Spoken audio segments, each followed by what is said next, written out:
All right, welcome everybody. I don't know how many people are watching, but we're going to go live here. This is Every Second Matters. I think I have downloaded some audio. So I think to start off with, let's screen share here. And what we're going to do is bring back up the video software here, and we'll close this project. All right, and now we'll just open up a new project that doesn't need a title. So we'll give it a title anyway, I guess, sound.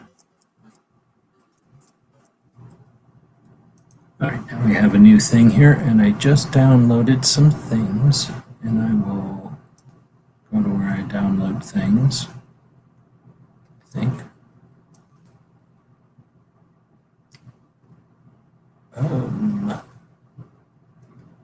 This is it. So I'm going to drop it in here. All right, we will just go live. We don't have any intro music really for Every Second Matters, so this is the Every Second Matters show for July 2021.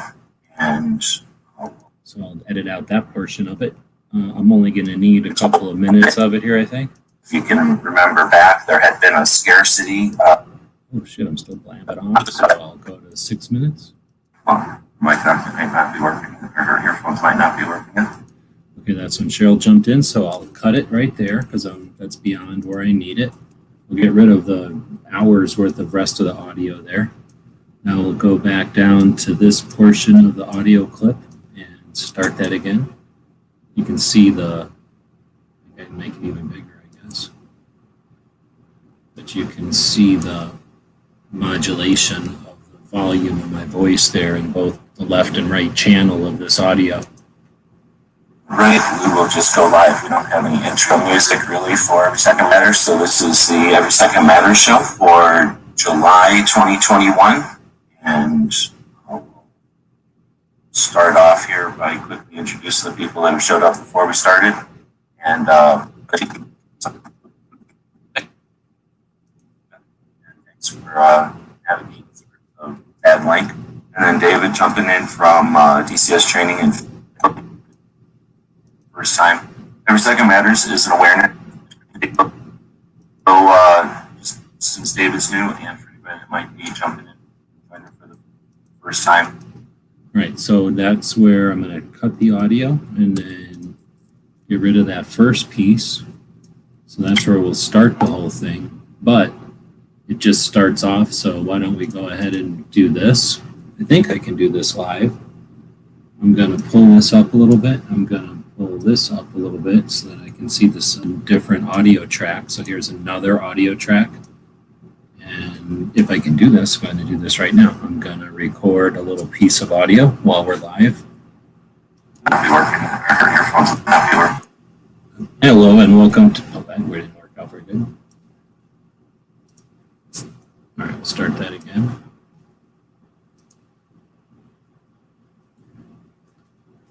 Good evening and welcome to Every Second Matters, a Second Amendment awareness campaign. Well, that sounded weird also, so we'll get rid of that.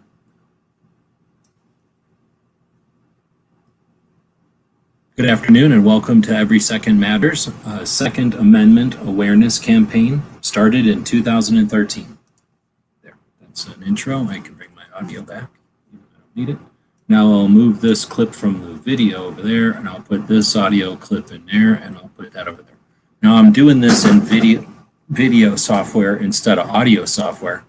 So that means I can find where it is, and I can go to this folder here where there's some images, and for example, I can grab the Every Second Matters logo.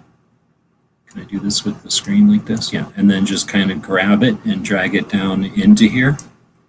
And it doesn't know how long of an instance I want that image for. So by default, I think it makes it 3 seconds long. So now I've got a 3 second long instance of that image. It's just as easy as this to pull the image across for the entire duration of the whole audio at this point. So I don't want that might be a little bit boring. So I'll just put a transition on the front. So instead of just appearing, now it'll fade in. And that's just the default scene transition that the software applies. I could choose a different transition, like a Venetian blind or some sort of a swooping thing or a spiral or whatever. You've seen lots of different transitions. So now we have an image. We've got some audio that I just recorded here. Good afternoon and welcome to Every Second Matters, a Second Amendment awareness campaign started in 2013. Every Second Matters is... Okay, so you can see the big difference in audio. I can just grab this line, if I remember correctly, and drop the audio there on both channels, I think. So let's see if that made a difference. Awareness campaign. Still pretty loud. So. Back in two. All right, so it only dropped it by -2.4. Why don't we go over here, highlight that segment, go to its audio level, and say, why not we go to -5 and see what that does. So now we'll play that transition Second again. Matters, a Second Amendment awareness campaign started in 2013. Every Second Matters is an awareness campaign. A little bit better. So I can also go to this first audio clip.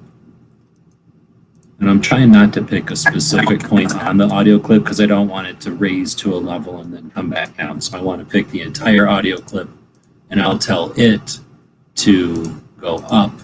The other one I had it come down. I'm going to have this one go up by, I don't know, 3. And hear what that sounds like. Campaign started in 2013. Every Second Matters is aware. Right, so that didn't work very good. So I'll go back to it and I'll change that to a 5. Let's see what happens. Decibels are sort of like exponential growing, so there's a big difference between numbers sometimes. Good afternoon and welcome to Every Second Matters, a Second Amendment. See how much louder that is than the original? Awareness campaign started in 2013. Every Second Matters is an awareness campaign back in 2012. All right, so that's about the same level. We'll just deal with that. And now you've heard a bunch of editing, but this will be the new intro to Every Second Matters eventually. This is from last week, and that guy was in here from some training group here in Arizona. So I was explaining to him and whoever else might be listening knew what Every Second Matters was, and I'm too lazy to try to remember to say that every time. So I'm just going to record or use that recording to create a file here. So let's just let this play for a minute. I'm assuming that the audio is okay. Everybody's hearing it. We'll say thanks to Kingpin for being the first one to show up. He's made out of a bowling pin. Well, he's one hell of a dude. Got CloverTac showing up. Good evening. Or wait, for you, good afternoon. Well, I guess it's kind of evening for us. Got G23. Good afternoon for you. And thanks for the 3rd and subsequent 4th thumb. That helps trigger Al Gore's rhythm to send the video that you're watching. Changes the statistics. So you can have influence on the platform, or you could just sit there as an observer. And you'll know in 2021 there are no observers. So you can sit there and be chump food, or you can be at least part of the situation and have some effect on the flow of the current. So then we get Gizzard showing up. Thanks for joining in. Bunch of people should have links in their email. I typically invite Second Amendment advocates I know, especially ones that I know are legitimate. I guess I technically don't say shit. So I can invite Second Amendment advocates that I know are legit. I also invite people who host open discussions on the Second Amendment, right? Weekly, right? People spending their own time to create content that doesn't necessarily help their channel grow, but instead helps Second Amendment community grow. And then I also invite old-fashioned people like Smeggy, who was around. Were you around at the beginning of Every Second Matters? I was listening, but I don't think I jumped into the first few. I wasn't quite in the podcasting world quite yet. Second Amendment is basically like music, but in another way, it's like high school. Those are going to be 2 analogies throughout the show today. So I really like the music one most, so I just have to figure out how to cram this piece around the music part. But in another way, it's like high school. In that respect, most of the Second Amendment organizations profit off of you joining them and being interested like a fair weather fan. Like occasionally when it's useful, they want you to be a Second Amendment advocate. The rest of the time, you can go pound sand. Ideally, you'll just sit there collecting money, waiting for them to need you again. But unfortunately, none of them have an advanced level or some sort of like intermediate course. And because of that, I suspect because of that and other reasons, Second Amendment advocates don't stick around very long. You all have a lifespan, a shelf life, and you get sick of it, you get distracted, you get married, you die, whatever. Things happen and you don't exist anymore, or at least not in the community. And for whatever reason, got stuck in the glitch and we're here for a while. We started to notice, at least I've noticed that, and I've mentioned it to some other people, and they've noticed it as well. So there's not necessarily a revolving door. There's just a weird, thing. So what happens is Second Amendment advocates come around, not out of the woodwork. You get hardened, you get created by being infringed on, right? Like you're minding your business and somebody comes along and infringes on you. You either become a Second Amendment advocate, you get kind of pissed and become an advocate, or you really dig getting infringed on and you just get infringed on. You really like it. Maybe even vote for more infringement, right? But that's pretty much the way it comes out. And then as an advocate, you do what you can, right? I'm assuming everybody has done what they can, get their situation out, whatever they needed to get out done, and follow through an objective, get mad, whatever, win, lose, draw, whatever. And again, most people get involved for some amount of time and then there's nothing for them to do. They've, their objective is met. They've lost their objective. No one's there to help them. I don't know. Some people stick around for sure, but most people then leave at that point. And guess what? Whenever the next thing happens, there's still a bunch of people that are either just getting into guns or just getting into activism, but there's always been this like endless supply of new people to jump in. So I guess what I'm saying is there's these like classes, is what I'm going to call them. Every couple of years, everybody leaves and everybody comes back. There's always exceptions to the rules, right? There's some groups that stick around as a group longer, but I can think back to many, many, many groups that were strong and, this time it's going to last and stuff like that. But then eventually they fizzle out. Again, there's usually some people or a person that holds some things together and then, something happens and whatever, stuff disintegrates or it gets depleted or it just gets so big that it turns into something else. It's just stuff happens, just the way it is. So anyway, because of that, there's these like groups of Second Amendment advocates as far as my perception of the whole thing. And that's a big, long way to let people show up here. To say that you're in, I don't know, the group that you're saying was around for Every Second Matters to be created. And then, since then, basically, I think you've been around all the time then. And then Every Second Matters. Every Second Matters has been around since 2013. So, of course, it's kind of, I call it new to the game in the big picture, but I guess it's been around for a while. So we've had generations of people involved in Every Second Matters too. So with that, I think we were talking about who all was out there that gets invited to this chat, the chat that I host here. And that's people that host conversations about guns or Second Amendment specifically, but guns in general, and then do that on a regular basis. And again, with not any intention of growing their channels, I think it probably hinders their channel, right? It retards the growth of the channel by having long videos that if someone just watches 10 minutes of it, that's a horrible engagement number, and that just deteriorates your channel. So people that are full aware of that and continue to do it anyway, again, are growing community, not just their own self. So those are definitely the people that get links, and then others who either participate in those chats on a regular basis with a lot of stuff to bring to the table and keep conversation moving, right? And then activists, people that are out there literally doing stuff that will talk to us. There's a whole bunch of them that got their own reasons to not want to talk to us, so I don't bother to invite them. But whatever, we're cliquish and we're ornery and annoying and whatever, but that's, I think, any group of humans, and it'd be super fake if we weren't, and it'd be artificial, and it'd be really difficult to get anything actually accomplished. We would be in gridlock, right? If we were all trying to act like we were all best friends or something. So anyway, there we go. That's 15 minutes worth the beginning of this whole thing. Still nobody's showing up, so we'll just dig in. Did you have anything you wanted to specifically bring up, or are you just jumping in? No, I'm just jumping in. In fact, I'm only going to be in for a little bit more. I'm waiting on dinner. But What do you? yeah, What just do you, regular Second Amendment stuff. what are you eating? Oh, we're getting some hot wings, barbecue wings. All right. Well, that's offensive to Gizzard, but whatever. We're now going to their Sandhills out there.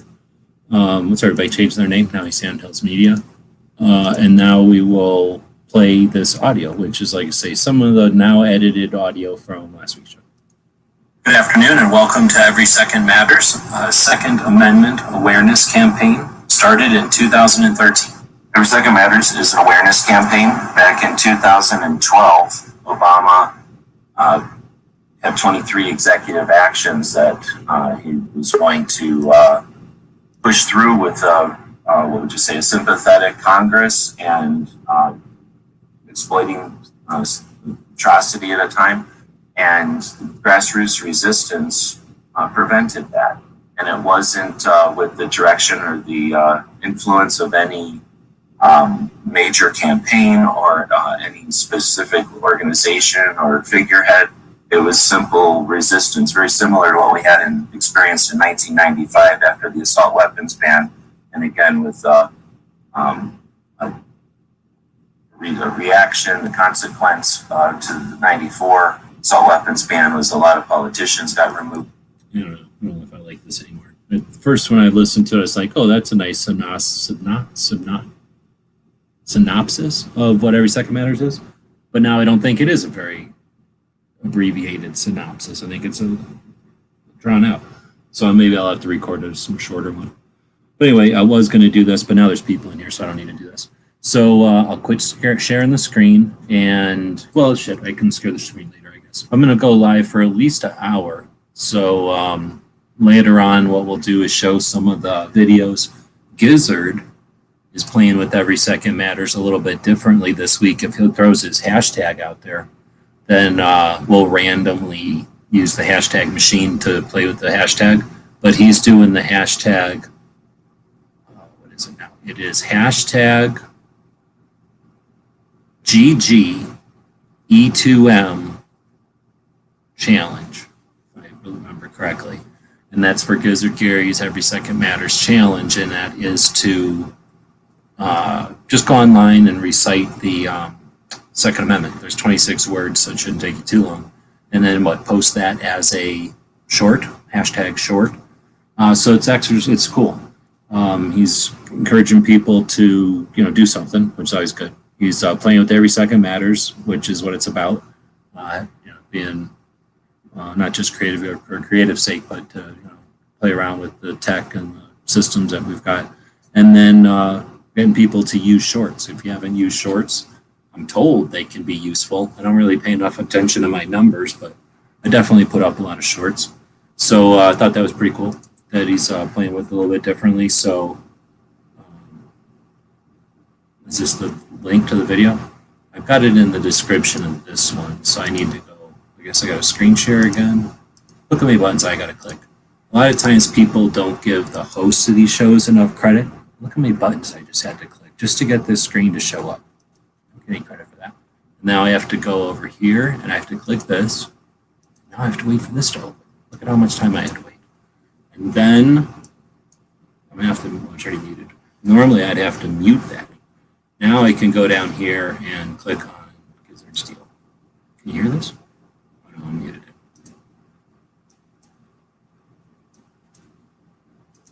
Hi, this is Gizzard Gary. It's Every Second Matters. And here is my version of the Second Amendment to the United States Constitution. And it says, a well-regulated militia being necessary to the security of a free state, the right of the people to keep and bear arms shall not be infringed. Happy Every Second Matters, everybody. It's just kind of cool to have second up there as another opportunity just to, have some stuff, I guess, thinking about the logarithms that run the whole thing. Having some more having some more Second Amendment stuff was up there. Oh, I can post the link. I got it right here. I don't know why they keep putting timestamp equals 0. or they get paid by having extra characters in the URL. So put that YouTube. So anyway, that was cool that Gary's doing that. And a couple of people have already responded to him. I guess I could stay screen sharing, but I have to go back and click all these buttons again. The big fancy channels that have all of this stuff is done post-production or whatever with their fancy editing, they've got interns that click everything for them. They just have to show up and say stuff. So if you click on, what did I click on? If you go to Gizzard Steel and you click on the hashtag, look what YouTube does. It brings up the hashtag and all the things that are connected to the hashtag, like this video that we're watching, and then Faas's 25-second video. A well-regulated militia being necessary to the security of a free state, the right of the people to keep and bear arms shall not be infringed. Please remember, each amendment is of equal importance. They are not given to us by the government, but are a protection from tyranny.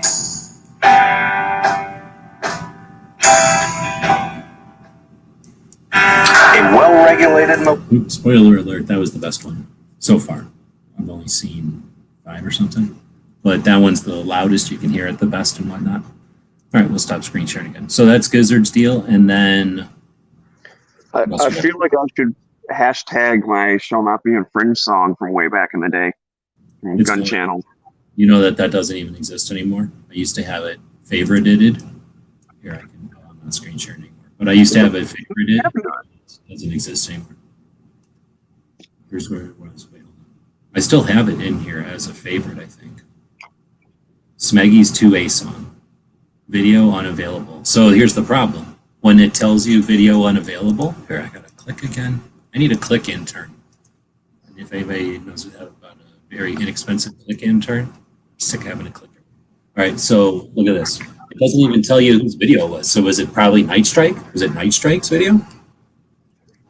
I think it was on mine, unless he took the thing that I did and like cut it out, you know, just the 2, because I forget if it happened during like a lobby, like long stream, or if I did it as a separate one. I don't know. It was 240 seconds into whatever it was. That's all I know. But it's gone now, so I can't find it. But back in the day, Smeggy had a 2A song. Well, now I'm really bummed I don't have my drum set anymore, because otherwise I'd record a new one right now. But anyways, dinner's here. You guys have a good second. Yep, thanks for jumping in. Look how bright it is in California. It's actually dark out.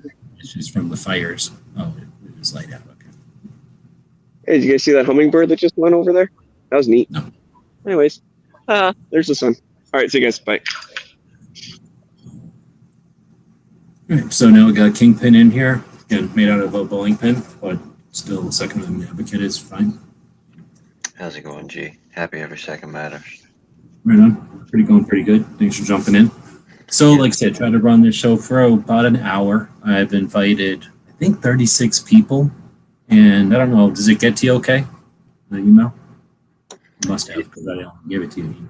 Yeah, I got the email for this one, yeah.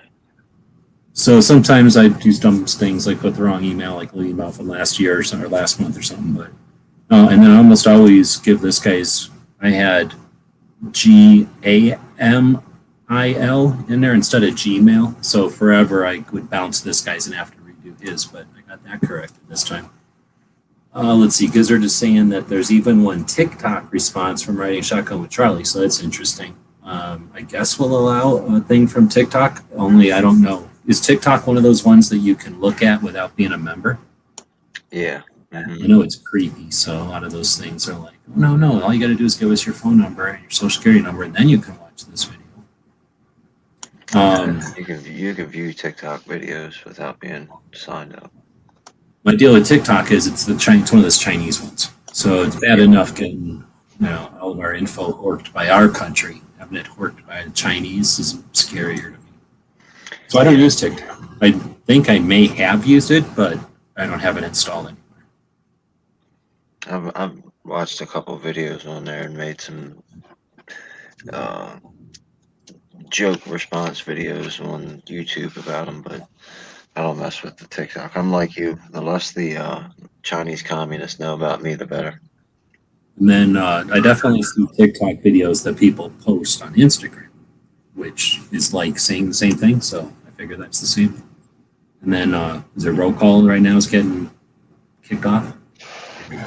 I think it's TikTok that he's getting kicked off of. I can't remember. I watched this video. Well, I had it playing in the background, so I didn't pay a whole lot of attention to every word he said. Well, my problem is when you watch it on Instagram, it ends at some point, and I haven't watched it since wherever it ends. So I know that something happened on TikTok, but yeah, I don't know exactly.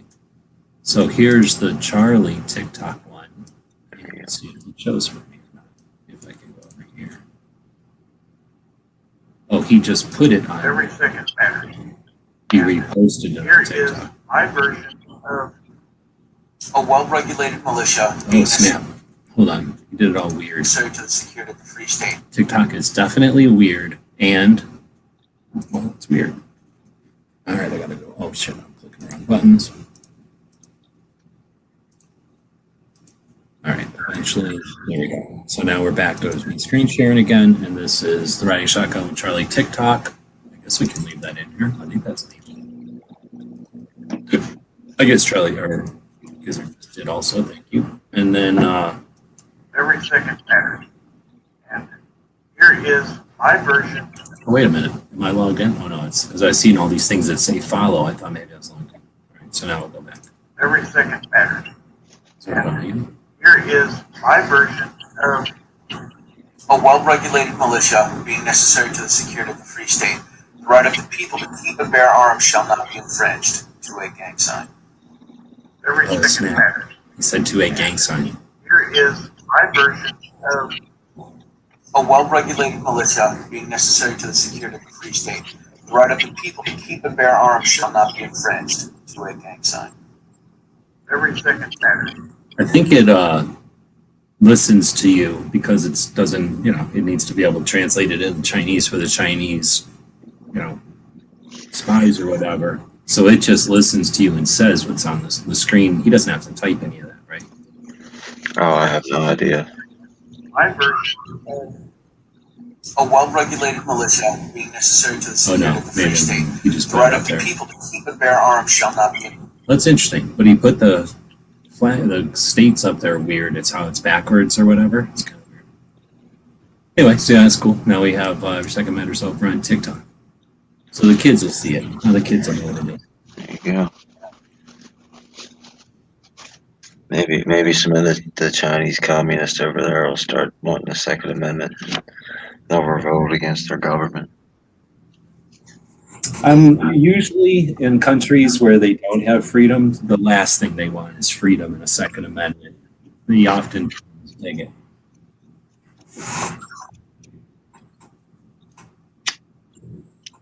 All right. Well, what do we got? Any other topics? Are there any non-news topics that you think might be interesting for this month's Every Second Matters effort?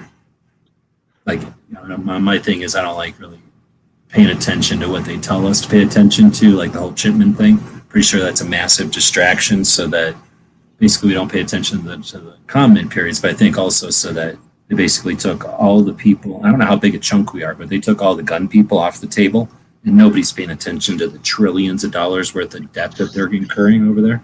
Yeah. Just clean numbers, and no one's even paying attention because they've figured out that we can be distracted by our areas of interest. So I'm wondering, well, there's something we could talk about maybe, since I'm just going on. First off, before I start going off on a whole different tangent, anything there that you want to dig into there?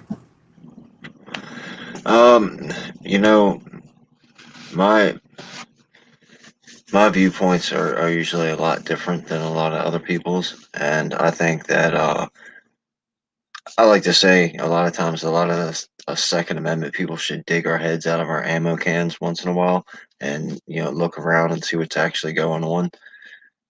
That's one of the things I'm really critical about with a lot of gun channels and stuff like that is they can tell you what spring and how much tension it has from the first gun ever made in China somewhere, but they couldn't tell you who their governor is or their representative or anything that else. I don't know. I think there's a lot of stuff going on. And I agree with you. The whole Chipman thing is a good way to focus a whole bunch of people on this Chipman guy while they do all kinds of other stuff.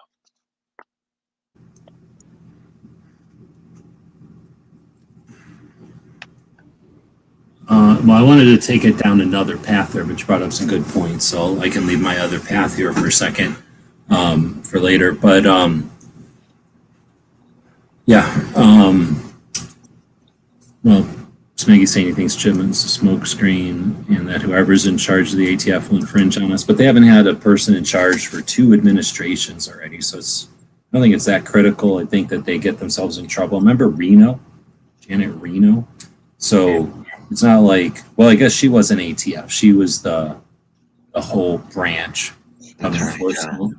Yeah, but so she had to take the heat for Waco and stuff, though. But anyway, whoever is in charge, then they got to actually take responsibility. And I'm assuming, and no one's here to tell me otherwise, so I'm just going to assume that everybody in their right mind knows that you don't want to have to take the blame for every crazy thing that's going to happen with the ATF, since it's big enough that who knows what crazy stuff's about to happen at the ATF. No one could.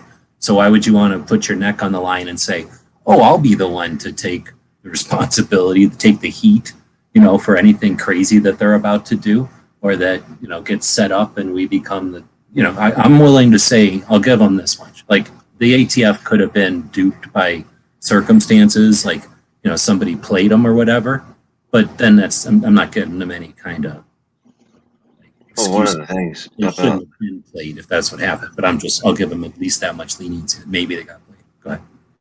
not having somebody in charge is also beneficial to the people who want to pull some strings. Yeah, Because exactly. there's only an acting guy. He's going to do what whoever appointed him. But if you actually vote the guy in and he's got his entrenched position, he can do whatever he kind of wants to do without you controlling him as well. Yeah, exactly. There's no accountability or responsibility or whatever.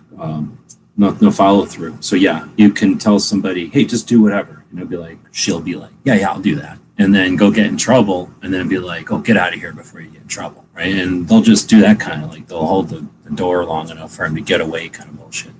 And yeah, and I guess they could do that with their directors too, but it just takes an act of Congress, literally, right? Like literally, so they can play these games when they don't have an acting director.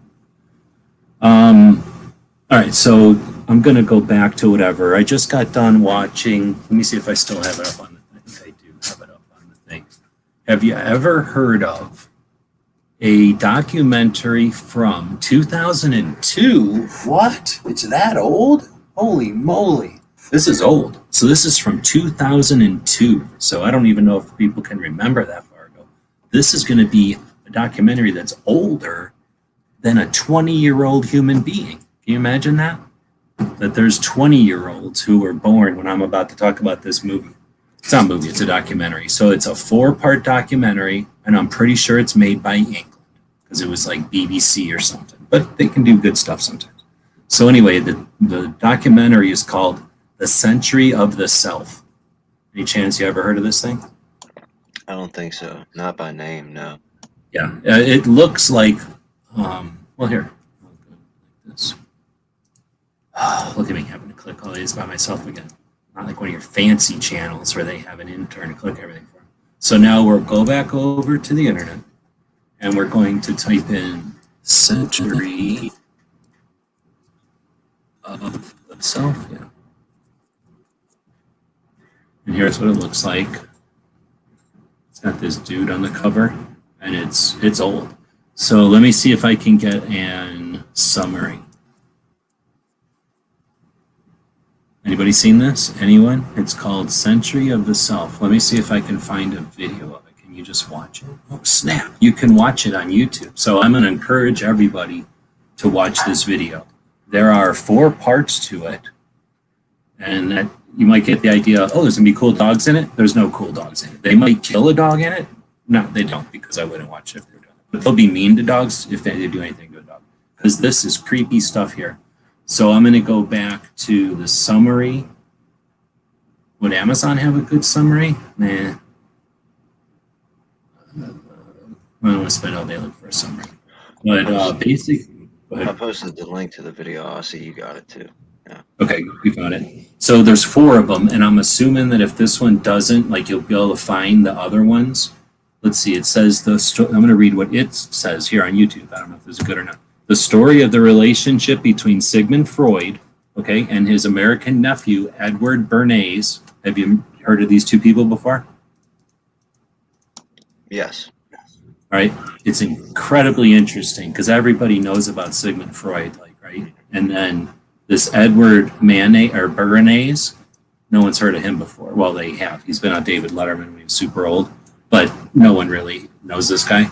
Bernays invented the public relations profession in the 1920s and was the first person to take Freud's ideas to manipulate the masses. He showed American corporations how they could make people want things they didn't need by systematically linking mass-produced goods to their unconscious desires. Bernays was one of the main architects of the modern techniques of mass consumer persuasion, using every trick in the book from celebrity endorsement and outrageous PR stunts to exoticizing the motor car, making the motor car into a sex thing. His most notorious coup was breaking the taboo on women smoking by persuading them that cigarettes were a symbol of independence and freedom. He did that in like an afternoon one day. But Bernays was convinced that this was more than just a way to sell consumer goods. It was a new political idea of how to control the masses. By satisfying the inner irrational desires that his uncle had identified, his uncle is Freud, people could be made happy and thus docile. It was the start of an all-consuming self which has come to dominate today's world. So this is part 1. The happiness machines is basically takes you from this whole concept of Freud coming up with his theories, which were different than prior theories of mental whatever, something, blah, blah, blah. And then how his nephew was over here minding his business in the United States and then figured out how he could use some of his uncle's ideas. They worked. Then his uncle ran out of money, so he sold his uncle's book over here and kind of doubled down on the whole thing and was like, use the ideas from his uncle to manipulate people, and then manipulated people using those techniques to buy his uncle's books and to make his uncle an authority figure. Sorry. And then, created used those same techniques to make his uncle an authority figure, and then used his uncle as an authority figure to double down on his techniques. And then it was just this self-sufficient, self-creating prophecy type of thing. Super interesting. I'm not explaining it even anywhere close to as messed up as it was. So here's the thing. Have you heard of that before? Let me stop there. Barbecue jumped in here. Mm-hmm. Have you guys ever heard of any of this concept before? Or is this not new? I can't say I have. I know I've talked about the Bernays thing before, because whenever I first heard about it, it was in a different documentary, and it was like a self-contained 1.5 hour documentary, let's say, and it brought up this whole idea that Freud had a nephew who was, let's just say, a mass manipulator. He figured out ways to appeal to people's desire as opposed to their rational need, right? And that changed products. So it's really interesting. So anyway, we haven't talked about this before. Nobody's paid attention to this like little aspect of it. It's really not that hard to manipulate people. No, but back in all the you gotta day, do is, if you have the desire to do it, you could pretty much be successful at it. Now, depending on how charming you are and how smart you are in different kinds of things and informed about different things you are personally will determine how good you are at. But almost anybody could convince a number of people to do almost anything that they want. well, okay. I mean, yes. So here's the thing. This concept is, like you say, that, okay, yes.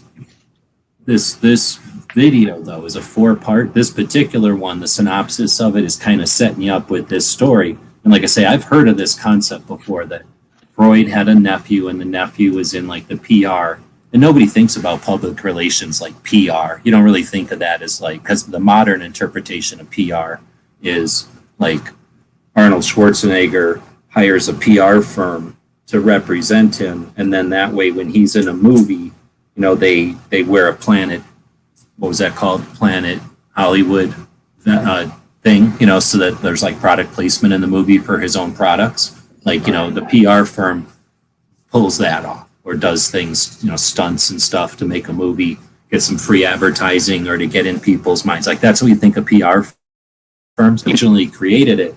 PR was this idea that advertising up until what is this, maybe the 50s, whenever you see advertising change, advertising had always appealed to the rational side of the brain. Like this is the longest lasting. This one will last you. You know, this will be the only one you need. This one does it faster.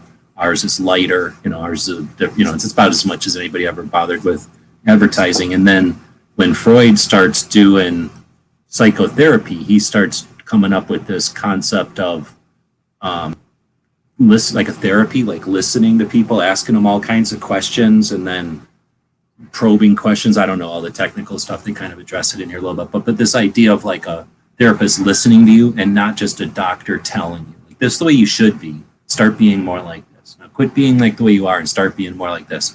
And I'm just going to summarize this poorly, let's say, but like, let's say Freud was more like, why do you act this way? Why are you like this? Right? So there's like different ways of being a therapist or whatever. Later on, a different type of therapist would be like, oh, you like being like that? Be more like that. Don't repress it. Be more like it until you're sick of being like that, and then be normal like it. You know, there's other ways of dealing with somebody's issues or whatever. So Freud came up with this like new way of coming up with information about the patient so that he could then apply the information as a, you know, medical, like a healing thing. Well, his nephew was like, well, shit, if you ask a bunch of questions, then you'd know how to sell somebody something better. And according to the documentaries I've heard, this guy wasn't like necessarily a jerk. He just thought that capitalism was better than communism. So he wanted to facilitate capitalism. And up until then, it was like, buy a Ford because a Ford is faster than a Chevy. Buy a Ford because a Ford will last you a long time. Buy a Ford because of whatever. Well, this guy's deal was like, why don't we just ask a bunch of Ford drivers what they want? And they were like, I want to do my girlfriend. Like, right? So then he was like, oh, why don't you buy a Ford? Because then your girlfriend will want to do you. And then it was like, oh, we're selling a shit ton of Fords, right? So it was like sort of that kind of concept where he kind of got these ideas from his uncle and applied it to marketing. And to some extent, it was, let's just say, not at the like worst intent ever. But then this, and that's kind of the gist of it that I'd heard before. But this documentary goes into it in much more depth. And even though it's only the first episode that kind of scratches or deals with this, the other ones go in and address it to more depth or whatever, as it applies to other things that they talk about in the 3 or 4 other parts of the series. Anyway, so just super interesting how it starts out figuring out how to manipulate people based on simply asking them. So like you just said, it is possible if you have the intent to manipulate people. This just gave people who wanted to screw with people, manipulate them, more tools, like newer tools and tools that really worked well. So this is the end of the war, World War II and World War I, right? The ends of the wars. So there's communism. A bunch of people are like, let's all be drones. Let's all be hive mentality. Let's all be exactly the same. And we're over here like, oh, let's not be exactly the same. And your feelings matter. So this guy starts saying, or first he gets hired by cigarettes. And they're like, how can we sell way more cigarettes? Because no women are buying cigarettes. He's like, oh, let's just change that. He has a parade. There's a parade in New York. So he knows that there's going to be photographers at this parade because it's like the Thanksgiving parade. He just hires a bunch of good looking girls to step out in the middle of this parade and light a cigarette and make a big deal about it. And then when they started asking them, why are you lighting cigarettes? You're not supposed to do that. Girls aren't supposed to smoke cigarettes. They were all like, I smoke cigarettes because of freedom, because of the Statue of Liberty and blah, blah, blah. And like, boom, all of a sudden ladies are smoking cigarettes all over the place because they seen it happen and why not? And like, boom, now all of a sudden cigarettes are this whole thing. This guy figures out, oh, snap, I just changed the world, right? So let me go apply that to something else. He like screws with bananas. Let's just say now I have a second reason why I don't like bananas. And he basically, in his attempt to bring bananas to the plate, he doesn't have no boundaries. So, and if anybody hasn't heard this before, I'm spoiling it, I guess, but I'm also spoiling it poorly. So when you watch these documentaries, you'll get a better version of it. But basically, in order to sell some bananas, and this guy's got no scruples and no boundaries, he goes, well, okay, they were selling bananas, but the problem is this country was like, hey, F you, you banana company. We're going to take back all of our land because you're raping us from wanting all your bananas all the time. Guatemala was like, I want my land back. So Guatemala, so all the farmers were like, we're taking our land back and you can go pound sand, banana company. So he's like, oh, okay, we need to sell more bananas and they're trying to kick you out. Why don't we just say they're communist and then bring down like a bunch of reporters and like make it seem like we're getting attacked by these communists. So he does all that and it's successful. And everybody starts eating bananas because they want to fight the communists. Remember, this is after the war and all the Cold War is going on. And then that starts potentially, according to this documentary, that starts all this, because this wasn't even for sure. Like this just some, according to this documentary, it's just some guys who are like, we want our farms back because of this company keeps taking all our, raping our land or whatever. And this guy's like, oh, wait, you're communist? What? And then all of a sudden we've got like CIA getting concerned about communism in South America, and who knows what all the repercussions of that are. They don't get into it too much here, but anyway, kind of eerie, but it leaves that hanging because that's not even the most interesting thing. That's just where this guy leaves off, like sort of like, he does other things that are heinous, but basically this kind of feeds his fire. It gives him awareness of what he can do with these techniques or whatever. And because he's got no boundaries, he just does some really heinous stuff. And then other people see what's going on. And then there's a sort of a banana right here. So anyway, people start emulating them and doing other heinous stuff. So that's setting the stage. And since we have the link here, go watch that if you're interested in seeing how capitalism has evolved through manipulation and like, you can't steer, you can steer the boat, but you can't tell when the wind's coming or how the currents are going to go. So some of it has been like massive attempts to manipulate capitalism. And then the rest of it is like how they deal with the consequences when they attempt, and then what actually the results are. And they aren't always as expected, but being entrepreneurs, capitalists, keep going. Some massive manipulations. But anyway, what we get to in general, first off, I guess I should stop before we keep going. Is there anything anybody wants to dig into with any of that stuff? Did you track me there? Oh man, we could talk about this stuff for days if you wanted to. It all depends on how deep you want to go. Yeah. I don't really want to go into any of that because that's all just to set the stage. Like that's the kind of documentary I'm watching, right? So I'm like, wow, this is Honda's the kind of stuff Honda should be interested in, but he's too scared to hit the real conspiracy theories. So this is, like I said, this guy who we're talking about, the nephew of Freud. This was like in the 20s and 30s that he's figuring this out, and then it's through the 70s and stuff that he's doing some, the most heinous shit. And people that are emulating him are like Clintons, right? And like the Pelosi's, all the assholes are like the people that emulate. They're the ones that figure out these unscrupulous shit. They don't got no boundaries and they have horrible ideas, right? So that's the scary part. You can really get into all that. And that's the part, like I say, that I had heard about kind of, but this gets into how Freud, right? Who it's like a household name, right? Everybody knows who Freud is. I guess what actually the way it went down was Freud was over there with these crazy ideas in Austria or someplace. And everybody was like, go shut up, Freud. And he was poor and nobody listened to him. And like, he kept getting kicked out of places because he was so poor and everybody hated him and he was stupid. And then he's like, no. And his daughter was celibate and a virgin because he got mad at her for masturbating one time. And that's important because this is interesting later on. But so it's him and his daughter who's celibate and a virgin. And she's old, like she gets to be 80 years old, right? So Freud is like this guy nobody likes and nobody agrees with and nobody thinks it's valid science. I'm summarizing it. Somebody might have a better summary, but that's, the gist I remember from the show. And then he dies, right? At some point he's kind of poor and like still nobody really did. He's had some amount of fame, but he hates the United States. He's a dick. and he stays over in whatever different places of Europe, wherever he can afford to live. And his daughter's hanging out with him. And then after he dies, his daughter takes his book and his one book. He only read one book, and she takes his book and his theories and runs around with him, petitioning him all the time, and then dies being a petition for this guy, right? So except for his nephew and his daughter and him, nobody agreed with any of this stuff. But his nephew and his daughter had such persistence and kept going with it that he's a household name and everybody thinks it's valid. Well, I mean, I'm not saying it ain't valid, but everybody's well, of course, Freudism or whatever. Or of course, everybody knows who Freud is. I just thought that was completely interesting how it was engineered or whatever. So I think now I might be getting these conflated, and this has nothing to do with nothing, but I just thought it was interesting that his daughter, in one of her science experiments, she does some creepy science experiments. She takes these kids when they're millionaire kids when they're young and gives them as her dad's process and then sends them off to America. And they're all wow, these are examples of how right Freud is all the time.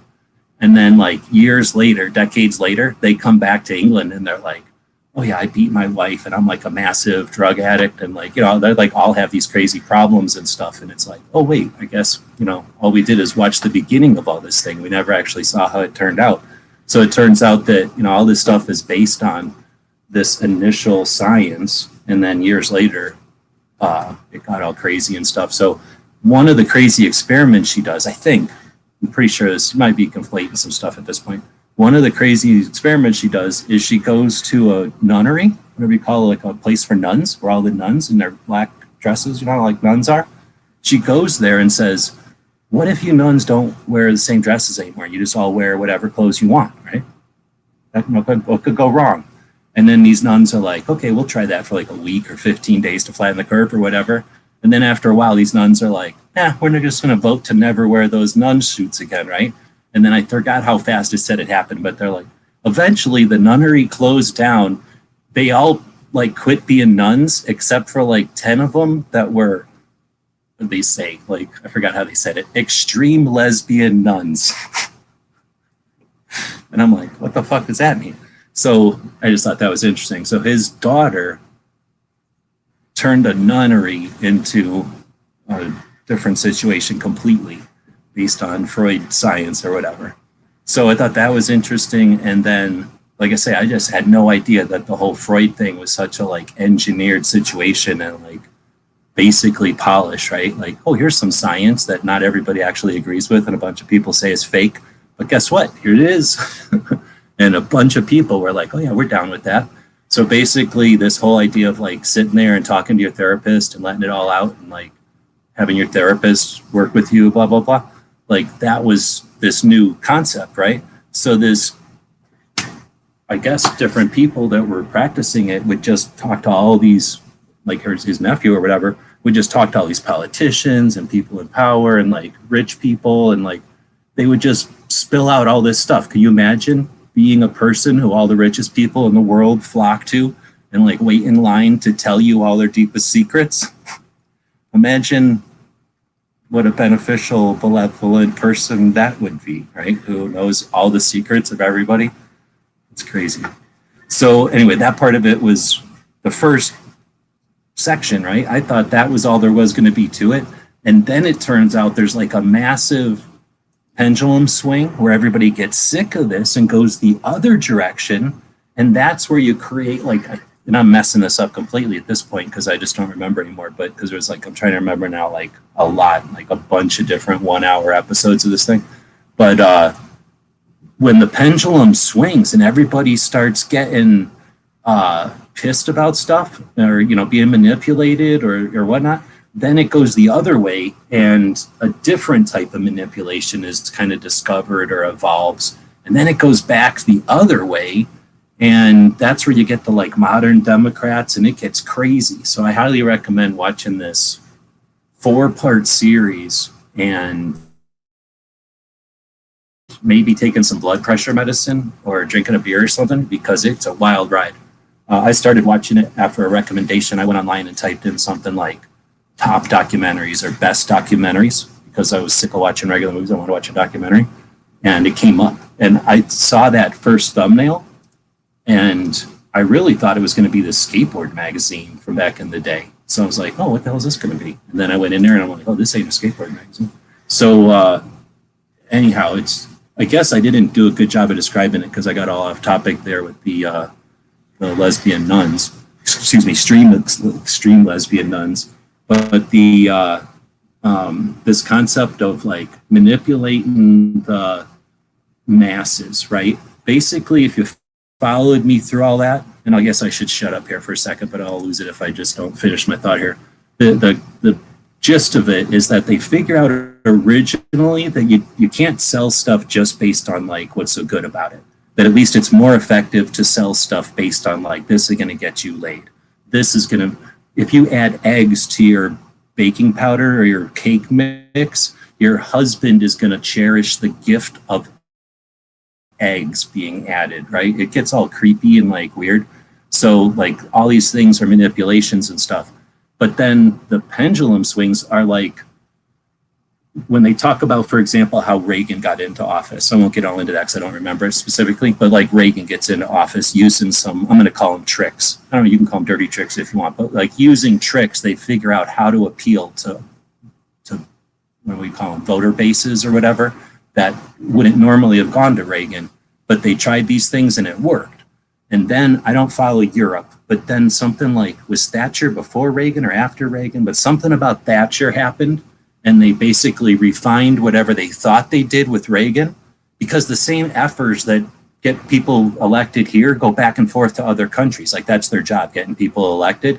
And they're like coaches in a football or something, like one of the sports ball games where like, you know, oh, we're front offensive on the front line, or we're like super late in the game, you know, strategy. Like everybody has their stupid strategies, like these different election people have their different strategies. So whatever worked for Reagan, they honed it in, got somebody elected or just missed getting somebody elected, but you know, that further enforced that this strategy worked. And then I think the same dude worked for Clinton and got Clinton in. So basically, again, just to kind of summarize it poorly, is Clinton originally was like, I'm a Democrat, so I'm going to vote for tax. My campaign is going to be taxes and like social issues, you know, welfare and stuff, like those traditional Democrat positions. And they were like, no, don't do that.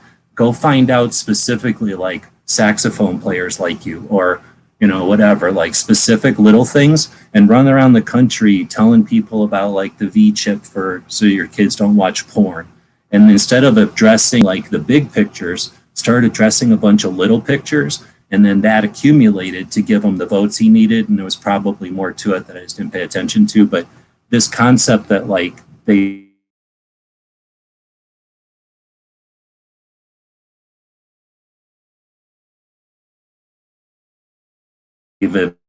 evolved the strategies on how to manipulate or that are pathetic, super interesting. I think that can be a to messages. Am I cracking up there? My thing is telling me I'm all over the place with my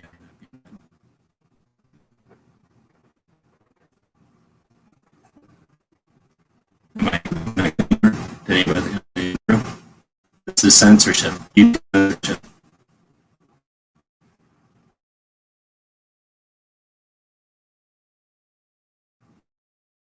this even on anymore? Hello?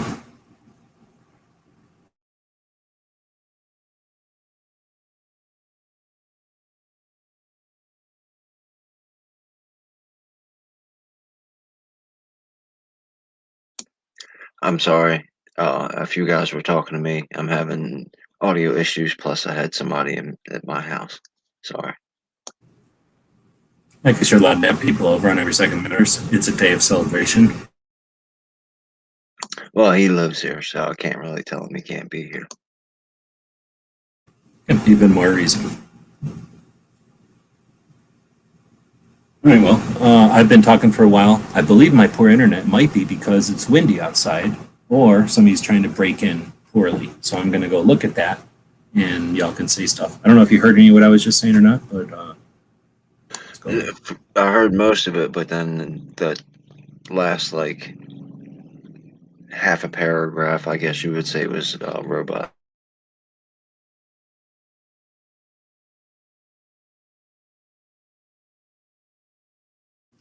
Okay, yeah, I definitely have bad internet. We're getting a thunderstorm, so it's yanking my cord to my cable is like out in the air. It's just hanging off the roof of my house over to the pole.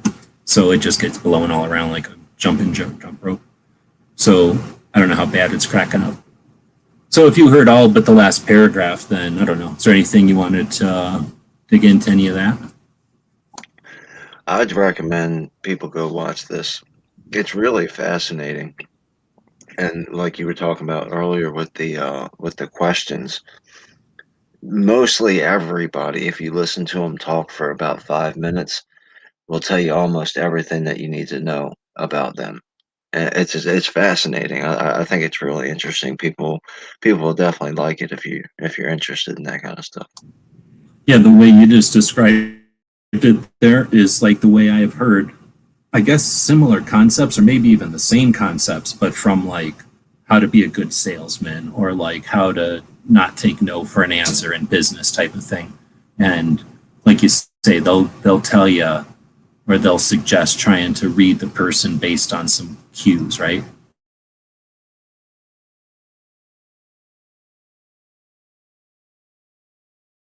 Well, no, not even that. If you get somebody in a comfortable position and you get into a conversation with them, they'll tell you anything. Like you don't have to manipulate. Just be quiet and listen to them. They're dying to tell you everything about them.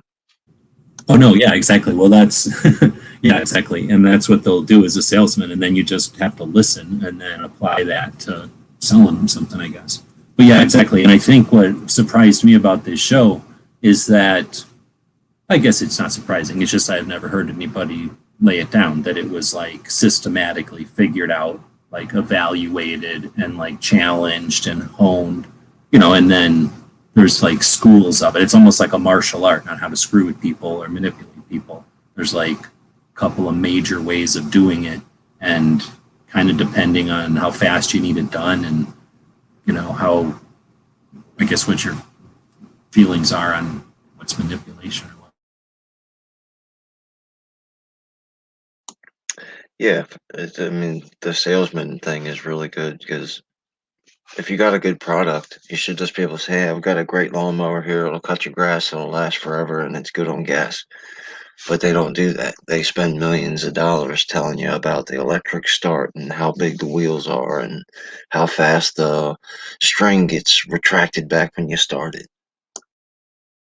Well, so here's the thing. So when they first did, I'm trying to remember now. So that's like your opinion. What do they call that? Like when they bring a bunch of people into a room and they got the big mirrored wall, right? And they ask some questions, an opinion survey or whatever. And when they first were doing that back in the day, because that concept's been around, they would bring people in and go like, how many motors should it have, or like how many blades I guess should it have, or like should it be heavier?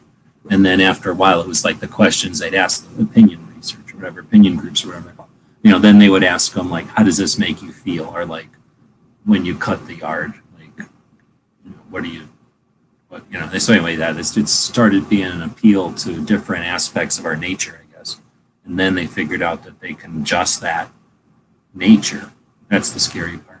But anyway, I think there's also something in it to understand the tactics, because like there's a couple of things that I think are unscrupulous that when I see people using them, like tactics, I guess, I'll try to pay attention enough to figure out if it's like, oh, they accidentally did this really manipulative tactic or something that I might, it's not like I know a million of them. I've just been watching enough stuff to recognize a couple.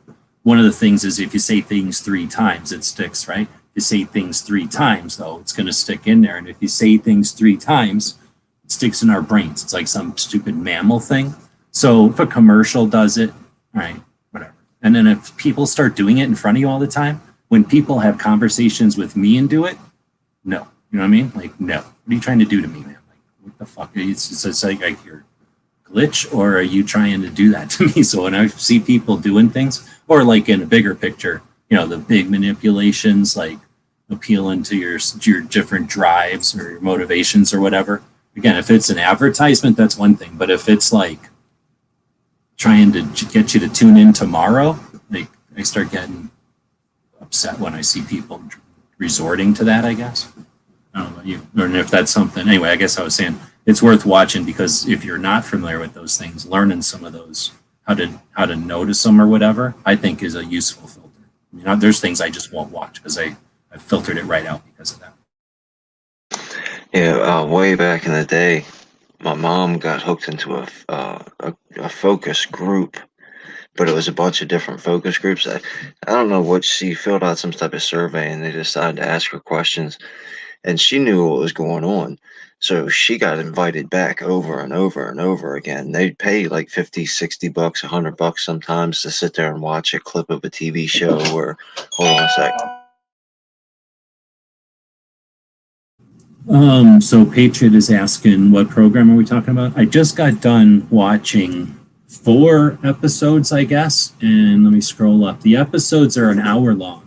Now, I thought they were much more recent, but it turns out they're from 2002, and I'm pretty sure it's from BBC because it's Europe.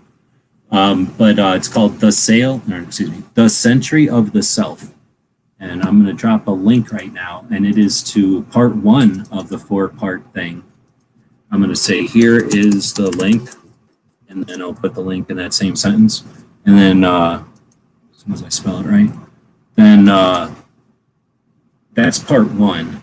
It's called Happiness Machines. And then, I don't know, I don't see part 2 right there, but I'm guessing if they've posted part 1, there might be part 2. But if you need help seeing it, I can zoom in on a way where I found it to watch it. But, yeah, no worries. I was telling Patriot about that thing again. So it's called The Century of the Self, and I'm pretty sure it's made by the BBC, and it is from 2002.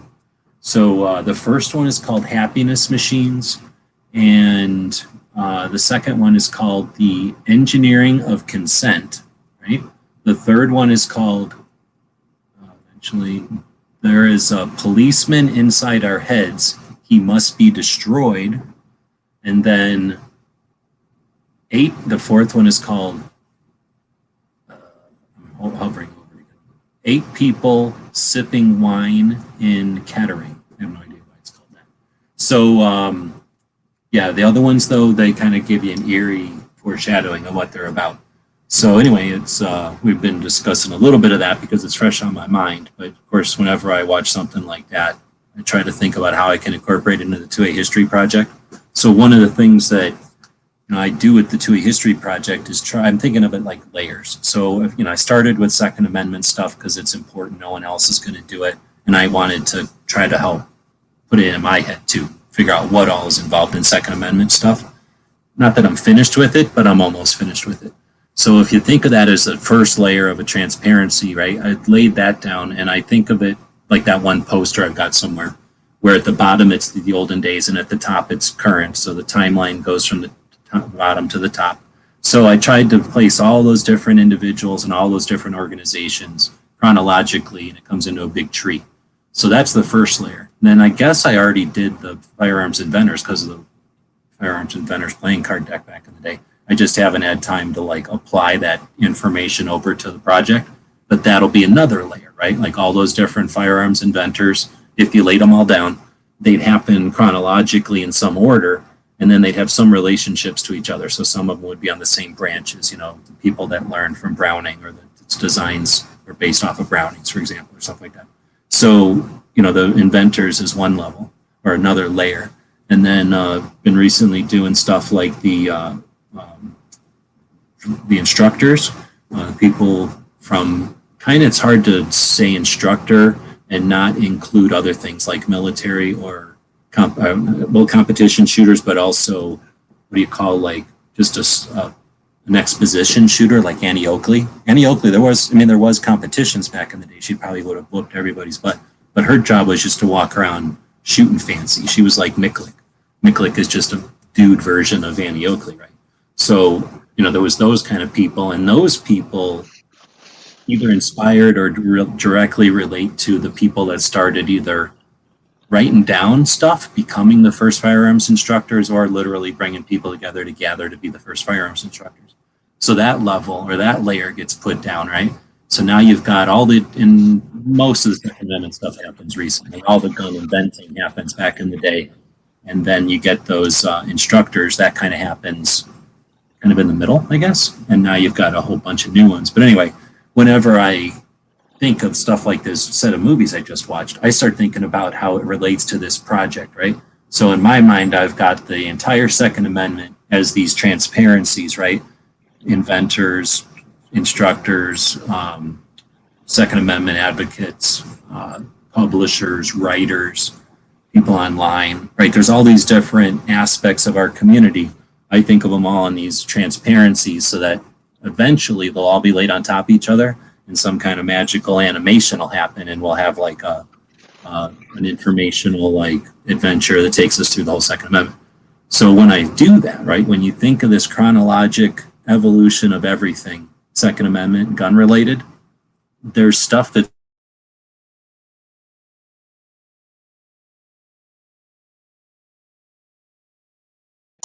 Your audio dropped out, G. so that's where I like to think of like this kind of data. When so-and-so's nephew figured out how to capitalize or exploit his uncle's unpopular science theories and use them to start to manipulate the population. Like when that happened, I guess in the 30s. So like, you know, Browning was already gone, but like, you know, what was happening in guns. So I just start to think about, you know, what was happening and where were we at with our Second Amendment fight? Because we originally, our first real fights were for land and we're against either trapping or hunting a specific kind of animal. So some of the first fights were by those FUDs, our grandparents and our grandparents' grandparents, some people who were fighting so that they could continue to hunt and sometimes to keep their guns to hunt. And then, you know, at some point it changed to, hey, we want to carry our guns. And then it changed into the fight of, what do you mean you can't carry our guns? Like, no, let's change that law.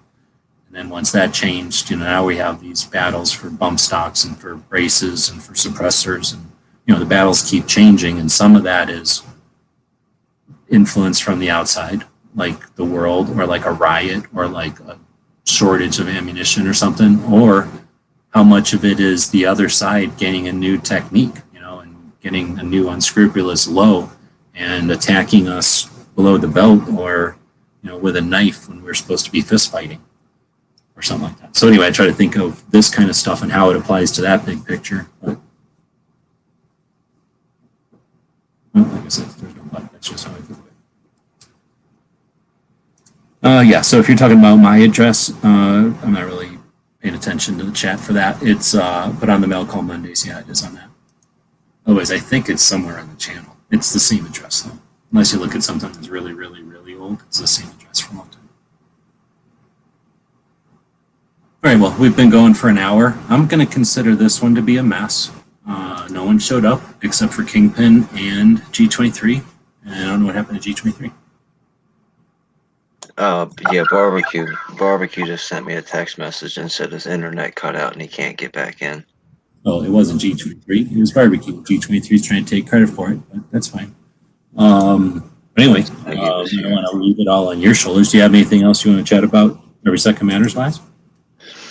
No, man, I think we're good. We can wrap it up. I appreciate you hosting the show every month, and I mean, I guess the one thing, if you want to keep the conversation going, but I'll say it as my closeout. Don't say that. Oh, what can I do? What can we do? We're only a couple guys. You know, the NRA started with a couple small people. This started with a couple small people. If you want Every Second Matters to be something special, do like Gary did today. Do like G23 and Barbecue do. Encourage people and talk about it and get involved. You know, everybody's looking for something to grab onto and for somebody to save them. Well, we can save ourselves. And if you need a banner to fly under, we've got one, and it's Every Second Matters. Right on. So you brought up a couple of interesting things there. So yeah, anybody who wants to do whatever for Every Second Matters, that's cool. I wanted to bring up earlier, and I'll see how long you can stick around, but I'm going to bring up this idea that the Second Amendment's like a song, right? So the more I think about it, the more and more I like this analogy because it applies in so many different ways. And, you know, we've lost quite a few advocates this year. I don't know if people are paying attention. It's difficult to know when people drop off the radar. because unless they go like a big thing, like, oh, I'm leaving, right? Like, you don't know, right? And so most of the time when people go, oh, I'm leaving, they're not leaving. They're just upset about something, right? So,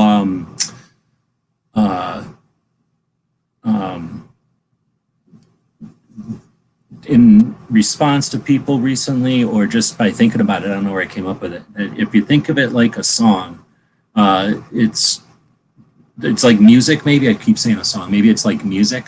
So there's people that enjoy music. There's people that don't listen to music, right? I guess there's people that turn off the radio in their car, like they're not there to listen to music, right? Like there's people that enjoy music where they walk around with headphones on all the time, right? So there's people that like stuff and there's people that don't like it. And then there's people that are okay with it, you know, like, oh, I like this song in this movie, but it doesn't mean they're going to go home and listen to that song, right? So people have their own relationship, their own, like, you know, whatever with music. And that's pretty much what I'm going to say is like the Second Amendment, right? Like people's relationship with the Second Amendment. Now, I don't think anybody gives anybody any shit if like they don't like music all the time or if they like music too much. Now, you might go like, turn your music down, or like that's distracting that person's always talking about music, or like they always bring it around to music or whatever. But, you know, everybody's going to have their own like level of interest and stuff. And people are going to like wax and wane in their amount of interest in it. Like, you know, for whatever reason, let's say you meet somebody or you meet some chick or something, or you meet people in a band and you get into it or something. Maybe you work at a place and for whatever reason you got to listen to this song and now you start to hate it. You know, there's all kinds of different reasons why people are going to dig music. So all of that is in, you know, thinking about music and Second Amendment as just like a relationship with it, or like the amount of interest you have in it. And then there's the people that like learn how to play music, right? That become musicians. And if you think about it that way, the activists and stuff, like, you know, there's your professional musicians, right? There's their amateur musicians. There's people that wish they were and are the other, you know, and all different versions of in between. And then people that have all kinds of aspirations, and then realistic and unrealistic expectations, right? And then whatever consequences. So, you know, you could be the best in whatever circumstances, and something happens and you're never going to make it because of the something happened. You know, you break your leg or something, like, you know, there's just all kinds of weird circumstances. So I think there's some application there. And with that in mind, I'm hoping that people, especially the people that leave, can not think of it like an on-off switch. I've thought about it for a while now, this year specifically, you know, after years of wondering, you know, what's up? Why are we sort of in the positions that we are? Why do we have these cycles or these fluctuations? I think I've mentioned it earlier when I keyed into it earlier this year, asking somebody a question and their immediate response just woke me up. And I was like, oh, snap, that's the situation, is that we don't have like level 2 or like the advanced class or like whatever you call, you know, for people that aren't necessarily better, they're just not interested in the introduction, right? Like if it was just welcome to handgun, basic handgun and CCW classes, it'd be pretty boring, especially for people that are trying to learn how to shoot competitively better or go hunting better, right? Or learn, you know, how to gunsmith. You need more types of training, or you need more development in different realms or whatever. So anyway, I just don't know. And then I think there's other ways to look at it too, because then you get the people that build the instruments, right? They're dealing with music at a whole different level. At one way, they're way more technically involved than somebody who even plays music, right? Because they build the instruments. They have to know music at a totally different technical level. But often the people that build can't play professionally or don't have any interest in playing professionally. You know, they get their satisfaction from a piece of item and knowing what their item ends up doing, right? Or could be potentially used for, or maybe giving it to a kid and wondering, you know, what that could develop, right? So, then there's the agents, right? The unscrupulous people that come in and see the situation and harvest, you know, exploit off of it. And then you get your record companies who don't give a crap and just distribute what sells to the masses and all the frustrations that can come in there. So I don't know, let me know if this is a working analogy and if we can apply it and use it for both. I don't really care anymore about bringing new people in. That's either going to happen or it's not. In fact, I'd almost rather just talk to people who've been around for a minute or two, because they've at least decided they're going to stick around in spite of the fact that there's really not much offering for, you know, just to be here later than the first welcome to it. But anyway, is there something there? Or I know I brought up a bunch. bunch of different stuff there. I agree. I tell people all the time, whether it's political, whether it's firearms or cooking, new people will come. All you have to do is just be normal. Just do what you're doing and be normal. And when a new person shows up and is interested genuinely, then you can start focusing on the new person. But to go out and seek out new Second Amendment supporters, that's foolish. It doesn't work. It doesn't make any sense. It's a whole lot easier.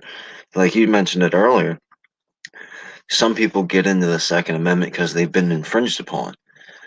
They didn't care about it yesterday because it was no big deal. It wasn't an issue. Then today they got busted by the cops or got denied or whatever million different things can be an infringement.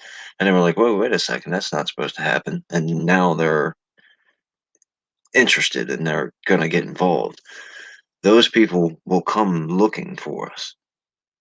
That's the way I look. I don't have any problem with sparking up the conversation and offering the offering free samples to say, hey, this is what we do over here, but to actively like go out and say we're looking for new Second Amendment supporters, that's I don't know, that's not a good it's not a good plan in my opinion. Thanks. I used that opportunity while you were chatting. I heard you, but I was running around the house opening up windows. We got this storm coming, so I'm going to try to cool the house down a little bit. Yeah, no problem. One of the things, I mean, obviously, personalities get in the way. So people come and go because of personalities. It's no big secret. I'm no fan of what I call the Second Amendment celebrities. I don't trust any of them. I don't believe in any of them. And it's not that they're not good people. It's not that they're pro 2A. It's just I think that they've got agendas that I don't want to be a part of. And maybe I'm wrong on broad stroking so many, but I feel comfortable enough just broad stroking them to not get involved because most of the ones that I've come across are kind of weak. Yeah, that's why I like you guys. I like you because you give it how you say it. You like me, don't like me, agree with me, don't agree with me. Here's my point. I'll hear your point. If we can have a cordial conversation, I'm in for that. I'm not going to scream and yell at you. If you're looking for knowledge, Travis P11 knows everything about guns, and he's a great guy. G23, I mean, Rich White. There's so many people that we hang out with that have so many gifts and talents. I don't need to go to the million subscriber gun channel to find out what's going on. DM Faas, DM Faas has only got a couple hundred subs, but you get more quality information and entertainment from his channel than I ever would any of the what I call Second Amendment celebrities. So throwing it back to 2A being music or something, then a couple angles. There's there's your bands and then your fanboys or whatever. So there's going to be your different bands are going to have your your different styles of music, your various songs or your whatever your angles or your various facets of 2A that you're interested in. So there's going to be people that, especially and I think another reason why it's music is a worthwhile analogy or metaphor, whatever it is, that because there's so many people that are going to participate the same way. There's few musicians that a bunch of audience participates with, right? The audience facilitates the musicians doing their thing. I mean, the scale of pay obviously is way different, but there's the few do so that the many can be like, yeah, that's what we're talking about. And it's way more different than music because music, you basically just get presented music and you have to like it or not. Where obviously with 2A, we're way more cool because we can have feedback and we're human beings and we're not talking about actually music. We're talking about positions and things can change and things can be manipulated or molded or whatever based on knowledge and feedback, right? Communication. So we're more evolved than music, but I still think the analogy works for that like concept of having different kinds of music, different angles. And if you like jazz, it doesn't mean you hate country. You may hate country, but it's not an absolute. And it has, even if you hate country, it doesn't mean you're going to go over and like bother a country music. It just means you're not going to support the country music person. But if you're pro music, you're probably going to be like, okay, even though I don't like that music, they're still music, right? They're not people that read books, right? They're not people that just sit around watching TV. Those are other people that listen to music. So I've got 90% in common with them. We just listen to different records, right? Especially if it's somebody listens to records or something, or CDs or something that's, anyway, I wonder how that would relate to it. But anyway, so there's that aspect of bands, but I wanted to ask you again, you said pro 2A celebrities, so you don't have to, if you want to name names, go ahead, I don't care. But if you want to just be more like in general, you kind of said millions of, so that when you're talking about millions of subscribers, I can't think of any actual 2A advocate that has millions of subscribers. So now, are you just talking like gun people on YouTube? Or do you mean specific? Yeah, sometimes I get a little too comfortable in conversations, so I say things like millions of. What I'm talking about is a lot of the gun channels that are on YouTube and other social media platforms. They're not my cup of tea. I think that most of them have agendas, and the ones that don't have agendas are still playing this game with the opposition. I say that's why we fail politically so much and society wise is we're playing their game by our rules, and that's not gonna work. Or like we're playing their sport with our equipment, except they're playing soccer and we showed up with football gear, and they're playing the other kind of soccer. Yeah, but and I've been thinking since you mentioned earlier, you were talking about music and bands and stuff, and you talked about that earlier in the chat. That's actually a pretty good uh, comparison that works out because if you think about it, how many cover songs are there? Pink Floyd has got a song, and then 80 million different artists have covered their song in a different way. They made it their own, or they just played it exactly the same. So your Second Amendment can be, like you were saying, music. Music has a baseline. It is this. But then everybody can take that baseline and make it their own individual thing. And even if it's every second matters has a specific meaning and a specific origin. But everybody's added their own flavor to it, so they're singing their version of the song. Oh yeah, definitely, for sure. And like I say, there's been these like classes or these like, I don't know what to call them, like layers. People stick around for a couple of years. So I was trying to say earlier, and so that means they've left their influence. But also, like when I say quarking people, like I don't think anybody around anymore knows Quark. Like, he's come around a couple of times to say hey, but I don't think there's too many people from back in the Quark days, which would have still been like the first or second generation of gun channels. Like the generations don't know each other, and they all touched each other. It's just that they were either using platforms differently, and that's I'm using gun channels as my experience because that's most of my experience. But it would be the same thing on YouTube. There was like eras, maybe is the way to say it, on YouTube. Like remember Fate of Destiny? Do you remember her? No, but I was thinking about it the other day. Mr. Knives still shows up, but Tony only pops in every once in a while on Caliber Corner. I haven't seen Just Dano in a real long time. Dead Horse only pops into the chats every once in a while. So the ebb and flow is definitely you're absolutely right about because in my short time, I've seen people come and go. A lot of people come and a lot of people go.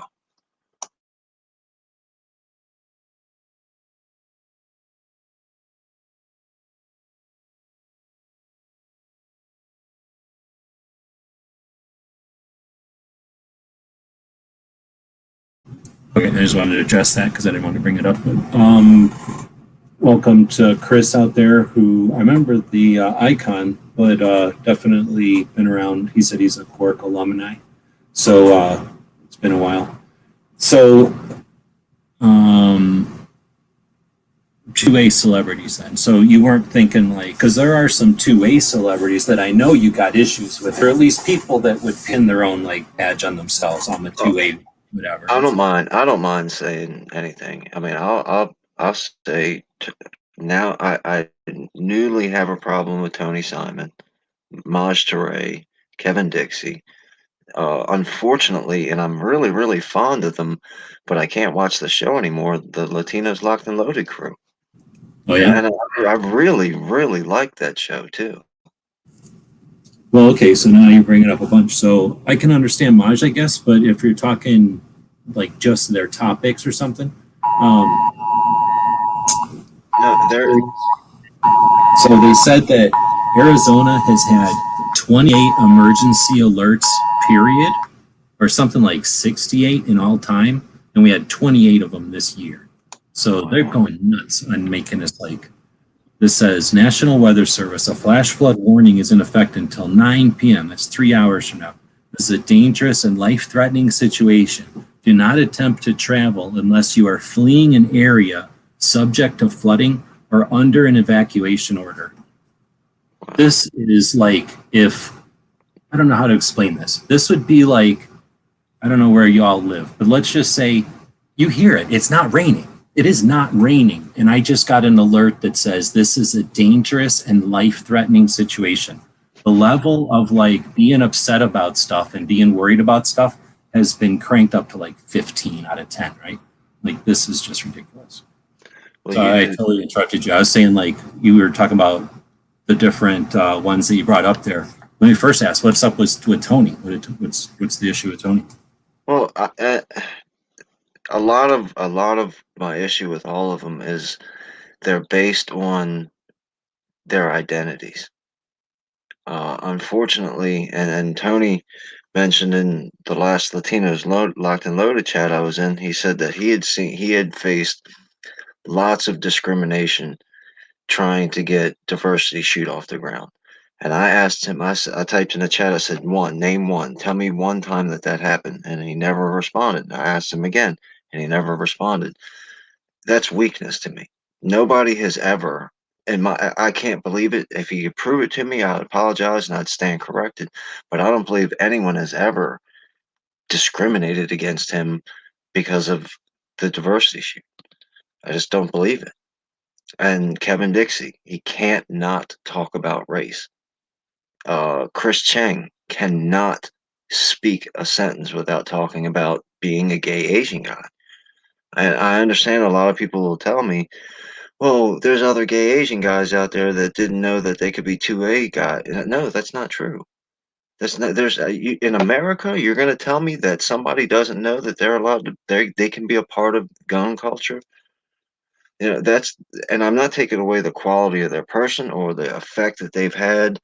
I know Tony's done a lot of great work and I appreciate him for all that. So I'm not I just mentally, when you start becoming a victim, I start having a problem with you.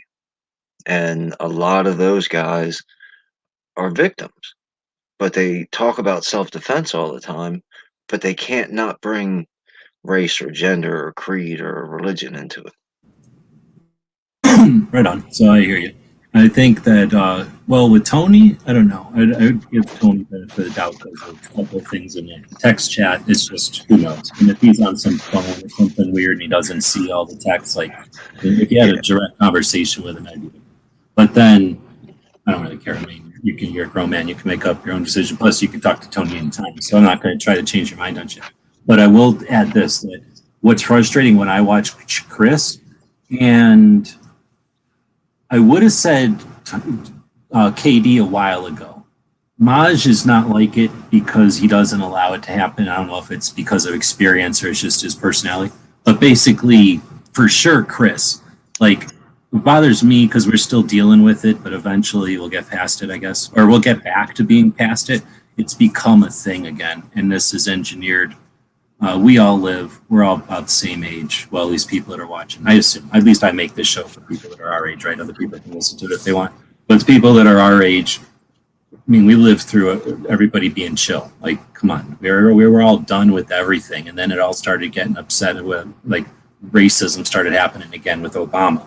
And it wasn't because of a black president. It was because the politicians resorted to division and creating rift rather than accomplishing, right? It's that whole thing of like, I want the biggest tower in the area. So instead of building the biggest tower, I was sort of knocking other ones down.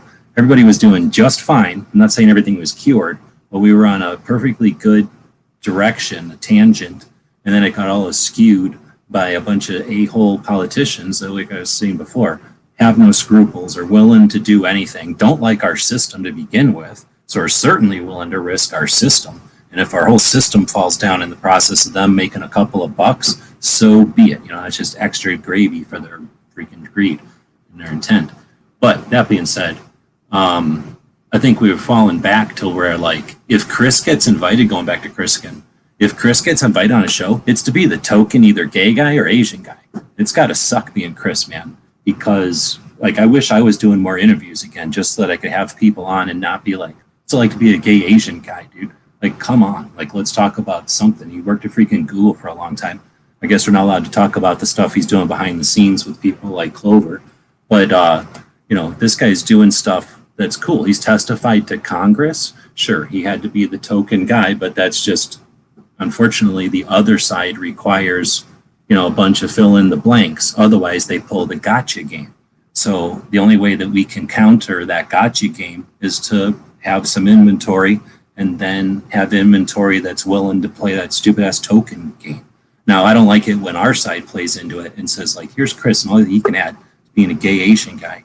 But we'll get past that. Give us more opportunity to have Chris on, and we'll get past that. But KD, I don't know. KD's a little different.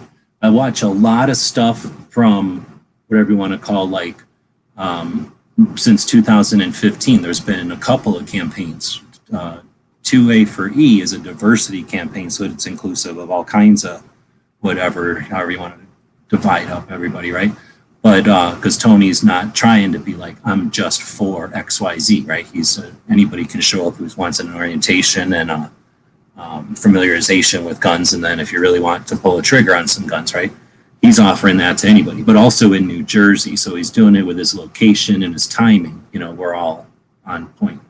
But some of these other organizations, MAJ, Black Guns Matter, and National African American Gun Owner Association, NAGA, both came around in 2015, focused on black gun owners, right?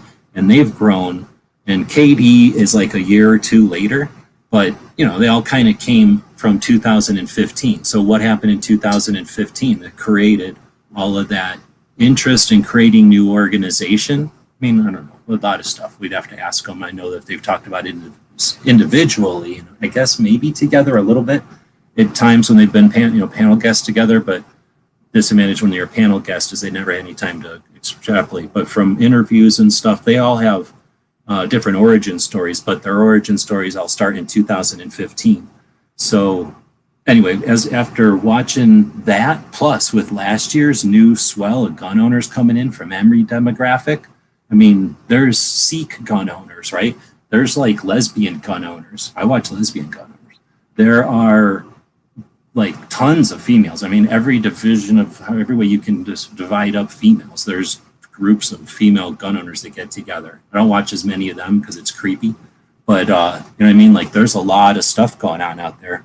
And yeah, I don't want to say like KD, I don't know. I don't want to pigeonhole him because KD is, you know what the whole aiming for the truth is. You were in, wait, I'm getting mixed up. Were you in Chicago? I'm in Baltimore.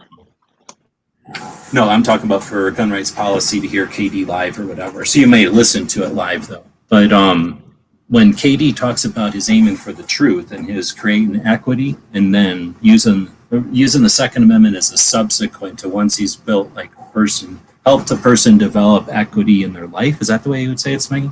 Then using the Second Amendment to ensure that they keep that, right?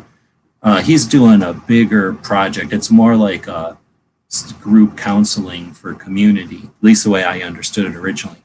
So I just want to say KD's like going back to that as much as that's his focus, like in a big way, like community building and stuff. And you know what I mean? Like I'm not trying to change your mind or whatever, but I'm just throwing that out there. Those are my two things. But yeah, thanks for that, because you're thinking of different 2A celebrities necessarily than maybe what I thought you were talking about. Because we've got quote unquote 2A celebrities that are, what do you want to say, like either been around a long time, you know, like Alan Gottlieb and the Pratts, both of the Pratts, you could say. Dude from Virginia Citizens Defense League. And then you've got people that are on. What? Sorry, I had to say John Lott. You know, he's my favorite. Yeah, no, that's a good one too. He's an author, not necessarily a founder, but yeah, exactly. John Lott. And then who's the other, you know, a couple other authors. So we've got those kind of celebrities, and those guys can have, and gals can have opinions that are, I don't want to say controversial, but you know, where you don't agree with everything. I don't agree with everything for sure. Daniel saying, howdy fellas, new to Every Second Matters, looking to learn more and possibly participate once I get a better outside the waistband holster.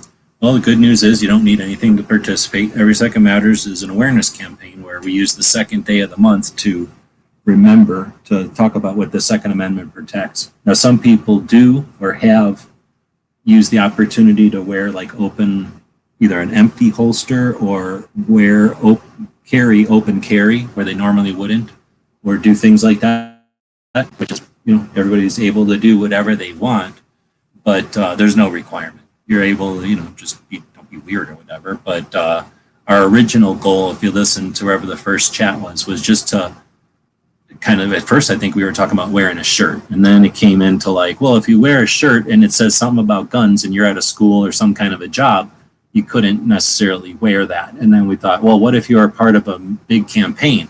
Or maybe we thought, well, if the shirt isn't the kind of message that's in your face, then you could wear it. And they said, well, even if it's not in your face, if it's a gun-related message out of nowhere, that might be taken offensively. And then we thought, well, if there was a national level campaign to back it up, so you were participating in something and not just being a weirdo, then would that be better? And I think that's sort of where little bits of it came from. But anyway, I'll say personally, if I can just jump in for a sec. Sorry to cut you off. But I personally just use it as a reminder to like try and spark up a conversation with, you know, someone that I've already talked to, like at work or whatever. Maybe bring them, maybe they're a gun dude, but not really a Second Amendment guy. Try and bring them into like a little bit more. So you can do even just that, or just post some stuff on Facebook or whatever if you want. Like G-Web said, literally do whatever. And so don't think that you have to do a certain thing to be considered participating. Just enjoying the second counts as participating. I guess so. That's the laziest form of participation. I'm just kidding. So, I was going to say something, and then I cut myself off and then forgot what I was going to say. So, let's see. FYI, I made 99 comments before my 100 comment. Are you talking about on the comment periods? I guess we could take a second to say there are 2 comment periods happening right now. One of them has just a few days. I think it has till August 18th or something. And then the other one has till September something. So they're just 20 days apart from each other. Both of them are going to expire soon. Neither one has enough comments to be a sure win for our side. So if you're interested in participating and being part of the drops that create the flood, then we'll have links. I'll find them here and drop the links, or DJ might drop them for us. And then we'll encourage people to leave some comments while you're doing that, or perhaps like subsequent to leaving comments. It's a good idea to call a representative at any level and let them know that you're dissatisfied with the nominee for the director of the ATF. It's the kind of thing that, the exercise of civics, or I don't know what that's called, is something that, is useful to get, comfortable with or used to. So it's not like the other side's going to figure, oh, this time we didn't quite win with 3 attacks at once, so we'll never do 5 attacks at once, right? We'll never change our tactics to get even more annoying. Let's see, then we got Jeff Knox out there. In today's world, you just can't escape the whole identity politics stuff. I look forward to the day when we're back to nobody cares what color skin is. Am I wrong? Like we were hanging out in there for a good while, I thought. I don't think I'm oblivious. Maybe somebody will accuse me of being oblivious, but I was in the Army during that time. And I mean, there was some weirdos, but for the most part, it was a fast forward version of the melting pot. It was a bunch of people that learned about each other, and we all became better for it, and brothers, sisters, I guess, during it. We're in that same place right now. I mean, that's one of the illusions that. Oh no, yeah, no, I'm down. So, and I get it. I've heard, we've talked about it before. You understand, this is the best time in the world. That's no better time ever to be alive.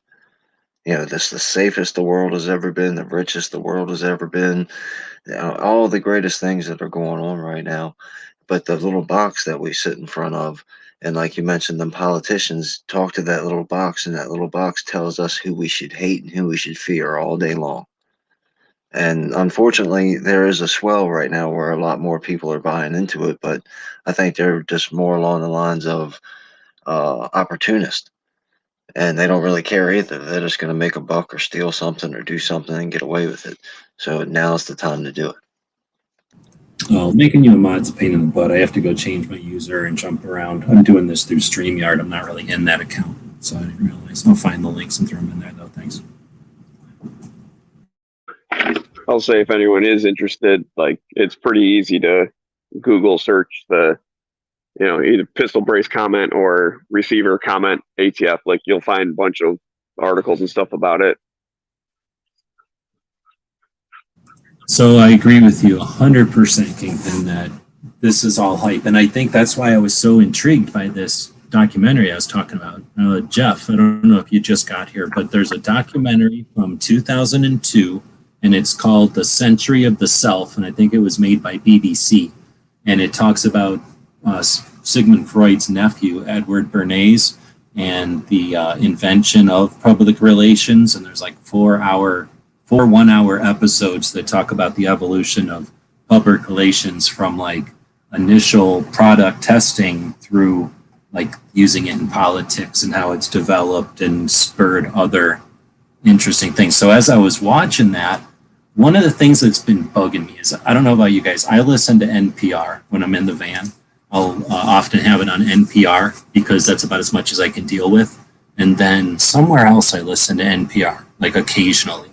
And I can only deal with it for so long because they've got a very manipulative formula of talking intimately about the grossest things ever or the most horrible situations ever that like any human would just be wrecked after even, like, I don't want to know things. And they would just pick at that, giving you much more information than they have any justification to get into on an afternoon on a broadcast radio thing. No scruples or morals, no lines, right? Just going nuts.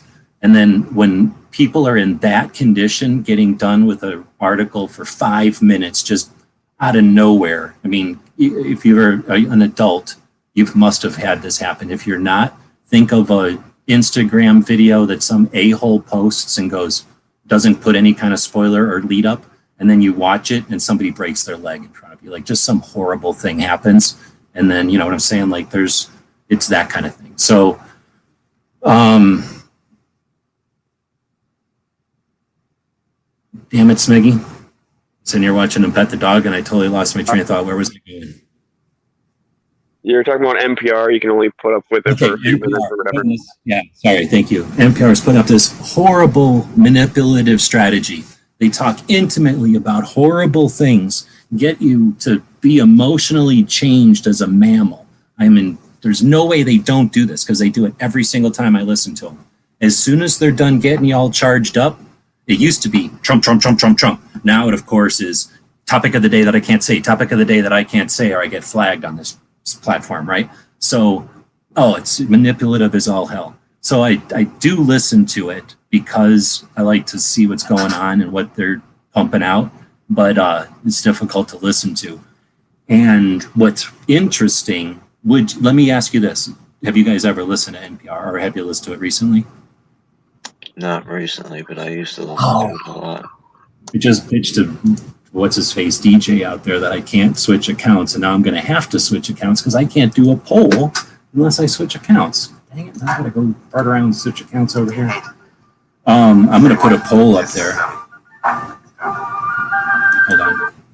Is this the right one? See, I don't even, there's like 6 every second matters accounts. And I'm going into it for via, what is this called? StreamYard. 100 years ago. Oh, and I keep playing this thing. I'm probably copyrighted like 4 times now. All right, so have you ever listened to NPR? I don't know if you guys answered me. Yeah, I used to listen to it a lot. I don't anymore. Have you ever listened to NPR? I don't know if you. Okay, Smeggy? He lives in California. I think he has to. I've heard it a couple of times, but I can't say recently. Oh, I just figured they play it out of loudspeakers there in New York or in California all the time. So, okay. I got the radio. I crank the metal channel up, and I don't hear it. So, oh, I got a mosquito going up the leg of my pants, bit me on my shin. That's the kind of, that's what I'm willing to tolerate here. So, do you listen to, like, NPR? I guess I'll put it here. Or I'll say NPR-like shows. Yes or no? That's enough. So, I'm just curious because I've been listening to it, right? Like not a lot, but just been listening to it, and it kind of has been blowing my mind. Okay, I shouldn't have said that because now I spoiled it. Would you think NPR is pro-Biden or anti-Biden? I think I just spoiled it. They totally hate Biden. They hate Biden. It's like Biden can do no right. And I'm like, whoa, like I would have never thought that. I ruined it. But would you have thought that? Did I ruin it, or did you know they hated Biden? No, I knew that they hated him. Biden's a tool that they're using right now. But the Democrat Party, the leftism, NPR is all about them. They'll never say a bad word about anything like that. But Biden, he's a target because he's expendable.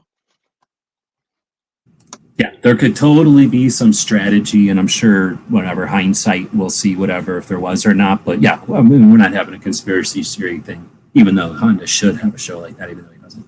But yeah, it just blew my mind that not only do they hate the guy for the most part, they don't like him, they don't because they want him to be. It's not like they hate him; they just think that he is not giving away enough stuff or doing enough stupid things that they want him to do. Right? It's like they can't ever get enough type of thing. So, but I just didn't realize that.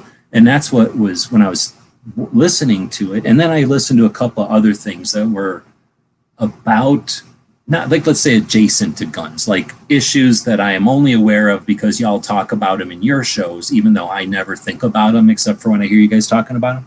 So I don't know any of the details, in other words. And then I'll listen to the NPR stuff talk about it. And it's like, they're not like necessarily opposite. Let's put it that way. They come at it from an angle that I didn't expect. And then now that I listened to this 4-hour documentary, it's starting to put a little bit more of this stuff in. Like I had a bunch of puzzle pieces, and now I'm starting to see the relationships of them a little bit better. These like clumps of puzzle pieces I had figured out.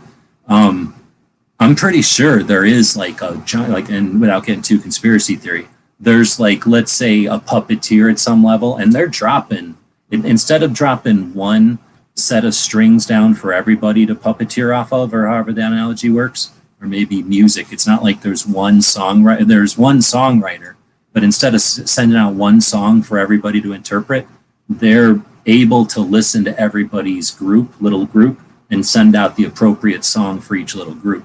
So they can send out a heavy metal song that's got their opinions. They can send out a jazz song that's got their opinions. They can send out a pop song that's got their opinions, right? And they figured out that that's a more effective strategy than trying to come up with the song that everybody loves. And then every once in a while, there's the song that everybody loves anyway, like accidentally.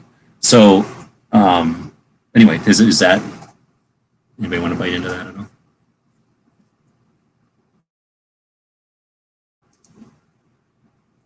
I guess listening to NPR made me think that there might be more to it. It's not like there's just one side and the other anymore. There's like probably multiple sides, and they're all just sort of bouncing around like a wind chime, and somebody's making money off the tune or something.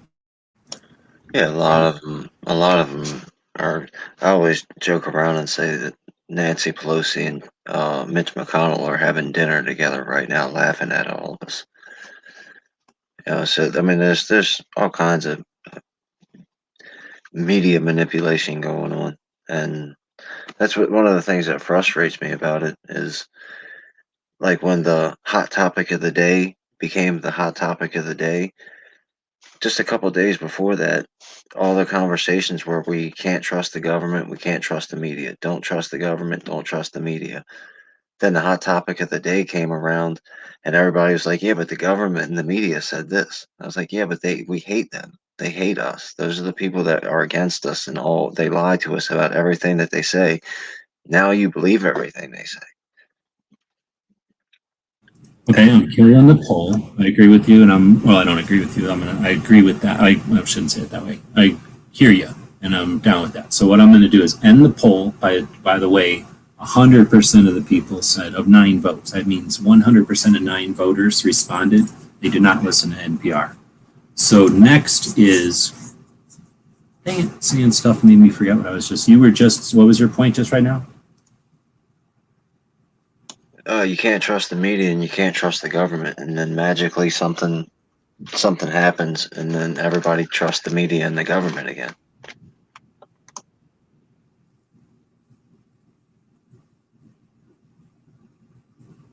All right. So I think the way I was thinking of that when you were saying that is that I agree. Like it seems to me like the options and the way the world was going with phones and the capacities, the capabilities of phones with the social platforms and the appeal of communicating on the social platforms, not just being like a fad, like Facebook was, what was the first one? MySpace was sort of a fad, but the Facebook had honed it in. And then instead of being fad, like it's been stayed around for a while. And then YouTube and stuff have developed, morphed into social platforms that fill these like gaps that no one knew needed to be filled. And they've sort of stabilized and become methods of communication. And I'd for a while been petitioning that the big 3-letter whatever, NBC, ABC, those kind of places. I don't know how it all breaks down, but like the places that own the media, right? The people that are making the movies and the TV and the news and that kind of stuff, those are all owned by a very few, 14 different entities or something. I don't know how it all breaks down anymore, but it kind of shifts. But, we all know there's some hierarchy there that very few people own all these different distribution channels, creation and distribution channels. And one of the issues has been that they've become more willing or intent to put their opinions and their positions into the content, knowing that the content helps or sometimes influences opinions or elections or whatever. So that's always been an issue. And my speculation was from maybe the 2013, right? And I didn't realize it, but that's when I started to kind of figure it out. Up until just recently, even, I was speculating that those big media companies were treading in their pants, or like what we call like shaking in their pants, knowing that as soon as people can just communicate with each other, that they don't need those media corporations anymore. I still think that's happening. And what I think has happened is obviously what are they? Facebook, Amazon, Google, Microsoft, and whatever other one I'm missing there, Netflix or something, like those have taken the place of the NBC and stuff. And now they've taken the position of being able to control the conversation or whatever. But they're doing that to a savvier group, like the people that are the 20-year-olds today, the 22-year-olds today don't even know what Y2K was, don't know what the world is like without a smartphone, all that stuff. They don't know what it's like to not have Uber. They don't know what it's like to live in a world without Amazon. Those are like the way that a mall is for us, or like a catalog is for us, is like the internet for them. Like they don't know a world without it. So I just don't see them.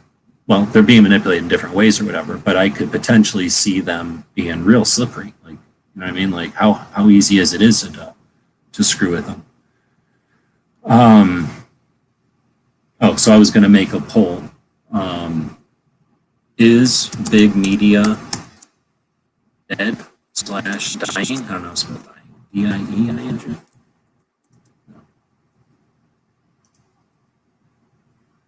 Dining? How do you spell dying? It's D-Y-I-N-G. What? No. I think so. That would be like dying, like dying, right? Anyway, is big media. Let me put that in there. Dead and dying, or dying, yes or no? Now I'll ask the community that. Oh, let's see. Did you know that in almost all of the hit songs written in the past 10 years, in almost every genre, it was written by one or two guys? Well, I didn't know that.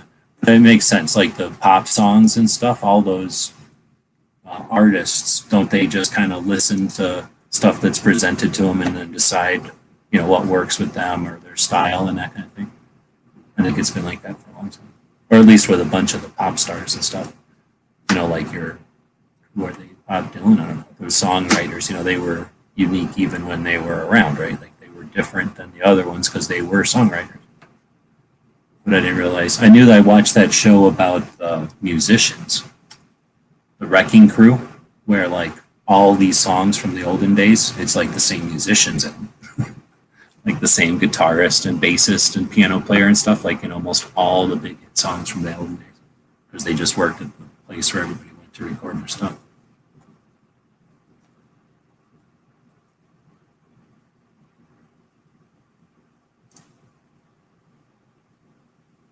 And a little bit more diversity there. Most people are saying yes, but it looks like we got one holdout that say big media is not dead or dying. That's kind of what I think. I'm not going to switch over to the poll because then it'll kick me out of StreamYard. But I don't think it's dying. I think it's shifting.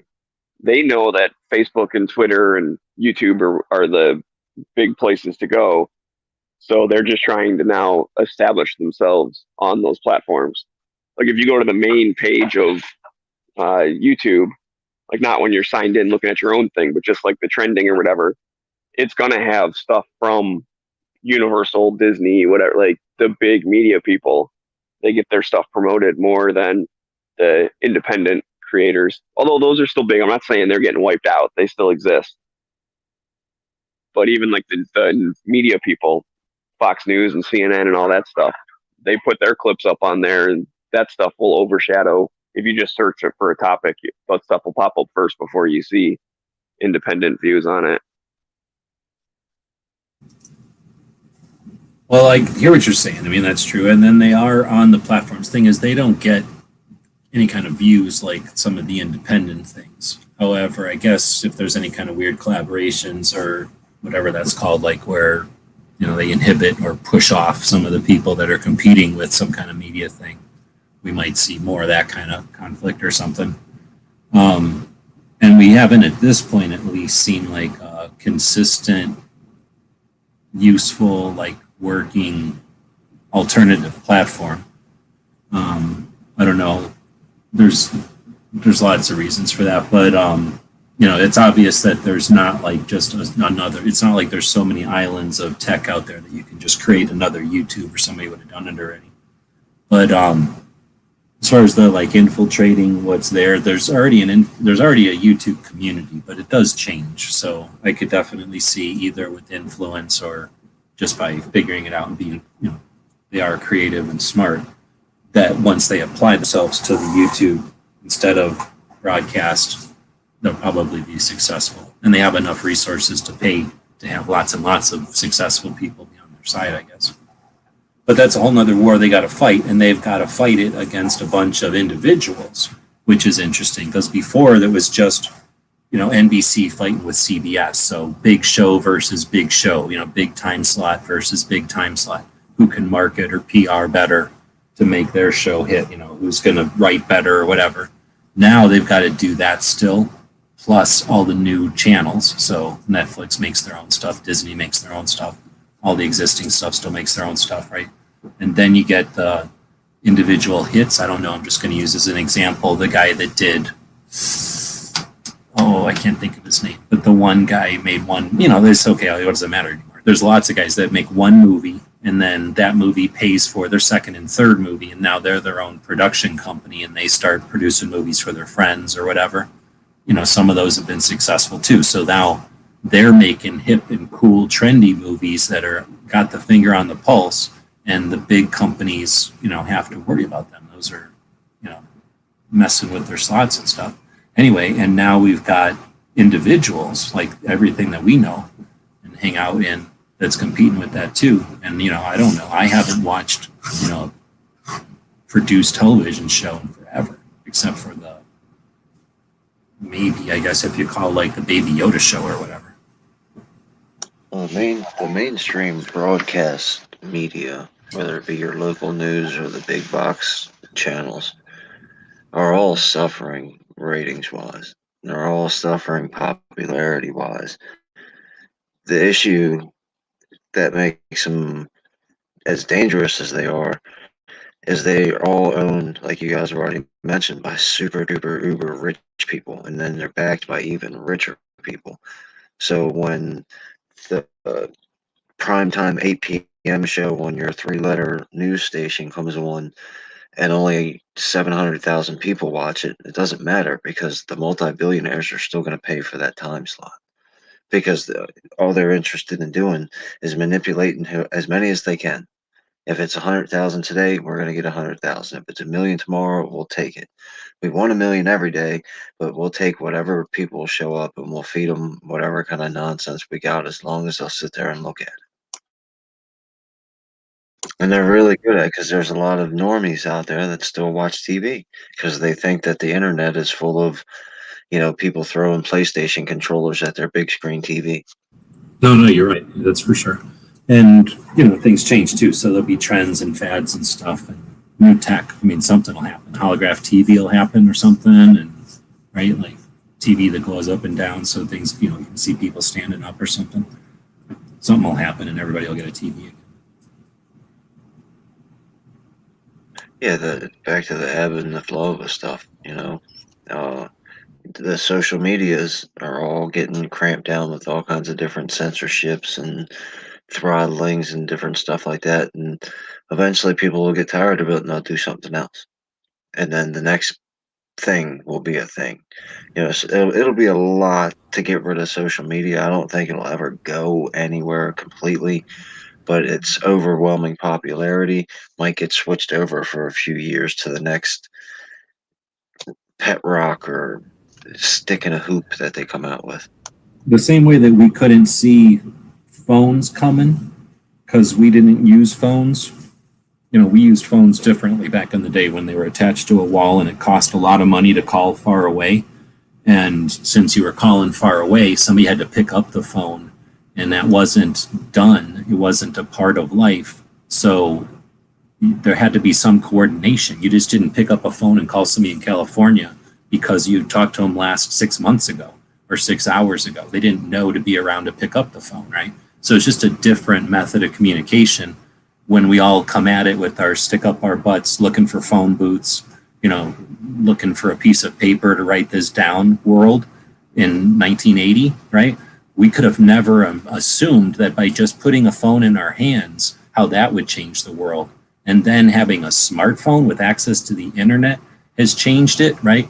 Like there's just no way to understand what could, the difference. And in the 1980s person with Coca-Cola and Nike and NBC and Seinfeld or whatever was on in 1980, Simpsons or you pick the show Dallas, like we would have never understood, like you said, the kid who emulates a video game by shooting 100 frying pans with a gun, like on a YouTube thing, and somehow making millions of dollars a year because ads or some shit. You know what I mean? Like there would just be no way to understand the flip-flops and the levels of complexity or whatever the words are to illustrate the difference there.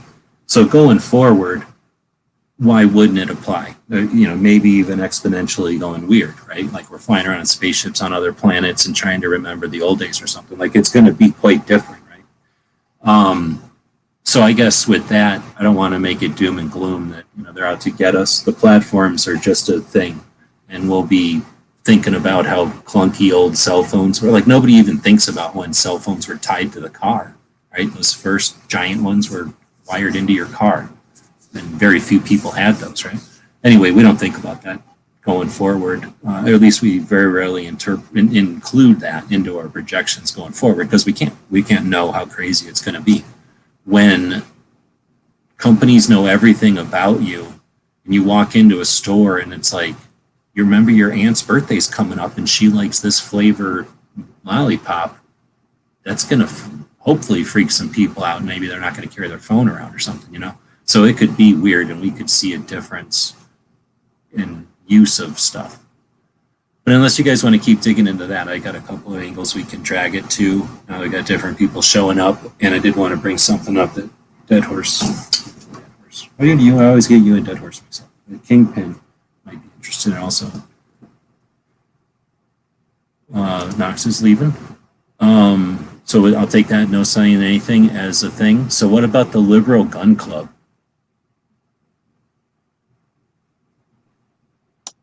I don't know much of them. You don't.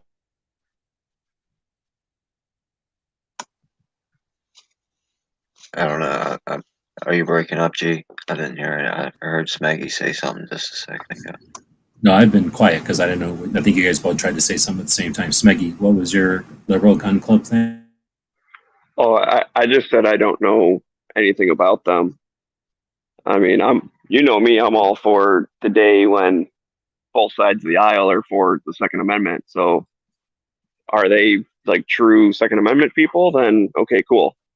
And if they're like a smokescreen, then they're not cool. No, they're not a smokescreen. So Kingpin, have you paid attention to him at all, or you just watching him from a?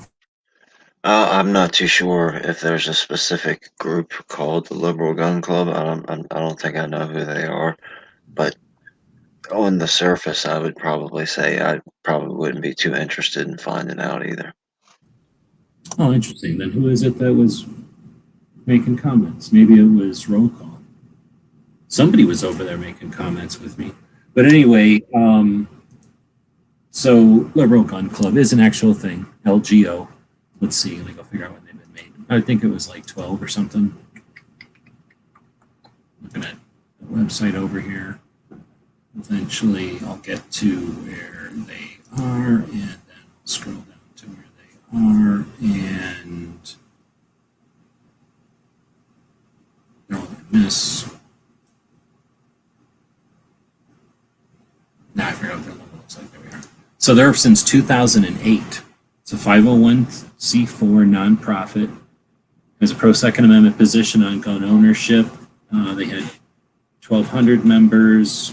In August of 2009, an interview said they had 12,000 supporters and 2,500 contributing members.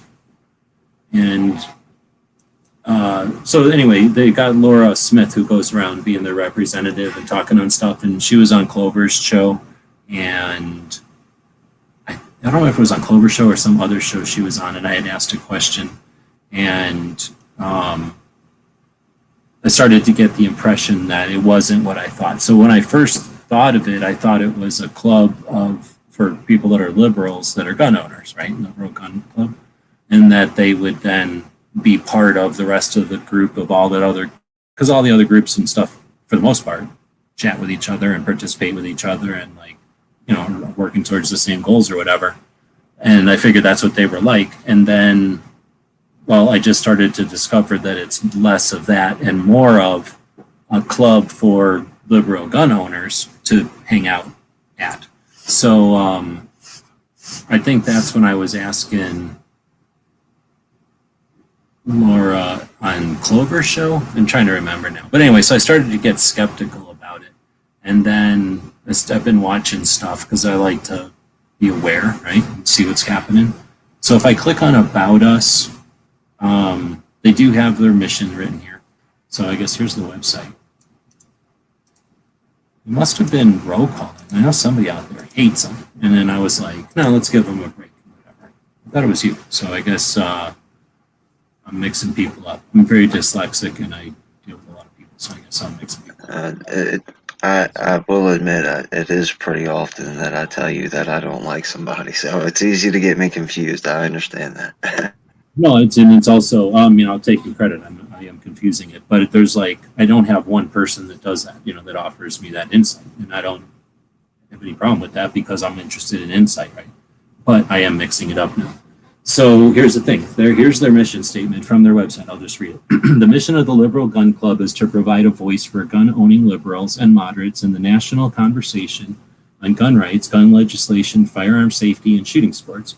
We serve as a national forum for all people, irrespective of their personal political beliefs, to discuss firearms ownership, firearms use, and enjoyment of firearms-related activities free from the destructive elements of political extremism that dominate this subject on a national scale. We also actively develop and foster a variety of programs for the purpose of firearms training, firearm safety education, both for gun owners and non-gun owners. We're a gun owners organization whose main goal is to provide training and relevant information to firearms owners. We are geared towards typical liberals who also happen to enjoy owning firearms. However, our members come from every political ideology, libertarian, independent, Democrat, Republican, Green, etc. While the National Club is primarily an education and outreach nonprofit, we do frequently speak to issues that our unique perspective can bring value to. We do have some opinions that have been formed over the years with the input of our leadership and members. In order to encourage fun and safe shooting among liberal gun owners, we want to provide as much information as possible to choosing, owning, caring for, using a firearm easier. All right, so they've changed it a little bit, and I wonder why. So let me see. Maybe I'll go to what we do. So I went to the What We Do page, and it says, in support of our mission, the Liberal Gun Club maintains an active membership with many formal and informal activities and initiatives. Some of these include: we provide a voice to gun owners who do not subscribe to the right-wing rhetoric surrounding firearms ownership by engaging the public on important firearms issues. We provide an online alternative to existing Second Amendment forums, allowing liberal and moderate views to be expressed and actively debated. We encourage well-thought-out and reasoned positions and discourage personal attacks and angry tirades. We host regular shooting events to promote marksmanship. We have created several training programs, including a range safety course, firearms familiarization, defensive pistol, and are creating other formal safety programs to promote firearm safety, marksmanship, and responsible ownership. So kind of sounds boilerplate to some extent, kind of like, whatever. But when I'm looking at it is, this is the part I remembered seeing. There's 4 bullet points here, right? They say, in support of our mission, right? So I'm thinking mission statement. So maybe I intermix those because I'm not good at being good at stuff. So I assume that their missions were these 4 bullet points: to provide a voice to gun owners who do not subscribe to the right-wing rhetoric. Well, I don't subscribe to right-wing rhetoric, so I don't know what the hell that means, right? So whatever. That just, Go ahead. just jump in real quick. Sorry. That's basically saying we're not the NRA. That's what they're trying to say. I guess, but I would agree with you if that's what I thought. I didn't think that at first. I didn't know what it meant, but I can understand that position. I don't agree with it, but I understand it, only because of what other insight I have. But I can understand you having that position. So next is, we provide an online alternative to existing Second Amendment forums. Well, that says it, an online alternative to existing forums. That's fine, because I've heard in interviews that they got all mad and upset when they would go to a forum and somebody would be like, I don't know if I'm allowed to be like, oh, that's gay or whatever. Like, am I allowed to say that? That's offensive now or something, right? And if they heard that, then they'd be like, oh, I'm not tolerated here, even though they weren't saying that a gay person is bad. They were just using that as a connotation or whatever, right? Like, whatever, because they're able to voice it. If somebody goes, oh, that's retarded. There are hardly any retarded people actually stand up and go, hey, F you, motherfucker, like say that to my face. Right? But because people can articulate it, you're allowed to stand up for yourselves and be like, hey, I don't appreciate you marginalizing my whatever by just, degrading it like that, right? So fine. I can understand if you go into a place and you've got opinions and awareness of your right to exist and somebody's like not going to deal with that, then you're like, all right, I'm going somewhere else. I'm finding a new place, right? Fine. Have a place where you can do whatever and not be having people that aren't whatever nice to you, right? Like, have your own place. That's fine. It's dividing, right? And I can understand why people would say stay and fight or do both, but whatever. I can totally understand this one. It says what it is. It's an online alternative to existing forums, and I'm not complaining because they're saying it right there. That's what they're doing. Then they host regular shooting events. That's another thing I'd like to talk about at some point tonight. Is events are the next. When you were kind of talking about earlier, Kingpin, about what might be next, like what's next for 2A or whatever. Events are what is next. So they host regular events. That's part of why I say that.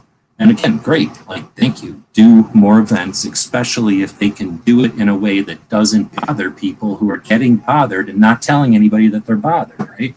Like, oh, I walked into a store and I got bothered and left because the store bothered me. How is the store going to never bother you again, right? Like, because you didn't tell them. So anyways, there's like, okay, have events that are good. It's a real life thing. Hold on.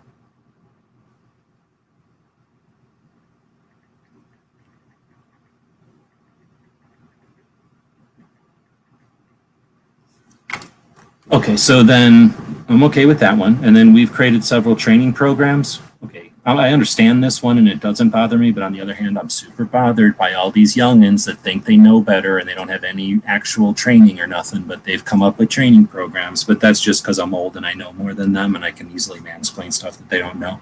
But okay, you're allowed to be wrong and have your own school about being wrong. Like, that's fine. I can totally agree with these 3 points. My misunderstanding is this first one. We provide a voice to gun owners who do not subscribe to the right-wing rhetoric surrounding firearms ownership, engaging the public on important firearms issues. So I, for some reason, assumed, I don't know, let me ask you guys without spoiling it, that first bullet point, if you guys can agree with me that these other ones, we don't have to agree on them, but we can understand. They're being on the surface, telling us what they're doing. Does this one, is there any question about that, or how would you describe this one? Zooming in on it. Screen share.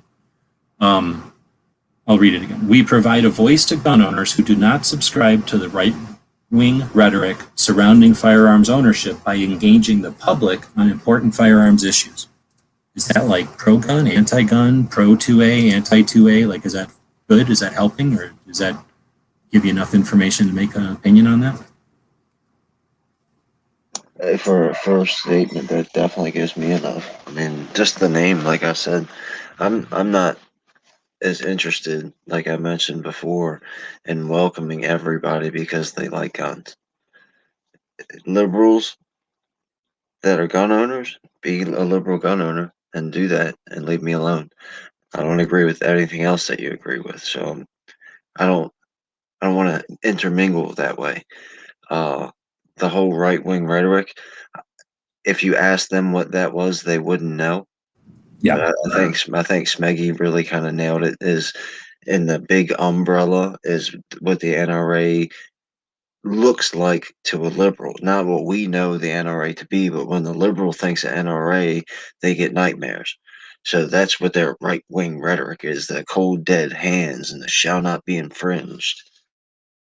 Well, I guess we don't know, right? We just know that that's what they're describing it as. Whatever it is, it is. So then Patriot's saying it depends on, are they saying right-wing rhetoric from the media point of view or you or what? Exactly. I think that's what you're saying, right? Like, but you know, also one of the intricate, the problem that most people get mixed up when you start talking about right and left wing, the United States is different.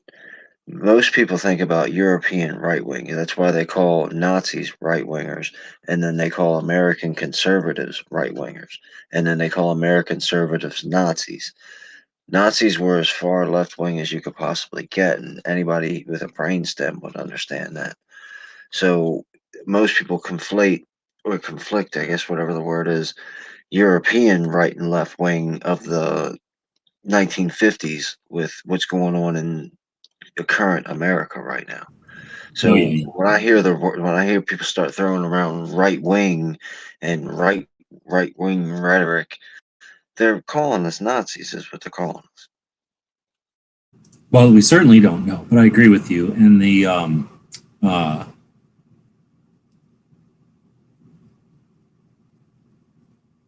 right, I lost it. I'm sitting here fiddling with something. Oh, I was going to say, I think one of the issues, to address what you're talking about, is many people are taught that a political spectrum is a line, and that like your whatever moderate libertarian middle is something around the middle is something like libertarian or something, and then you go to one side and it's getting more fascist and restrictive and totalitarian and communist, and then you go the other way and it goes Democrat, Republican, right wing, and then what's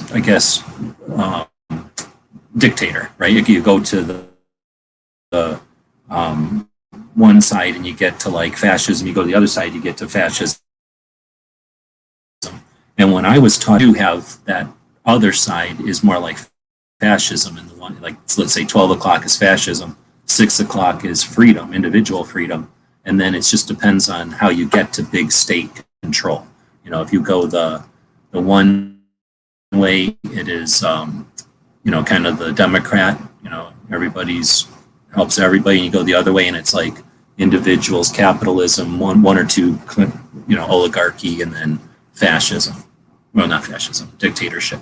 But anyway, and I don't know if that helps or not, but sometimes I think people get confused because once you get to two extremes on a line, they're very similar, but if you think of them as getting into the other end of a spectrum in a circle, you realize that they're both heading in the same direction. It's just that they're taking different routes, and then they do end up being basically fascist or dictator, same different names of the same thing. The trick with that, like kind of like you said, there's a left right, but then there's also the up down, and on like the far up is like super authoritarian, and then the far down is like anarchy, basically. Or individual. So you can go left and right one way, and you can go up and down the other. So a lot of people maybe go diagonally as they get further towards one side. They also are further towards government control, and as they get further towards the other side, it's more freedom individually. But it's definitely, you got to think of up down and left right.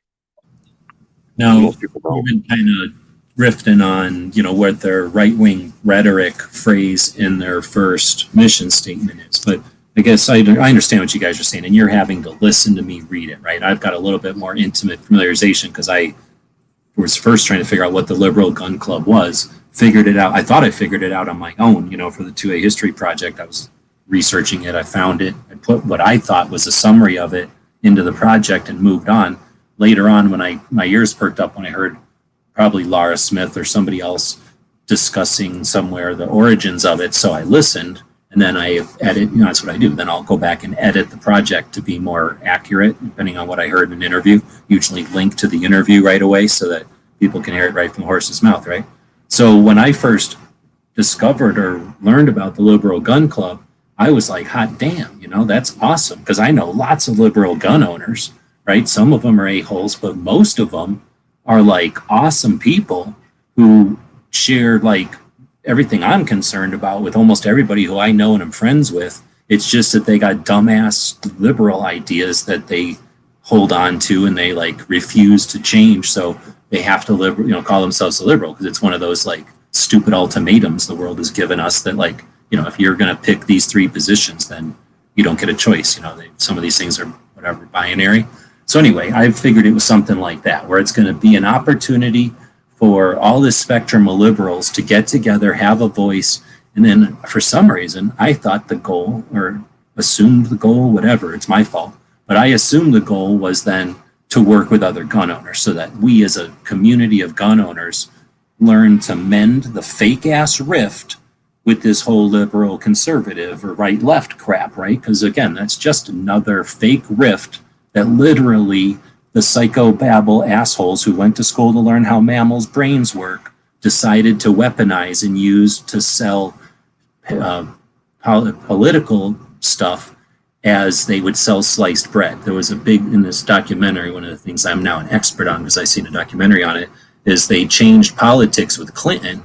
It went from let's try to appeal to all Democrats to let's slice the bread and appeal to you get an Egg McMuffin or whatever, you get an English muffin, you get a tortilla, you get a cornbread, right? Like you get a New York style, whatever the hell they eat in New York, you get whatever they eat in Detroit, right? You get whatever they eat in Chicago.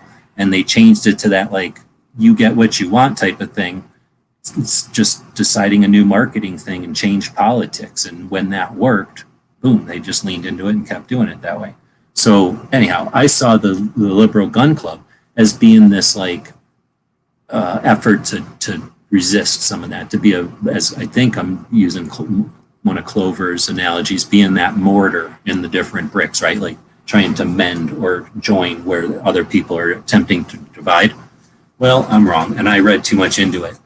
I'm pretty confident saying now that they are not doing that at all. They're not interested at all in being like a unifying entity in the gun culture.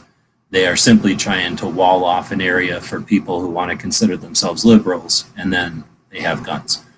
But it's frustrating because I think we need that middle ground. I think there should be like some sort of translator, some sort of babble fish that can go over and tell the liberals, calm your fucking jets, because I can't do it. I've tried, and they're too tender, or I say the wrong words or whatever. They insist on not being able to be mansplained. But somebody needs to be a translation, and unfortunately, it's not the Liberal Gun Club. So I just figured I'd bring that up to see if that would create some conversation and maybe piss somebody off and make them create or encourage them to create a liberal gun owner translator club where they just act as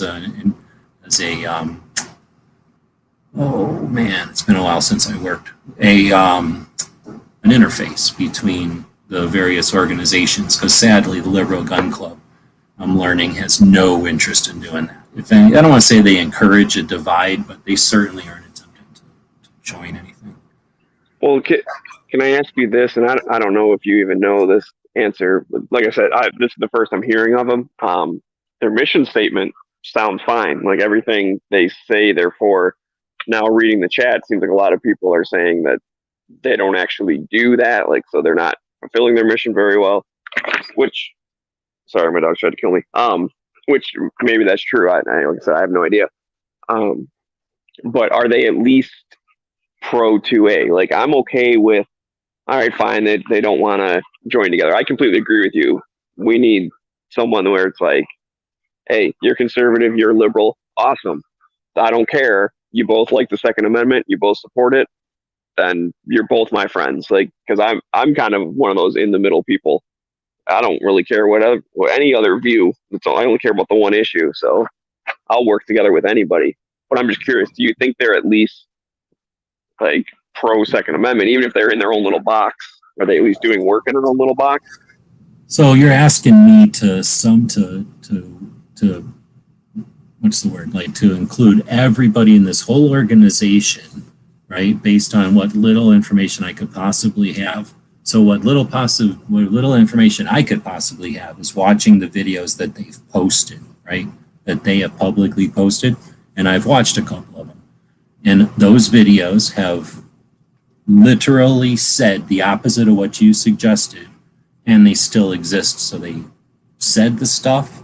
No one challenged them on it. If anything, they were agreed with when they said things that were, I guess, divisive. I don't know what to call it. Like certainly not unit towards unity or tolerance or anything. It's like, oh, I insist on still hating those other people, but I acknowledge we all have the right to own a gun, which I guess we have to live with. I mean, because it's a free country and stuff, but it's certainly not like anything you just said there. So I can't say that I can tell you they're everybody's individual opinions or point of view, but I can tell you that in the live conversations that I think are Zoom calls, I'm not going to hold it against them, but I'm going to hold it against them because Zoom calls suck.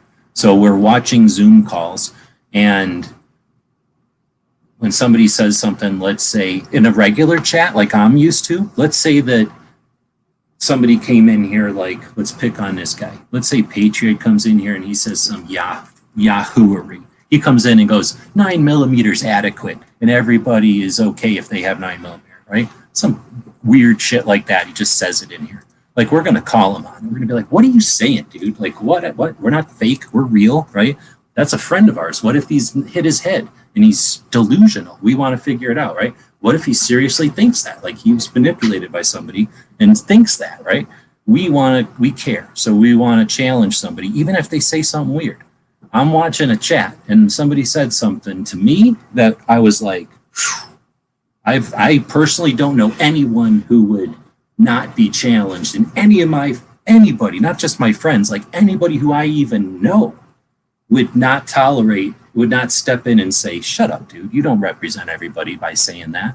But instead, I don't know, maybe that's the cool, tolerant thing to do, is watch somebody be like horrible, angry, and wrong and mean and just abusive.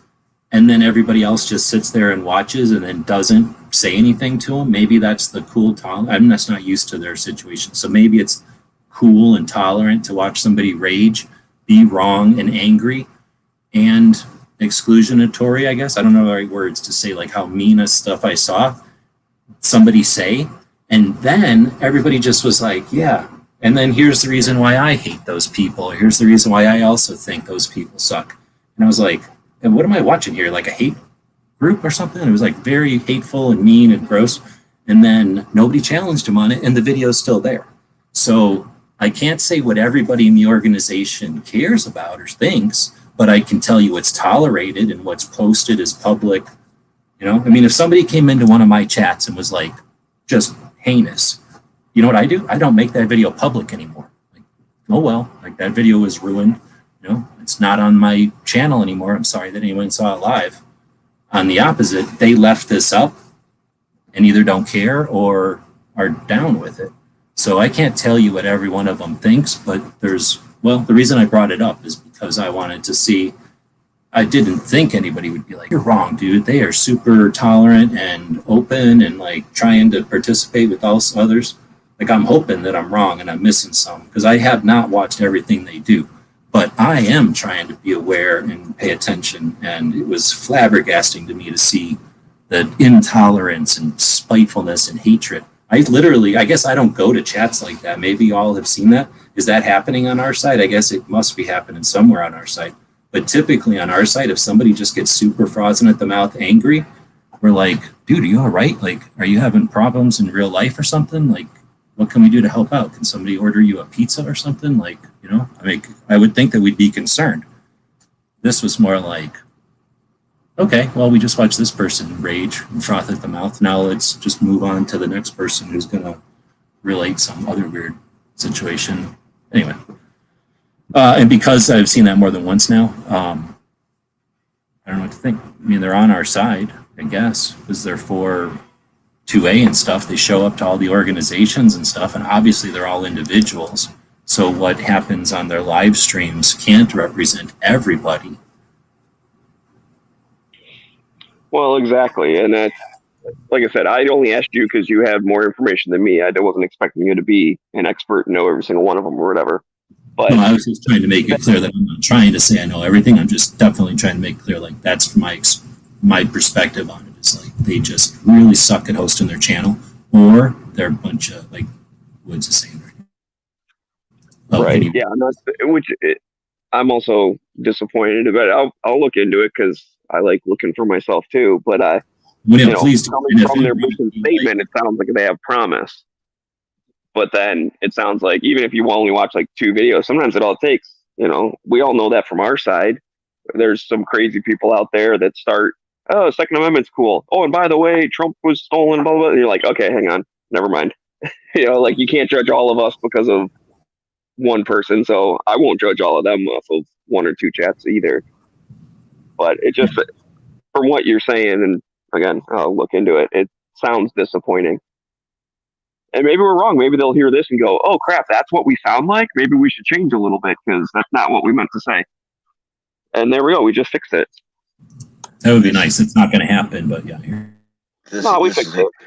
This is a great opportunity for gun channel 2A people or whatever to dig their heads out of their ammo cans. If you live in a fantasy world, then you can imagine a time where a self-labeled liberal and a self-labeled conservative get together and put everything else to the side and work on just the 2A. It's possible, I'm sure it's going on somewhere, but it's not going to catch like mainstream power, but we can pretend that it will. The reality of it is, they're not going to be able to separate their politics for very long, because some point in time taxes are going to come up. Some point in time abortion is going to come up. Some point in time all the other things that divide the lanes are going to come up, and that's where the 2A is going to go right down the drain.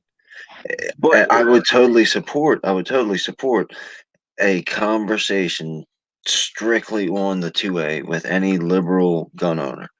That'd be fine. I would all about that, and we can have a cordial discussion and then leave it at that. But to think that there's going to be some melding just because they like guns too, I don't see it. well, and I don't think we have to all hold hands and sing Kumbaya together or whatever either. But I do think it's possible if, we push on one side for more Second Amendment rights, and I think someone in the chat, I'm sorry if I'm stealing what they said, and I forget who said it. But is it possible that the liberal gun club can push like Democrats saying, listen, guys, we agree with everything you're doing except the gun stuff, so knock it off. I would love to live in a world. I hate the two-party system, but I'd love to live in a world where I get to choose between a pro-gun Republican and a pro-gun Democrat. There's no such thing. Think about the other stuff that's important. No, he's saying there isn't. You're right. There isn't today. But what Smeggy's saying is once you create three things, for example, then all the little political binary things pivot and switch and shift. No, now this is what I don't understand. And maybe it's not. It's kind of a joke, but it's kind of being serious. Maybe I'm not that 2A, but I'm not just it. Life is more than the Second Amendment and our firearms. We've got the fact that abortion is a thing. We've got the fact that religious rights are a thing. We've got the fact that every million other things that make a society are happening at the same exact time. I hear you, but can I interrupt with this? Are any of those things constitutional, or are those things interpreted as constitutional? The Second Amendment is literally a constitutional amendment that brings us together there. So I hear you, and I don't think that the Second Amendment is going to be a Scotch tape that makes someone's opinion on what abortion is not going to change. And you're not necessarily going to bring two people together, especially the person that's like flippant, I guess is the nice way of saying it, and the person that's very adamantly against, right? Like those people, you're going to have some weird thing that's never happened before to make them. So I don't think anybody's delusional to think that those types of things will touch. But the Second Amendment isn't. Second Amendment is more like if you can have a convertible or not. It's more like, what steak knife you can have. So I don't think you have to agree on where you're driving or what you're cutting to agree on whether or not you can have the tool to do it. And that's where I think there's the common ground. So I didn't want to interrupt you too much, but I think that's...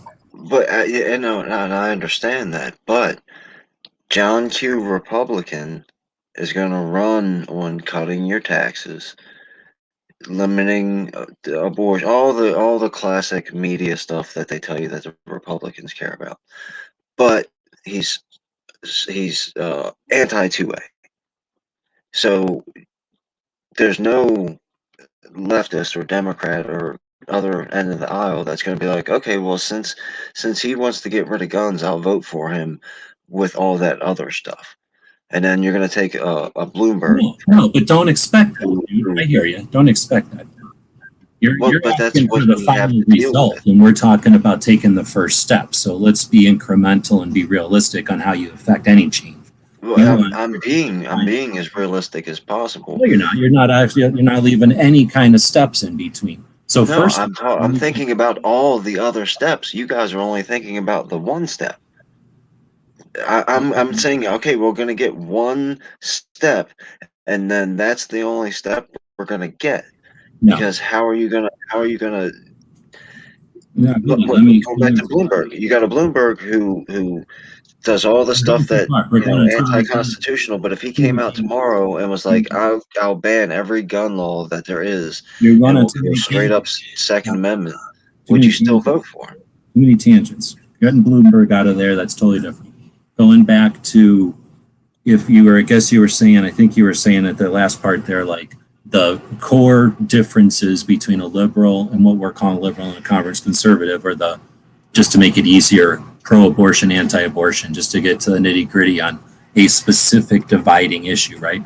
Like, yes, you're not going to get in the current political party system a Democrat who is perfect. You're not going to get a Republican who's perfect for everybody. You're going to get one that appeals to the two extremes.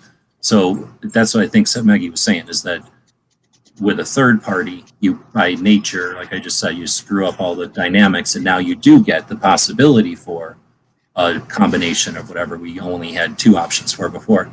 Now that would require two ifs, so I can understand disregarding that, but that is something, again, that's a finish line. It'd be nice when we have three options. How do you get to three options? We don't just wish for a genie and then ask the question. Wait, you make a goal, you figure out a way to get there, and you start and make progress, and then, yeah, you're going to make steps. Now, I don't know about you. When I go out to walk a certain amount of miles, I don't think about the 7,000 steps it's going to take. I think about the weather, and I think about, how my shoes are feeling, and then I start walking, and I start to experience and interact and react to the wind and the weather and the sun and everything else, right? And the rocks that are underneath my feet. So that's where the experience of working together lets us go further. We may fail 7 times, but the 8th time we may not. Does it mean you don't attempt ever? No. So that's a whole different philosophy thing, but I'm attempting to suggest that because we don't have immediate success, we still have to start. And even if the thing isn't an immediate perfect solution, they're still worth often in efforting, because we learn to work together and we learn what works and what doesn't in collaborations and what. So I'm not suggesting we're at the end of anything. We're at a beginning. The liberal gun club's been around since 2008. I'm not aware of anybody as of any time that's ever unified anybody. Closest thing we have is the Gun Rights Policy Conference, and the liberal gun club's only been going to that recently. So they, even though they've been around, they haven't felt to be asked to be included. They haven't been included, or they haven't been invited, or whatever the words are. But you know what I'm saying? Like, it's still a relatively new phenomenon. Now, 20 years later, if we're having the conversation, they're the only entity, that's a different scenario. But right now, I see it as, we've got a lot of potential in front of us. And I don't expect everything to be a success. And it would be better if this was a success. And I'm not trying to shit on them. They're fine. They can go do what they want. I misunderstood what their goals were, and I really wanted them to be more of, like I was saying, a translator to the liberals, because I think that's a big divide. Anyway, so I'm trying to bring us back to that. So I cut you off there and started going backwards a little bit, but I don't necessarily need to cut us off going in that direction, because what I still think in the bigger picture is that guns are the kind of thing that can bring people around to have some common, common agreements, right? Even when we have major disagreements. And at this point, nobody is profiting by us getting together. Like, literally nobody. Like, after I watched this documentary, I may not have mentioned I watched this big long documentary. After watching that, holy crap, I am convinced that nobody wants us to work together. I mean, we are a massive engine. If you look at us as in any direction, we're a massive engine that's used by lots of different entities, right? We just have to acknowledge that at this point. And unlike a massive engine that's a bunch of cogs in a wheel like Hive, we are a bunch of individuals, and everybody knows that, and they cater to that. And it's one of those memes where once we realize the power we have as individuals, we start to take the power back. And they're doing as much as they can to just downplay the idea that we can get together, but we know it. I mean, we've done it before, and we understand this tech that we're using. We're not idiots. And these steps, or at least when we see the steps that bring people together, we're going to win. I've been talking for a long time, so I don't know where you guys want to dig into that. If I can just jump in again real quick, I'm actually about to get going, but I just kind of wanted to defend my point a little bit, is that I'm not saying, Kingpin, that everyone's going to vote for one person or the other. Like you said, a traditional Republican, blah, blah, blah, blah, except for one thing. All of a sudden he's going to get Democrats voting for him. I agree. That's probably not going to happen. My only point is that I wish that, the Democrats just dropped gun control altogether, that they hear it from their own side plus the other side, and they realize that it's a losing issue no matter what they do. And so they say, you know what, like, I'm pro-gun, and the Republican says, hey, I'm pro-gun.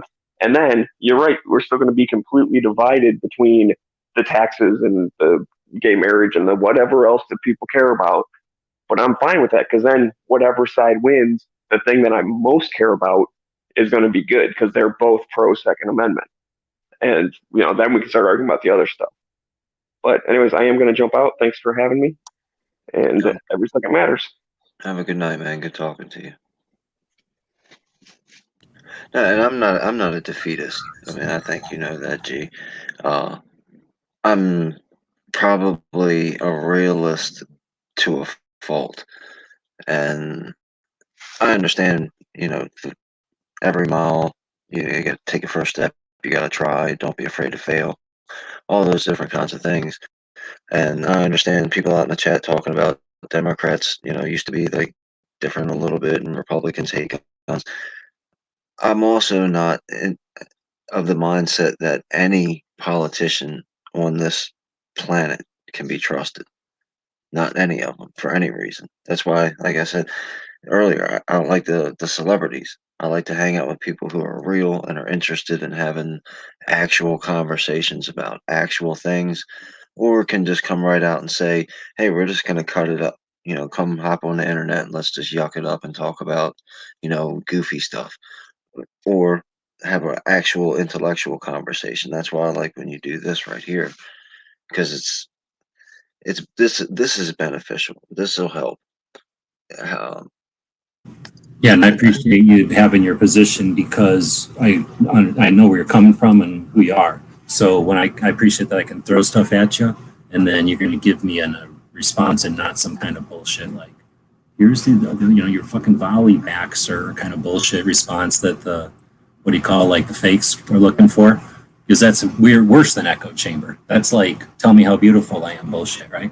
So if I'm wrong on something, I appreciate having people where I can bounce stuff, or if I'm not honed in or something, right? Like, you can't be embarrassed to be like, aim to the left more, or it's windy out there, you shot left, right? Like, you got to give people feedback on stuff. So I appreciate it. Well, when I decide that somebody's my friend, and I would consider you a friend of mine, I always say never argue with anybody you're not friends with. So if I think highly enough of you to consider you a friend and a good friend, then we should be able to have any type of conversation about anything and be able to walk away, whether disagreement or not, still having that mutual respect for each other. And that's why I don't think I'm not interested in censoring anything you got to say. If you want to say I'm a jackass, then use those words. If you want to say and kick me off and don't invite me back until never, that's your personal choice. I just want you to be original and be who you are, and just be honest, whether I like it or not. Okay, so now go and appreciate it. Now let's go back to what I was bitching about with the liberal gun club. So again, I'm bitching mainly because I'm disappointed. Like, I really think that there's fake divides, like artificial divides that are what's the word, like bigger in the mirror or whatever, seem bigger in the review mirror or whatever, because people are screwing with us. And like I was trying to say before with the NPR thing, when I listen to some stuff and listen to the way that they just hate the news that I hear from the other side, because I listened to the channel that had Rush Limbaugh on it just as much as I listened to NPR to kind of balance. And I randomly listen to both. So it's not like the same show, but it's kind of randomly throughout the day often. Not regularly at all, maybe once a week, both sides. But when I hear the side on the other side, like, I don't hear any sort of like questioning. It's just assumed that the other side is against us. Here's our positions. Let's just, it's just assumed the other side is just against them. When in reality, the other side could more appropriately be called almost in alignment. It's just that they're both being played in a different angle. But since neither one of them are questioning or being aware of themselves in relation to the other, at least, you know what I'm saying? They're just both oblivious, it seems like. And when I'm talking like just some of the dumb stuff like the riots and their descriptions of the riots, or the descriptions of the 6th day or whatever, you know what I'm saying? Like all these dumb things that are the topics of the day, like I think you said, that they're using, and the way that they're playing that fiddle it doesn't even matter who's right or wrong. It's just the way that they're playing the damn fiddle. It's manipulative, and that's why I have some optimism, without, I think, being overly optimistic, that you just can't do that to people for very long before. As soon as they figure it out, we drop things quick. And what the hell was I watching? I think it was something on NPR, and they were saying that the only way you can divide people up is by if their culture is this way or that way. And basically, they summarized everything up to be in this culture this way or that way. And whatever the situation was, the Americans are the like typeface, like the ultimate of the one side, right? Like we're the most individual and blah, blah, blah. And because of that, there's all these characteristics. Like we're easy to manipulate this way, but we're all but impossible to manipulate this other way. And that's one of those things. Is like you can do a bunch of stuff to us, but because we're independent and we're individual, and nobody's really screwing with that, really, right? We have choice, and nobody's given up their choice. That's like a consistent thing, that none of us are giving up our individualism. And because of that, we're fickle, I guess is the way to say it. Like we'll turn on a dime, and they can't predict that. They can do everything they want to try. I mean, they spend a lot of money to attempt to do that, but we turn on a dime, and everything I've watched, has indications of that. But there's things where, clear Pepsi or whatever, like we're just not doing it. And there's no rhyme or reason. They strategized that. They had all the indications, and they pulled the trigger, and they just missed. And we've got that. And I also wanted to throw out there, since I'm on this riff, from a couple of topics ago, Trump. No matter what you think of that dude, the fact that he is a TV star who was not just like Reagan, like movie star, blah, blah, blah, like a weird TV star, like a weird TV show where he was super polarizing to begin with, jumps in and becomes president of the United States. And yeah, there was like problems and whatever, but we also took that in stride. The rest of the world dealt with it. We moved on from it in the worst way possible. It was like the biggest hiccup ever. Like, you know what I'm saying? Like we are super adaptable, and we don't hate each other. Like we're mostly all chill. We all just want to be happy and do our thing. And for the most part, leave each other alone. We start getting annoyed when we're packed on top of each other or super envious of each other. And that's a manipulation. And we can adjust that by education and awareness. Just being good people and not getting distracted. Anyway, so that's a bit of riffed off of some old past stuff. I don't know if you want to throw anything in there, because we're just kind of throwing stuff back and forth, but I do have one highlighted on the screen there that whenever I was bitching about Liberal Gun Club before, I think I started my whole spiel there with that, I wish they were a little different way, but as I'm discovering the way that they are, the good news, I guess, or the silver lining, in the fact that they have no interest in participating with the rest of the community. That's my summary. Like, it's unfortunately, I'm discovering that they are content to be a walled off, fenced off section of the community. They're not working against us. They are a subset of the gun owners. And, when needed, they're a resource. They're not bad people or nothing. It's just that they have no interest in learning from or participating in anything that came before them or anybody else. And that's fine. Like, I don't care. Like, people that like shotguns don't talk to people that like revolvers. Nobody cares, right? So that's fine. It's just frustrating that I'm learning that. But here's the thing. The stuff that offended me, the stuff that I was jaw-dropped over, I'm going to give you some specifics. But in general, they weren't politics stuff. They weren't like abortion. I mean, maybe, yes, they're adjacent to that stuff, I'm sure, because they do exist in real life. Everybody has super strong opinions on some things. But it was mostly like, I can remember one conversation from somewhere, and it doesn't matter where anymore because it was a while ago. But okay, so I don't know how to approach it. I was listening to a conversation, I think, and so I wasn't in it. Like, I was just observing, right? I was just being a spectator. And somebody said something to the effect of, I went into a gun shop and I was offended and I left and I hate that gun shop. I was like, okay, right, whatever. I've been into gun shops and they're like 9mm or whatever. And I'm like, fuck, I'm never coming back in this gun shop. I totally understand that. But then when it turned out what they were offended by was a flag with a blue line on it.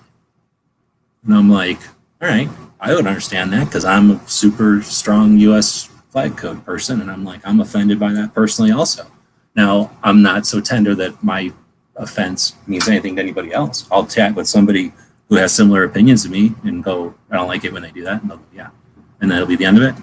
And then I guess it's fine if you want to be like, that offends me to the point where fuck that gun shop. I'm never going in there again. But to me, that seems like cutting off your nose to spite your face. I don't know what the words are for that. Like, that just seems like the meme of the person driving down the street, sticks their thing in their own bicycle, and then falls off. And it's like, I hate that gun shop because of what they did. Like, really? You created the situation, and then you got offended by the situation, and now you've reacted by not even telling this place. And then I'm assuming they didn't go to the place and go, that flag offends me. Now, I really didn't ask why the flag offends them, because I probably don't want to know. But anyway, that's the kind of thing where it's like, really? You're going to just be content with someone be offended by something like that? Again, I use 9mm all the time, and people go, why? So I can basically generalize all the dumbass shit people get offended by. Grip angle, please. Oh, you want this Lamborghini? Yeah, I'd love that. Oh, no, I sat in your Lamborghini and the seat angle isn't good enough for me. I don't want your Lamborghini. You want this Ford truck? Oh, yeah, I need to get a lot of work done. Let me sit in that Ford truck. Oh, no. The seat angle doesn't work for me. I don't like the arrangement of the dashboard. Keep your Ford truck. I'm going to go buy an inferior truck or whatever. We'll go buy a Toyota. So, you know what I'm saying? Like, it's just ridiculous that people have these, like, issues that they make up so that they can solve them and make themselves right? And that's the kind of stuff that I'm like, seriously, you're going to just sit around doing this and then pat each other on the back like, oh, I'm so sorry you had to experience that. Like, how about a suggestion like talk to the gun shop and maybe they take it down. Maybe the gun shop hates it and they put it up as a joke, right? As a way to say, like, look how stupid this is, and you both hate it. I mean, how stupid it is to just get offended by something and walk out. And that's the kind of thing that I just can't abide. Is that the right word? Like, I just don't feel like hanging out with people that are like, yeah, let's wallow in that. Is that the way to say it? I'll let you say it. That's in their mission statement. The first line in their mission statement was offensive to a whole bunch of people who are going to read that when they see right-wing propaganda or whatever the word was. You mean like anybody who comes along and is like, well, what are you calling right-wing rhetoric? Like, what is it? Yeah, like that's almost like an offensive way to say stay away from us. Yeah, like if you're searching around on the internet side, wherever they're at, and you're like YouTube surfing, for instance, and you see Liberal Gun Club and you click on it. Oh, let's see what these guys are up to. Click. And then the first thing they says is there's no right-wing rhetoric here. You're going to go click and click right off of it. And then the hypocrisy is in the rest of their statement, it talks about we're open to anybody. Well, your first sentence said you're not open to anybody who believes in whatever this right-wing rhetoric is, but you're open to everybody. So Yeah. Just pick one. Just pick one. Just say we're open to everybody but right-wingers. And what's a right-winger? Whatever we decide is a right-winger, that's a right-winger. But again, that's sort of like a, what is that called when you have a doorway that's not really a doorway, it's just sort of like an air lock type of situation. So I get it. Like, you don't want to necessarily say blatantly what you just said. So you create this doorway and then a second doorway, and since they're shifted a little bit, only a certain amount of people are going to walk through both doorways, and that effectively filters everybody you're trying to get out of there. And they said it. I just didn't read it that way. Whenever I first read it, and maybe it was also because the people who I knew personally from it are very open, like tolerant, and don't go around getting offended by every little thing, right? They seem to be normal people to me. So, or like what I'm used to being in the normal, people in the community. Like, if they get offended, they say it, and if they, whatever, then they deal with it. But anyway, it's mostly from watching live conversations with members, not necessarily the people who represent the organization. And there was some conflict because I really thought, after reading this the first time, that, well, I guess it depends. Clover reads this, or he interprets it as one of their first goal here, their first mission statement, to provide a voice to gun owners who do not subscribe to the right-wing rhetoric surrounding firearms ownership by engaging the public on important firearms issues. Like, he reads it in that inflection, like we provide a voice, and then this is all just description, and then we provide a voice by engaging the public. So like they go out and represent liberal gun owners, and that's how I first interpreted it too.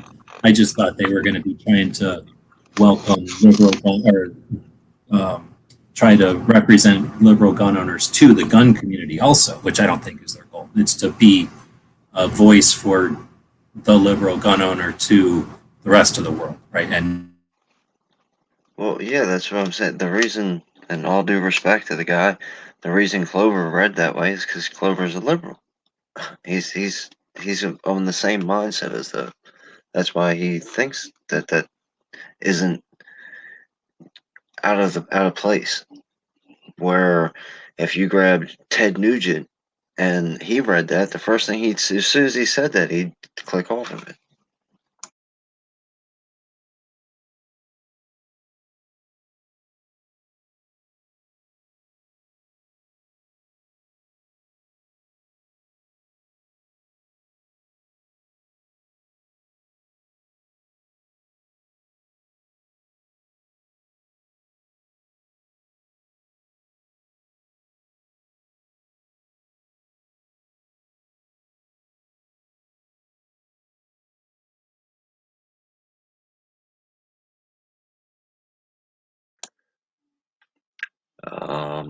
I hope you guys can hear me. I'm sure G will be back in just a second. He was having some storms in his area, so the internet was kicking in and out. I'd want to listen. I agree, Daniel Ortiz. I'd want to listen to their reasoning and make some observations and stuff. But most of the time, they won't give you that. If they're gonna, and I know I'm generalizing, so thank you for being patient with me, everybody out in the chat. But not really generalizing that much. If they put liberal in their name, then you can almost assure that they're not interested in having a conversation with you.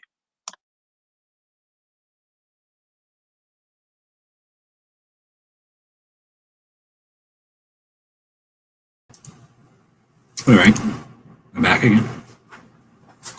Welcome back. Am I back again? Yes, sir. Okay, sorry about that. Thanks for your patience. I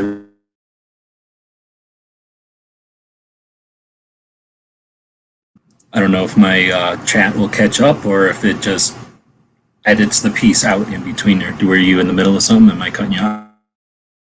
No, I was just trying to not have dead air while you were getting your tech stuff worked out. It just got super windy. So I guess, like I say, my cable, whatever wire is probably out there like a jump rope. So Patriots saying mic drop. What's all that about? Just say something good. Oh man, I say so much wonderful stuff. It's hard to keep track. I don't know. I hear you. And with the lag and everything, it's like, was it the first awesome thing I said that was the mic drop, or maybe the second? So, yeah. All right, so let's see. So here's the next thing. Unless we got anything else, liberal gun club or whatever. That's enough time spent on that, for me at least. So the next topic is, I think you said something earlier about, I forget the context anymore, but about whatever's next, right? Like whatever's next for 2A or for guns or for whatever, right? I really think, and I've thought about this for a while for sure, but I think now more and more that one of our big advantages, and I think one of the things going forward could be, and I hope will be, events, showing up and assembling. The First Amendment right to assemble, and then of course covering it on the various platforms. So the First Amendment right to the press, and then what we say, of course, free speech, and then hopefully share 3D printing stuff, right, codes or whatever, and that First Amendment right to speech that way. And then however, I guess if people want to do some kind of religion thing, then boom, we get the whole, pretty much all of the First Amendment, right? And then the Second Amendment. So there are events that have been going on for a long time, and they're evolving. And then there's these new events that are happening that are awesome, right? That are like evolved, like the evolution of like taking elements from previous events, but like coming out of nowhere. Unfortunately, we have one big event ending this year, the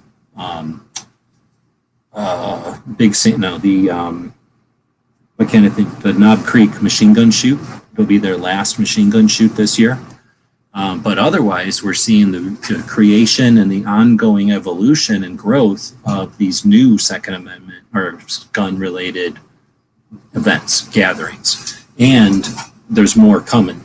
Like Crump, I don't know what your opinion is on Crump, but Crump's Gun-a-thon, I think is what he was going to call it, a Gun Owners of America sponsored event in Virginia that was going to be kind of another direction in the evolution of gatherings.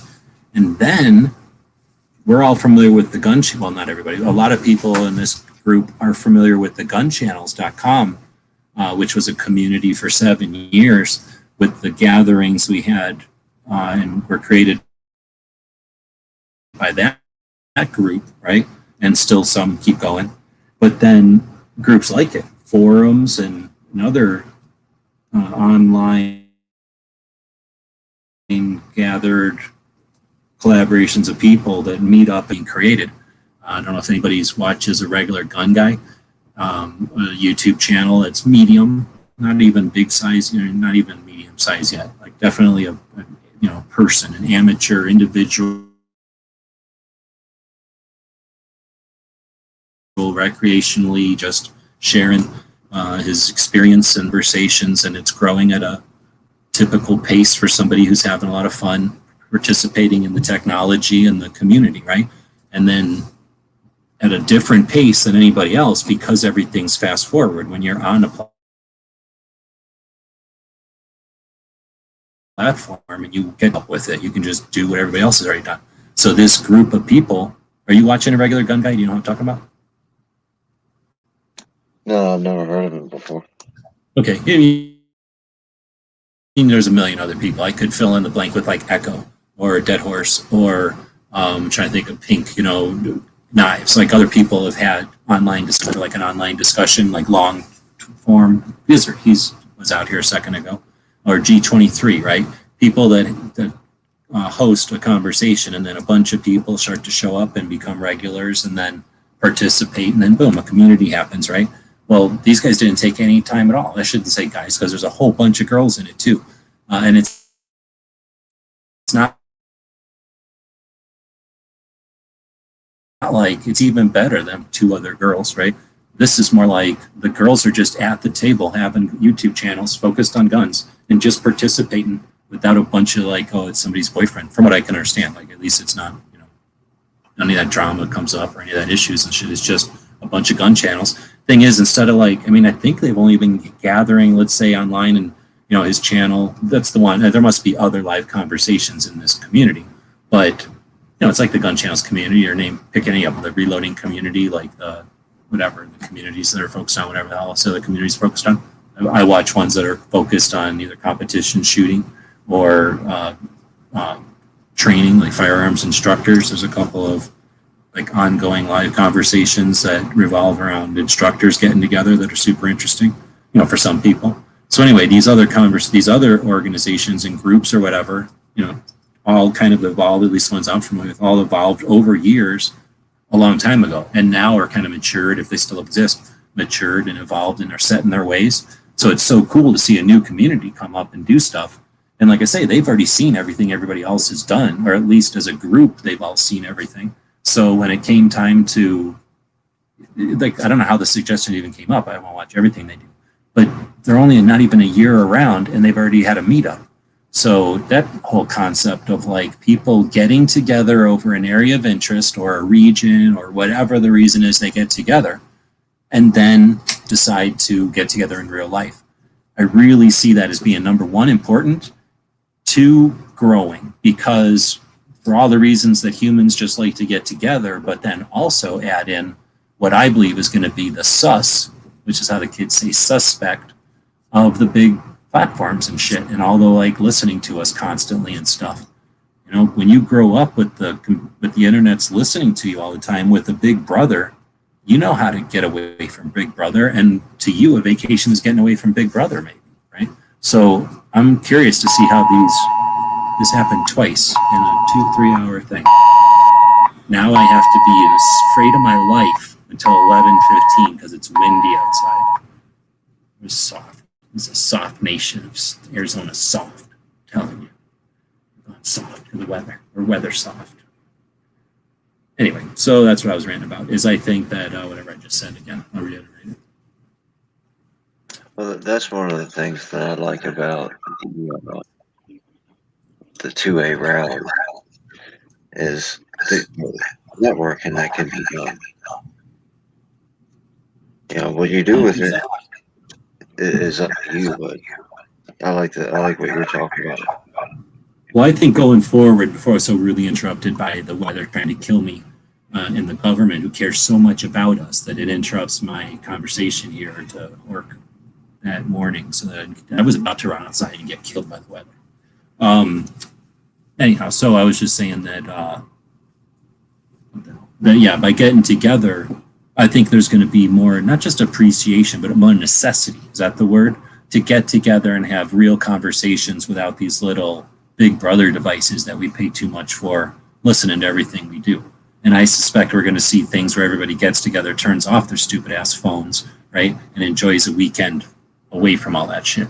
And yeah, they'll know that we all got together, and they'll know that we all turned off our phones at the same time, and they'll know that we all jumped back on and read each other's emails or whatever, read each other's websites that we recommended to each other. So they'll gather the intel that they're looking for.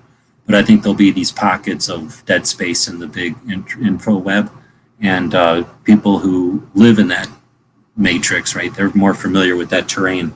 They'll value those pockets, those holes in the Swiss cheese. I don't know how to describe it. And that's what the events create potential for. On the other hand, they could be super spreader events of massive infotech warfare against us. We leave our phones on and go to these events. Let's say you're a dumbass pro 2A organization, but you're so stupid and lazy that you're going to run your entire event on Facebook.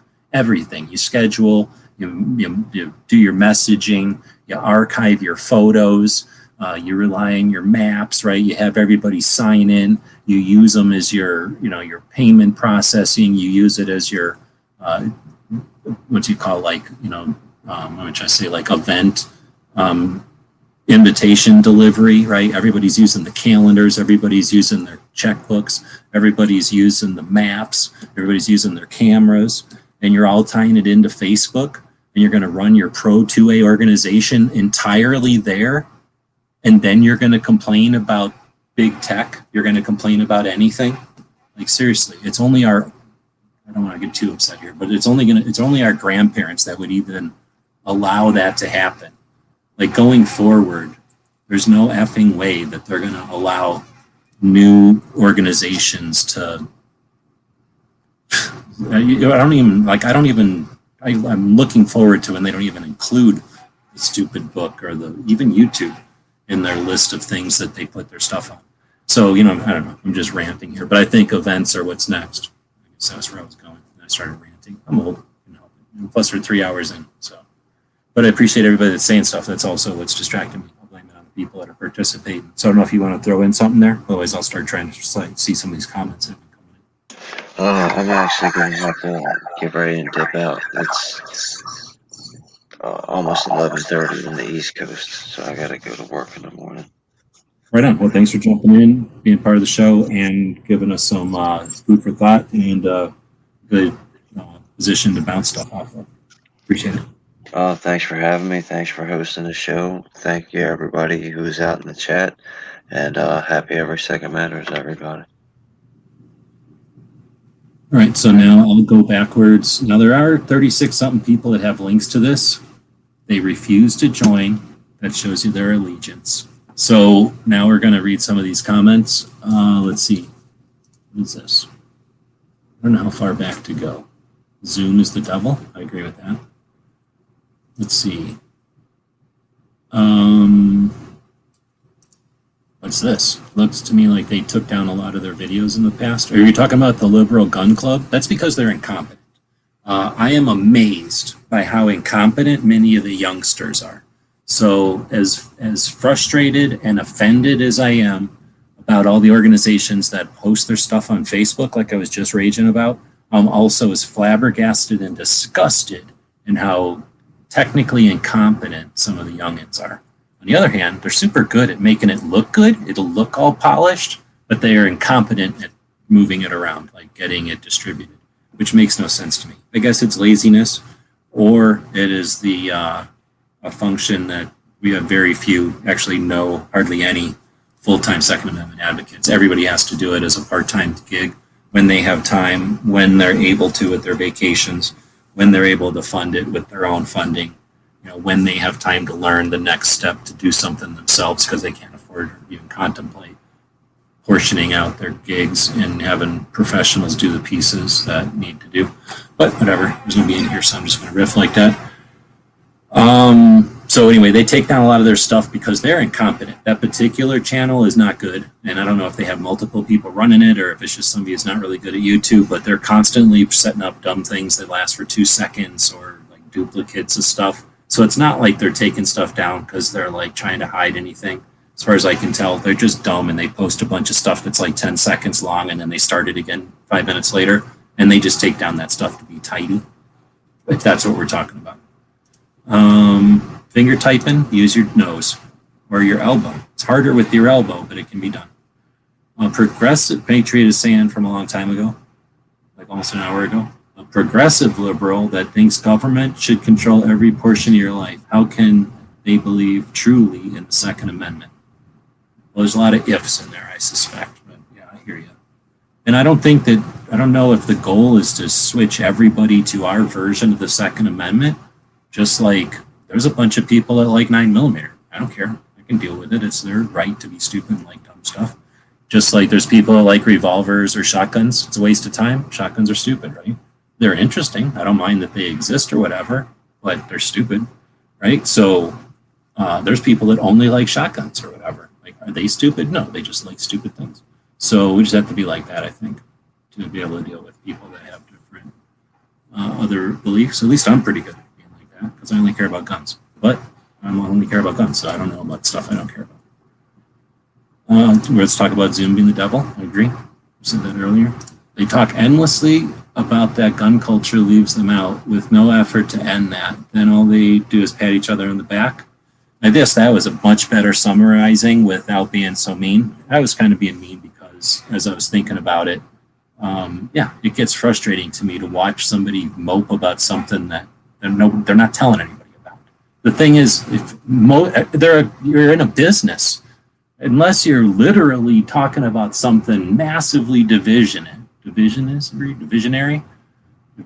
whatever the word is, then if you go in and say, like, I don't like the way this plant is in your restaurant, guess what? They're going to move that plant because they'd rather you buy breakfast than have that plant there. Or if you say, can you move the blinds? They don't go like, get out of my restaurant and don't come back. They've moved the effing blinds. So not talking to a business is like, what, do you not live in the United States? Where do you live that you can't talk to a business?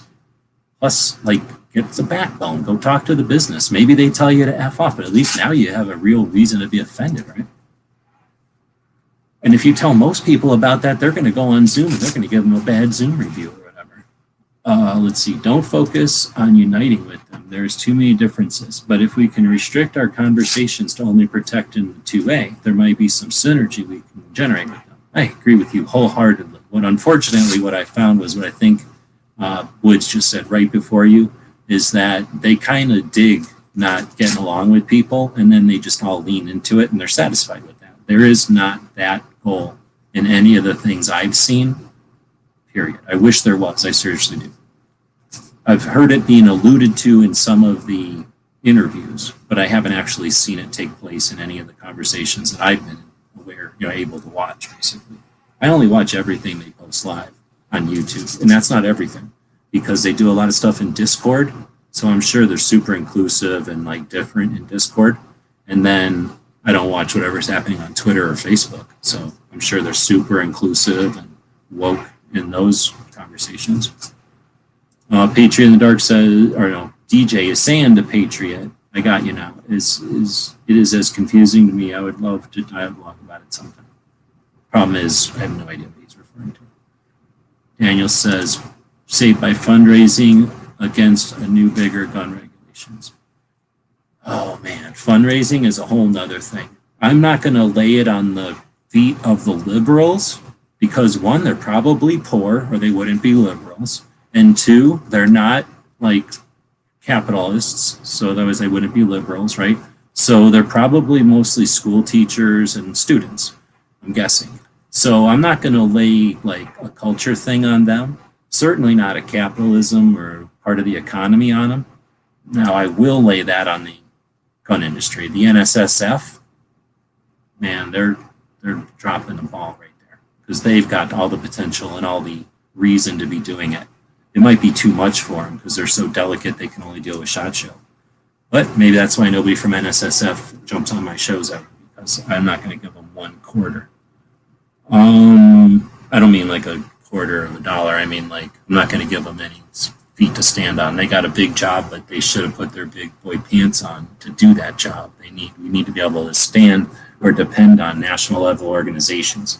They're a semi-apolitical, pro 2A only national level organization that has the industry here, period. They are industry. They were created by and are made up of industry. The fact that they're not political or they're only political by scorning gun owners is atrocious at this point. I could definitely mansplain how to do NSSF better. With the resources NSSF has,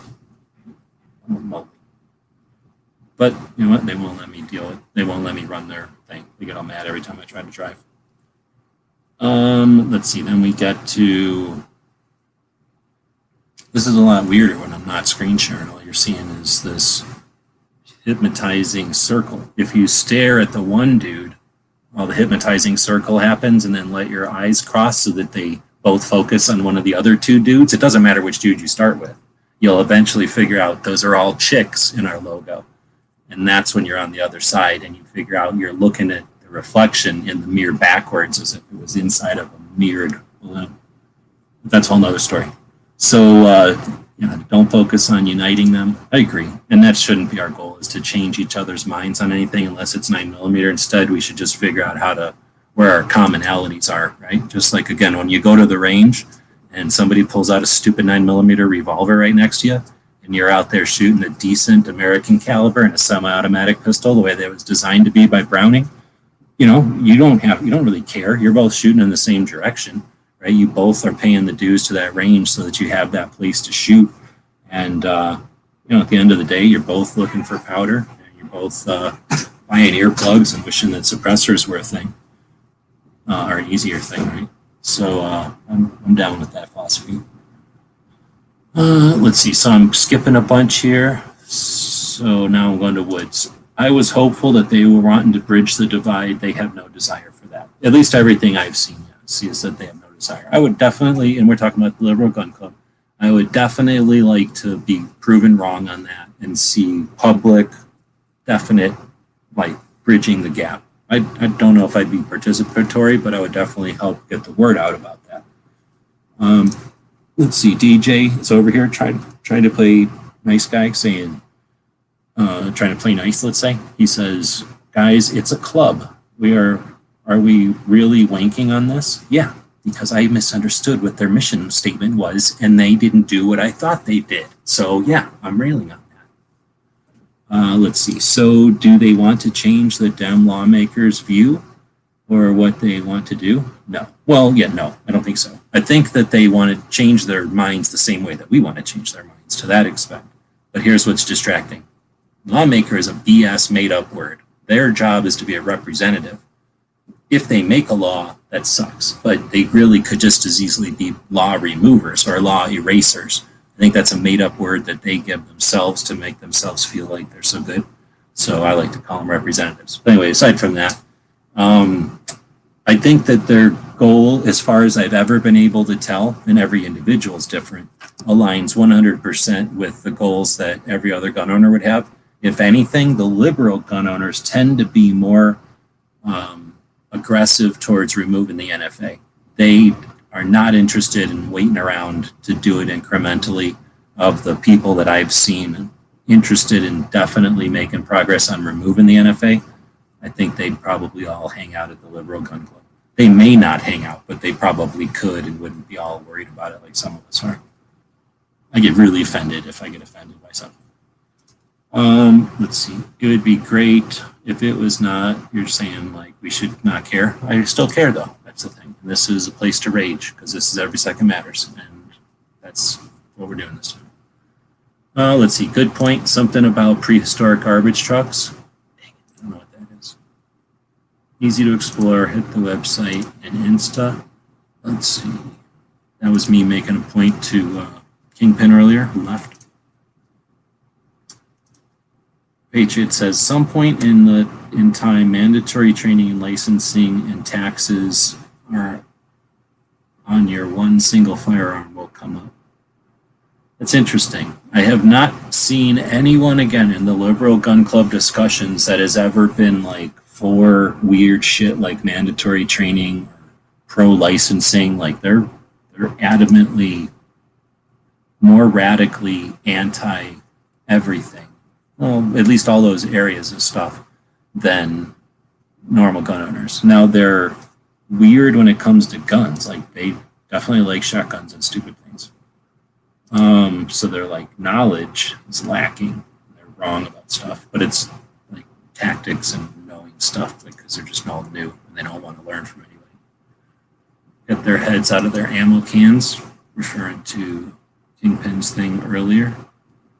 There were blue dog Democrats for years and years. See, I don't know all that part. I've heard the word before, but I don't get it. But this documentary I was talking about was interesting because it brought up how more like the strategies of the politicians based on who they hired to run their campaign more than their actual positions. Because again, according to this documentary, which must be true because it's a documentary and I've seen it now, they're saying that the strategy changed from big picture, here's what our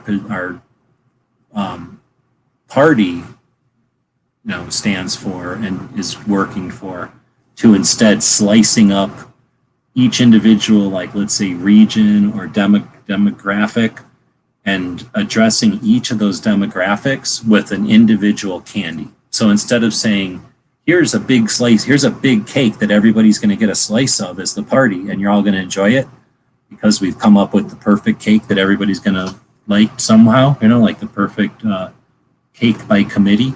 And they decided that worked for a while, but it only ever made everybody kind of happy. It never made everybody super happy.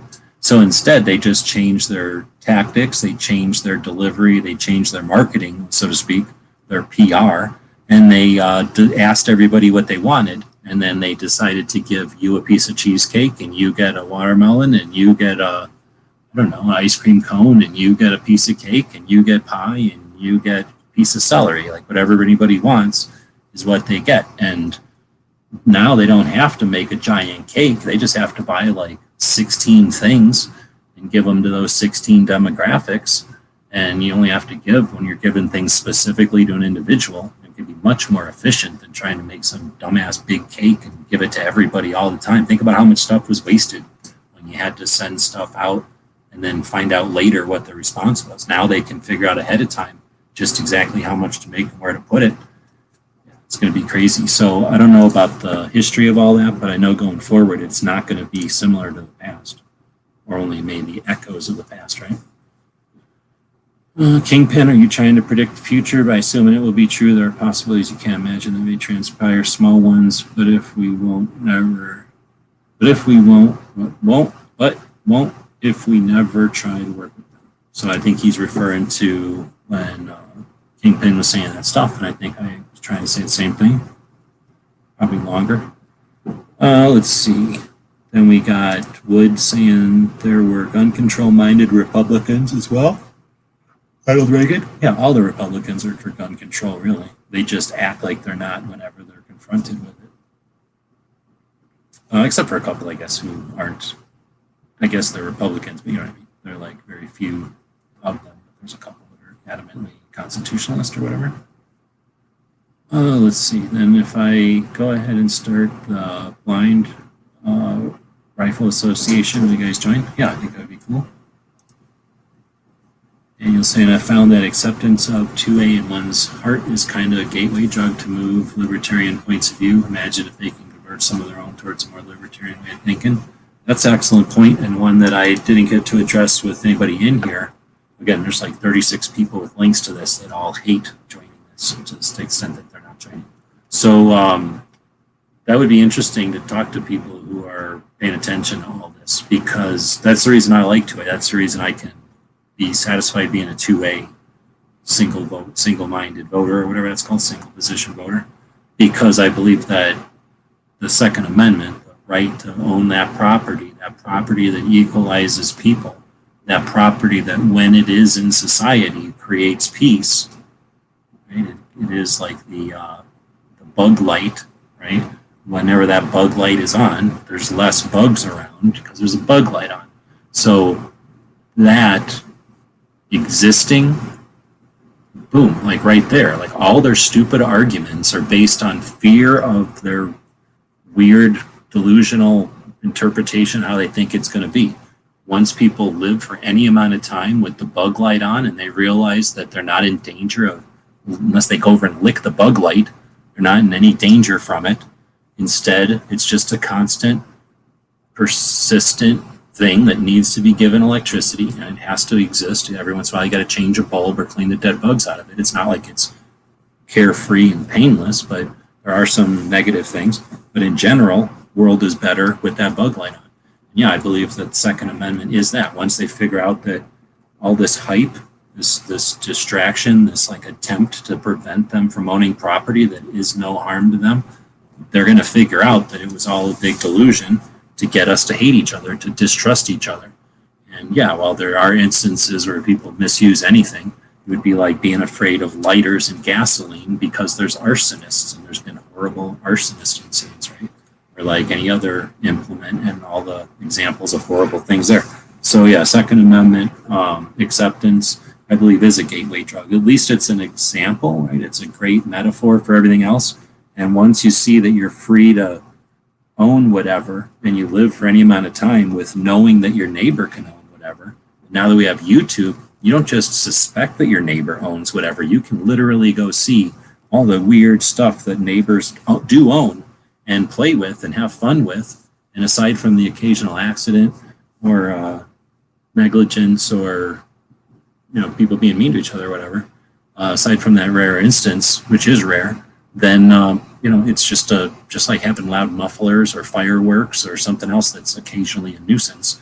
It's really just another way that people entertain themselves or grow as a creative person or get better skilled at a discipline or carry on a tradition through generations or prepare for a dire situation or feed the family through either intentionally or when necessity. So yeah, there's lots of stuff that Second Amendment represents and brings with it. And once someone it lives through it, you don't even have to have the gun. You just have to have the understanding and the awareness that guns are around. And once you get past that barrier, I suspect we'd live in a place where people aren't afraid of it anymore. And then it would be very difficult for the antis to prey on that. So acceptance at 2A, I think I agree with you. And then the idea of having liberal, quote unquote, people who describe themselves as liberals who understand that and can take that and put it in the words that are needed to bring it to all the grandmas and aunts and crazy uncles who make up the rest of those liberals out there, then that's what we need, right? Like I say, a universal translator, somebody that can understand that just because there's a flag in a gun shop that has a blue line on it, that your way of life isn't a threat, or I don't know what their issue was exactly, because everybody's gonna be different. But once you realize that that isn't a barrier to this community any more than what can be perceived as a barrier to another community is, we need that translator who understands it, and we'll get them. I mean, it's disappointing that the first attempt isn't perfect, but we'll wait till the second attempt and then give up. You said exactly to Smeggy. Now I'm skeptical. That's very sus. The kids would say that's sus. Agree with Smeggy. Let's see. DJ Play Nice says their motivations and agenda, the way they approach each, is easily confused, creates confusion. Anyone know about their leadership? No, that's a good question. One, they don't have leadership because they're communists, I have to assume.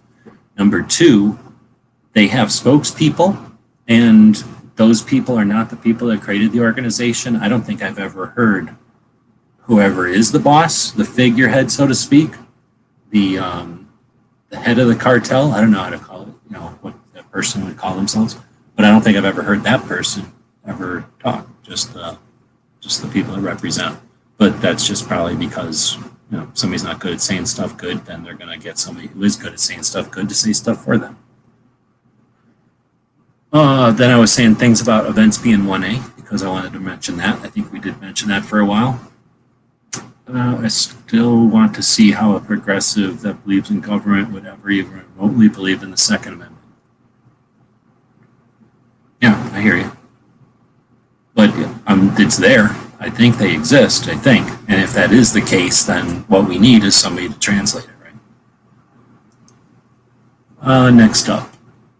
Daniel says, I don't know to Patriot. I don't know how they do it, but lefties, they have some impressive anti-gravity reasoning skills.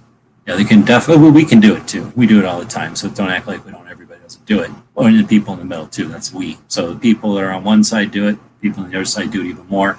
People in the middle, we rarely do it, but we do it also. But yeah, it's frustrating when you watch somebody doing one of the mind gymnastics and then you can't hold the right kind of mirror up to them that lets them see what they're doing. It's stupid. Amen to a good debate is different than an argument.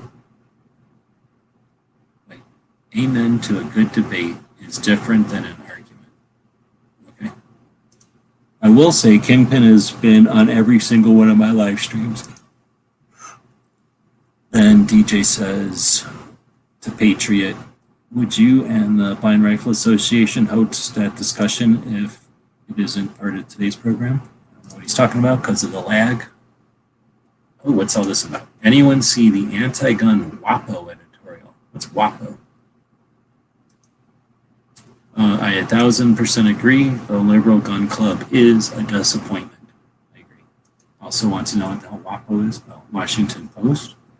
So anyone see the anti-gun Washington Post editorial today? No. So let's go see if we can see it. Is that one of those things you can see? Or is that one of the 755? Uh-oh. I can't go back that far. Oh, here we go.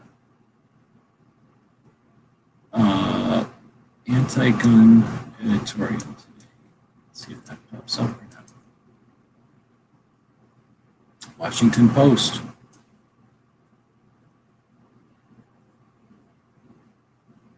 Fear on top of fear. Why anti-gun Americans joined the wave of new gun owners. Pandemic, police violence, calls to defund the police, fuel surge of first-time gun buyers. A necklace worn by Karen Williams, Adair, features a handgun. Los Angeles resident bought her first gun for protection in June of 2020. Now she's got a necklace that has a Bible on it, and it also has a little charm that looks like a gun. Now we're going to read this article because I think that's legal. Something from July 10th, 21. So a little while ago. Is this the one we're talking about, though? Oh, no, it says today. So maybe not. But anyway, no, I guess not. So let me, I closed it. All right, I'll put one on. A news organization shouldn't have editorials, just the facts. I guess I can understand editorials as long as it's, put over here. Like here, I pay attention to the news every day, and here's my opinion on something. So if you want to listen to it, fine. If you don't, don't. And I can understand somebody being like, oh, this person is super smart or whatever. They have an opinion that I care about, so I want to listen to their opinion. But yeah, then they might as well have like a column, right? And I guess that's kind of what the editorial column is. But as far as just the facts, that's one of those things, you can get facts from one position and facts from another position, and then what they choose to focus on. So I'd like to see one that focuses on things like, I don't know, the important things to me would be like advances in science, advances in like cool things like sending up stuff into space or doing some neat thing with a new boat, or I don't know, like just, achievements or spelling bees, and I don't know, somebody who won like a 4-H thing or something, just stuff that can be achievable and understandable, relatable to a bunch of people, things like the Olympics where, other people understand what they're doing. And then, yeah, reporting on them. But anyway, I guess that's why we have a lot of stuff, so everybody can listen and watch, pay attention to what they want. It's that whole thing. When you live in a soft society, you get weak people, and then they create hard times, and then that creates hard people, and all that circle. So when we're sitting around being soft and gushy, we can sit around worrying about other people's business all the time. So we just have to either learn to adapt with that or ignore it, I guess. But more than likely, we just have to learn how to deal with it. And not deal with it, but learn how to adapt to and react to it and harness it or effectively dismiss it somehow. More than likely, it's probably a good way to harness it, though, because I'm sure the other side's going to harness it. Only look at the local crime and public safety section. I guess that's an interesting way to do it. Good comment. Appropriate. It looks like a newspaper, but it isn't. Are you talking about Washington Post? Then we got the Washington Examiner. I don't know what that is. Oh, you're over in that area, so you must know. Let's see. It's Bezos' propaganda arm. Let's see. The DJ saying I do that balance with a lot of orgs, and my YouTube Bloomberg News has been an eye-opener.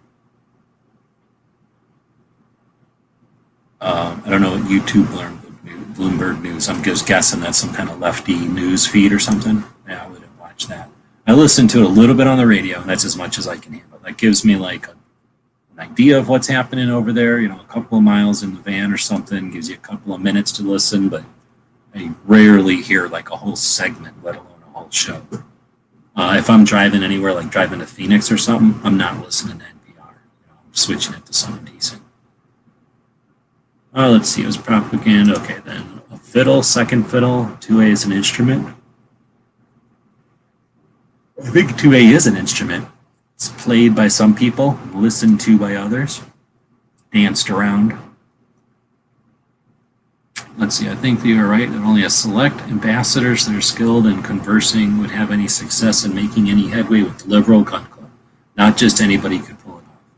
For sure, I definitely can't, and I don't think I would try. You'd have to have somebody who'd be like literally interested in doing it, right? Like wanting to do it. And I don't think they want to, so that would be difficult. Or at least they don't all want to go. Let's see, I was thinking heavy beats with some metal.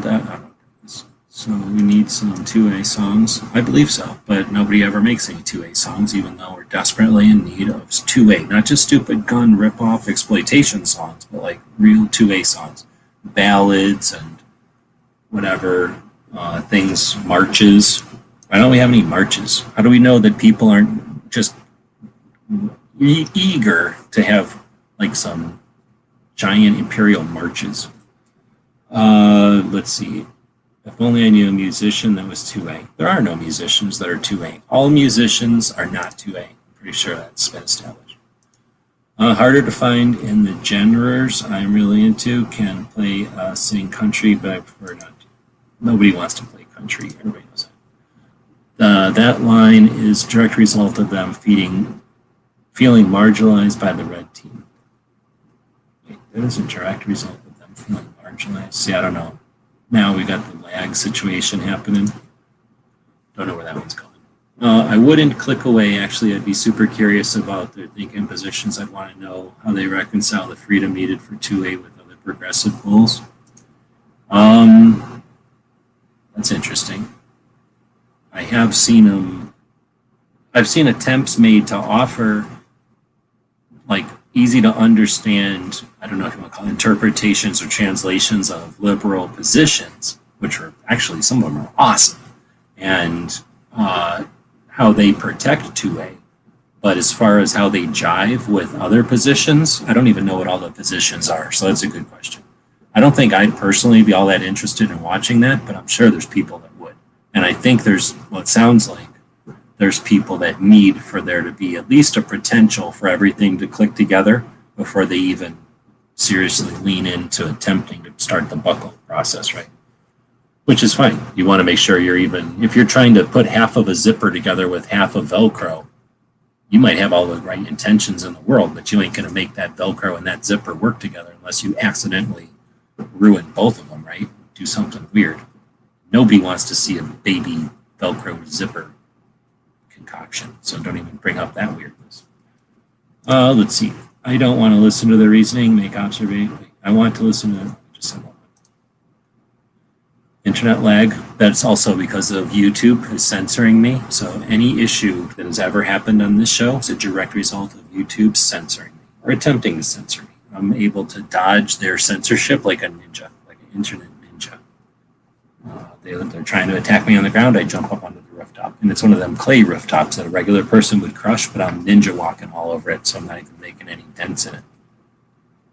Every once in a while, when I need to, one of the tiles will fall off, but as a distraction, and that's how I jump down and stab somebody with a ninja sword. All right, next up is Daniel saying it would probably have to be a person-to-person level. No way it's possible with all of them at once. I agree. Because they're too weird and diversive. Like they insist on being inclusive and letting all kinds of people in there. I don't even know what this is. This is a classic example of being DJ'd. There's no time frame for that or gap. Mic Drop, I remember him saying that. But Mic Drop is a pretty cool show, and they premiered a new one today. Let's go over and take a look at what that one was called because it had a pretty intriguing name. If I go to my subscription list is where I'm going to find it because I'm subscribed to the channel called Mic Drop. And I will find it here quickly. Click on subscriptions. I guess it's because it's because I'm connected to Every Second Matters, which is definitely going to unsubscribe to that asshole. That's interesting. I didn't realize I was connected to Every Second Matters YouTube channel, and I'm like, I'm not subscribed to any of these people. And I'm like, oh shit, Every Second Matters is. But I changed that quickly because there's no reason to be connected to that angle. And I don't know who this guy is, but we're not subscribed to that anymore. So now I have to go find Mkjo.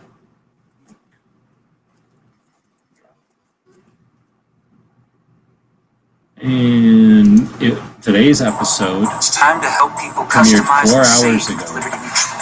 Oh shit. And it's never going to start. It's called A Gold Star Widows Fight for the Truth with Michelle Black. Episode 74, 2 hours and 12 minutes long. So evidently Mike is talking to Michelle Black. Sounds like she's a Gold Star widow. The description of the video is losing our countrymen in war is something that we have to deal with, but one we accept that is necessary. Okay, I'm just messing this up. Losing our countrymen in war is something that we have to deal with, but one we accept, knowing that it's a necessity or it's necessary. Okay, knowing it is a necessary evil. I think there's some misspellings here, or else I can't read it. It is a necessary evil to combat those who wish us harm. When those deaths are clouded in controversy, it makes it incredibly tough to accept. I sat down with Green Beret Gold Star widow Michelle Black to talk about her search for the truth after her husband was killed in Nigeria. So Mike's episodes are awesome. He has plenty of time, talks to people in depth. Often when I think the subject is going to be dry or boring, I'm amazed. I'm more than amazed. It's more than surprised. It's like an enthusiastic surprise when I find out how interesting the depth of the conversations turn out. Often on the ones that I'm not, necessarily on the surface thinking are be so awesome. So I'm curious to see what this one's going to be like.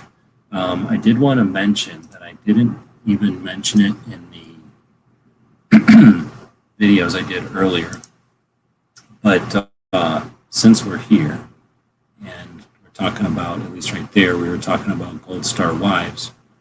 And if you don't know, Gold Star wives are wives of people who passed or spouses of people who have passed. This is, I don't have it in here. All right, I gotta go find it. But I believe that this is, maybe I gotta go find it on the other website. I think this is it's an anniversary week, but I'm gonna have to go look on the calendar. This is super fun for you listening, I'm sure. But this, I know it's real, and I'm not scripting all this, and it isn't fake. Let's see. Oh, you know what? I don't have it on there either. Am I going to have it on this one? Maybe this is where I found it in the first place. August. today is. I don't have it anywhere. All right, but I think it's somewhere on Instagram. I saw it. I think today is. I don't want to say it's Military Brats Day, but it is some anniversary that I'm forgetting. So feel bad. But then Gold Star Widow fighting for the truth on a controversial death of soldiers. Frustrating, especially today with all the information that gets around and all the censorship or whatever you want to call, like the necessity of keeping things quiet for strategic reasons, I guess, and all the stuff that gets obfuscated. If that's the right word in a war. Anyway, that's sort of a side tangent there because somebody said mic drop, and that was an opportunity to promote Mic Drop, which is an awesome podcast, and they literally just they come out monthly, so it just posted earlier today.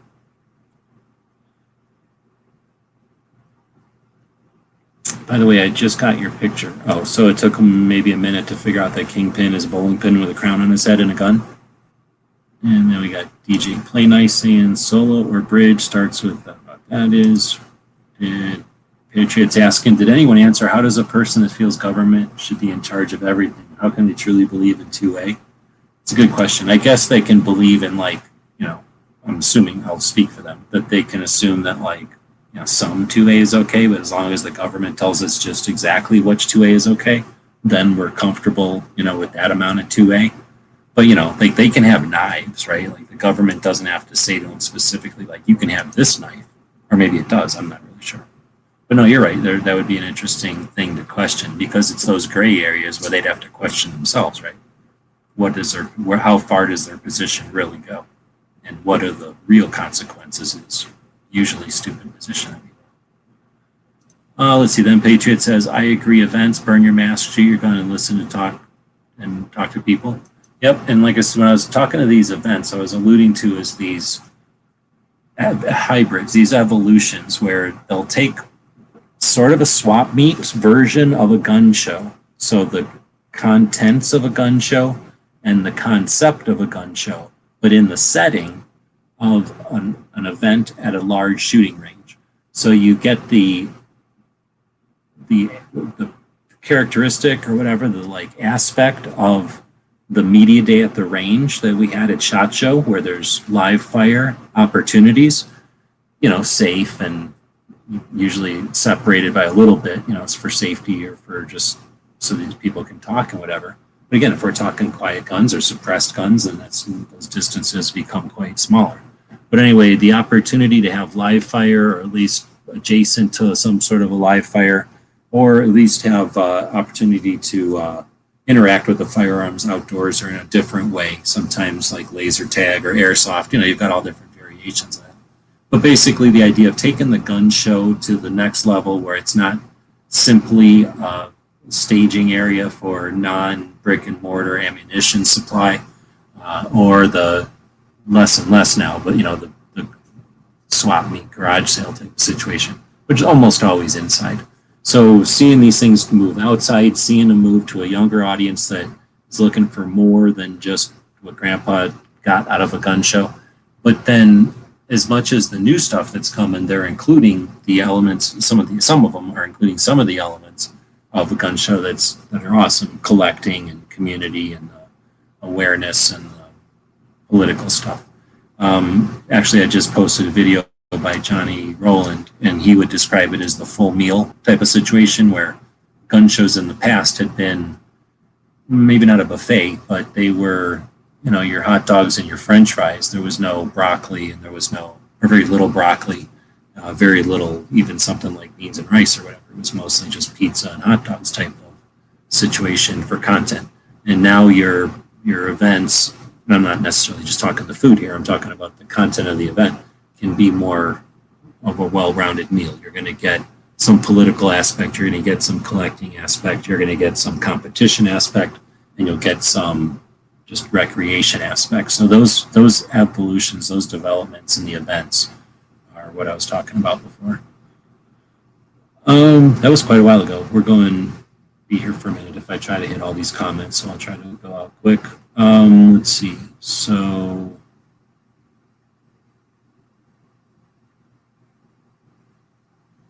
He says I'm absolutely right, so I'll just start there again. Okay, there's to in person is indispensable to building cohesiveness. We don't have to unite with the liberal gun club, but just other random normies that are 2A. Yeah, exactly. And I'm not frustrated if they don't want to interact with people. I don't really want to interact with people that are aggressively trying to stay isolated. That's their right. They can be isolated. Who cares? Well, I guess we care, but we don't have to change them or whatever. And then there's certainly people that are 2A curious. And here's another thing. This is controversial. Daniel's saying that person to person is indispensable to building cohesiveness. We don't have to unite with the liberal gun club, but just other random normies that are 2A curious. Yes, I don't think it's an obligation. It's an opportunity. And there are people that'll accuse anybody who doesn't work towards this goal of doing something inappropriate, where I'm going to stay hesitant to that because I don't think you have an obligation. You certainly have the opportunity. Then we got to Patriot saying what not to do if a bird poops on you. Curse of the albatross on Iron Maiden. What not to do if a bird poops on you.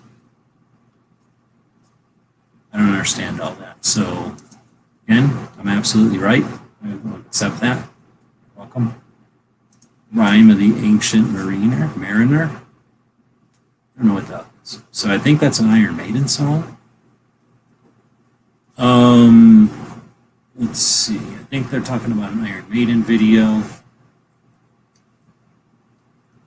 They're definitely talking about something I don't know. They're DJing the conversation. So then we got DJ saying, Patriot has posted in the chat several times. Sam, same question. No one in the chat has been on it. Yeah, well, guess what? I didn't chat on any of those. So now I did. So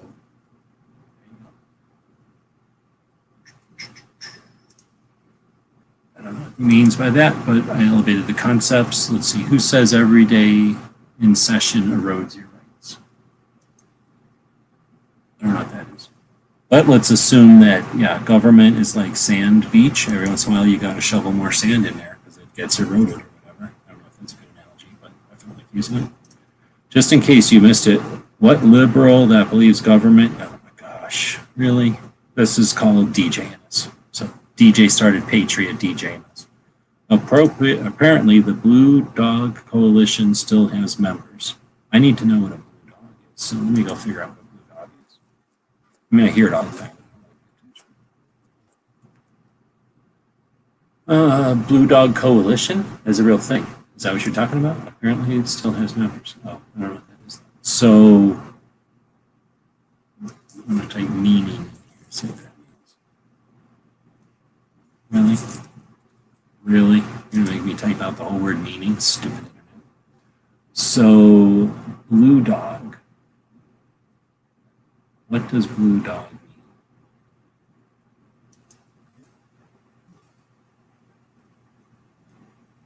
A member of the Blue Dog Coalition.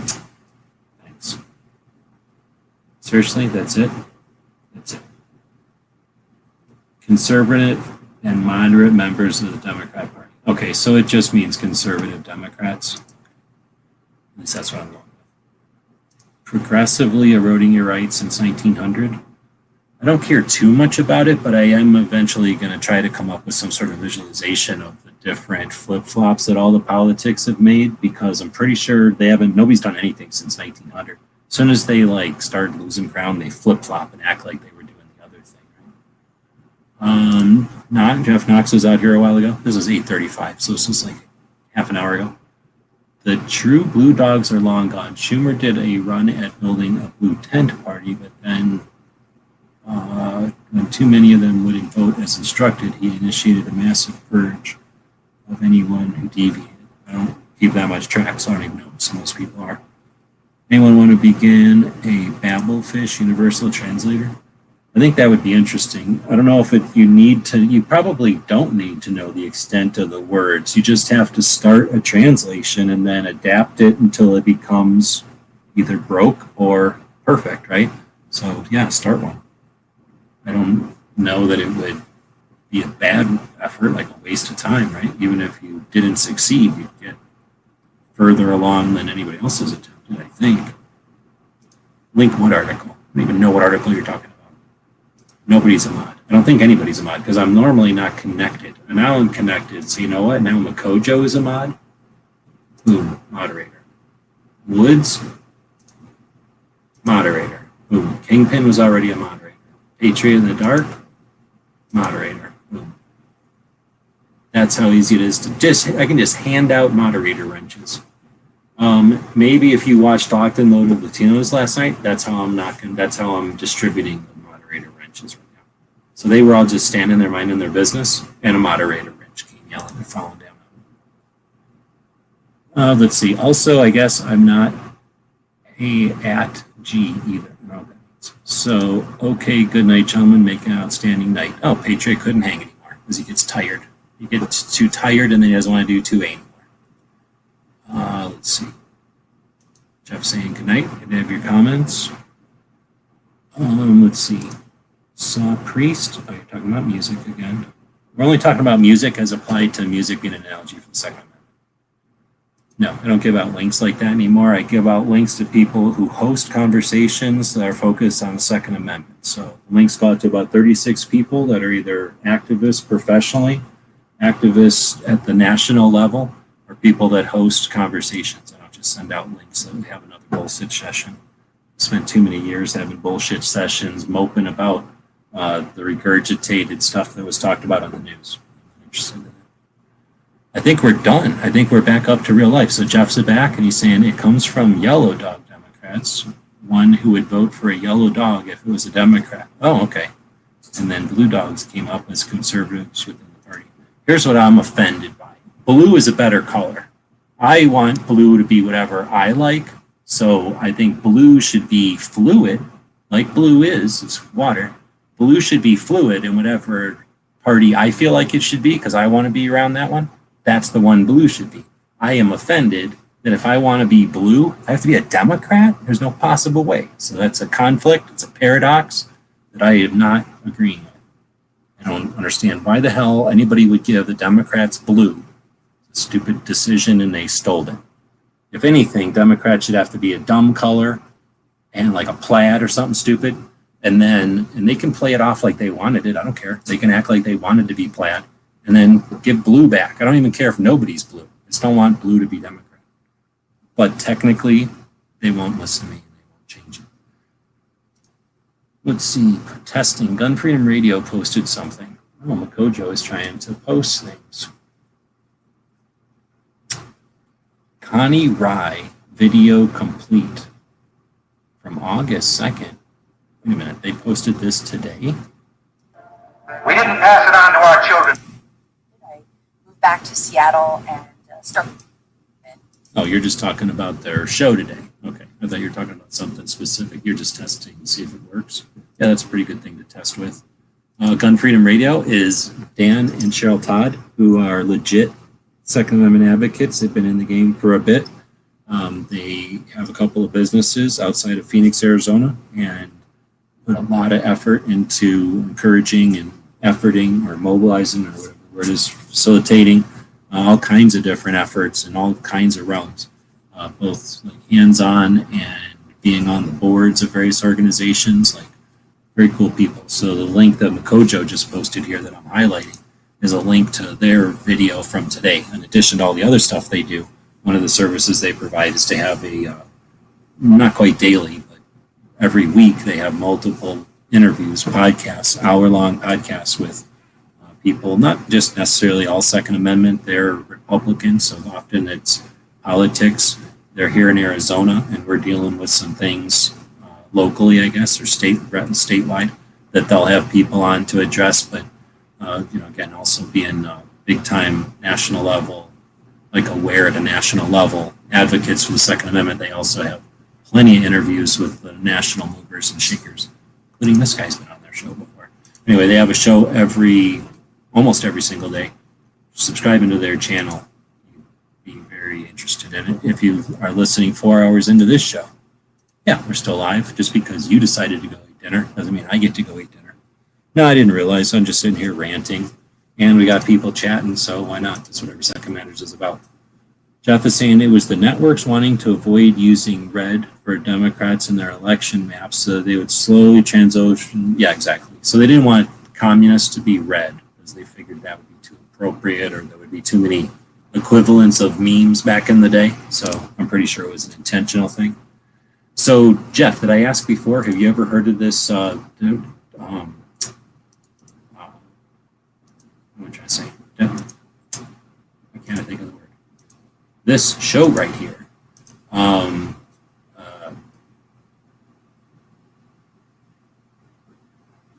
want to keep saying democracy.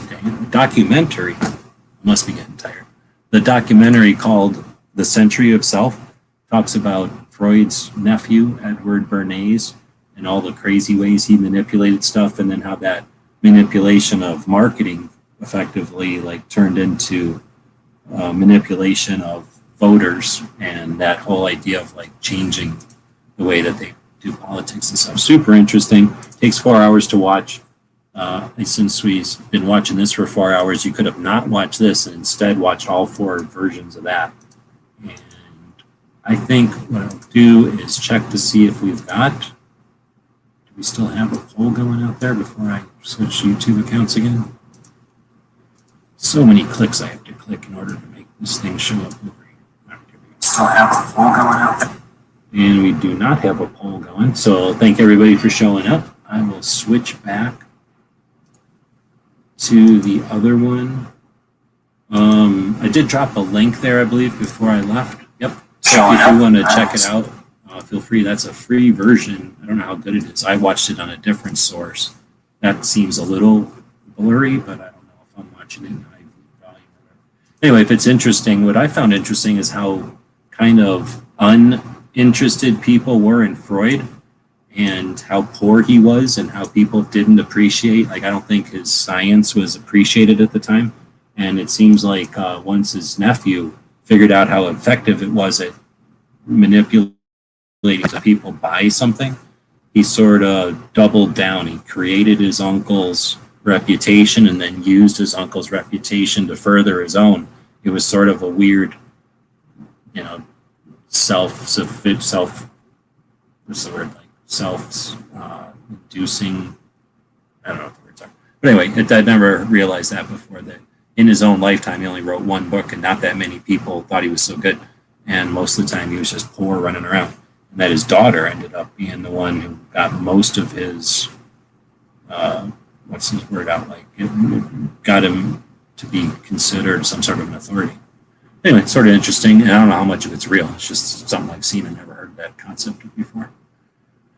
The rest of it is more interesting when it starts to talk about the politics and stuff. One of the things when Jeff's been on in the past, and I kind of alluded to before, the way I've been dealing with the 2A history project is to think of the various aspects of our community and the gun history as transparent sheets, right? And, you know, the information on them on a transparency, like an overhead projector or whatever.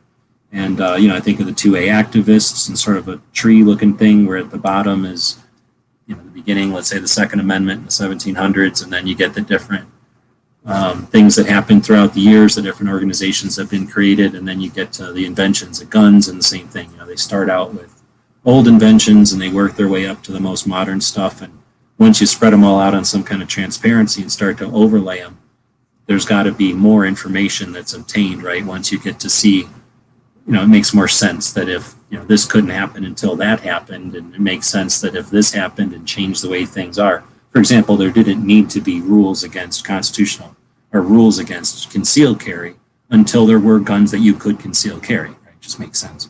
So it's interesting, I think, as I discover more and more of the Second Amendment history, to see how those interrelations happen. So once it's evolved more and more of it exists, I'm curious to drop some of these other layers on it, like when politics change and directions happen, like when things are revealed, when communication things change, like when fax machines become prominent, radio takes over, you know, different plateaus or highlights. I think it'll be interesting to see how some of that, same way like you don't start to develop new methods of shooting until there's a gun that can be shot that way, you know, so anyway, that stuff's all interesting, and we'll continue to develop it. I agree. Thanks for the encouragement, although you and I are the only two that agree with any of that. You know what? I was just doing the 2A calendar stuff, the gun calendar stuff this morning. Now I try to do it on the second day of the month, and I do it live so that people can see that it takes me an hour to do those things. And I still haven't uploaded them, but it took me an hour just to record all those things. So I just happen to know off the top of my head everything that happens this month.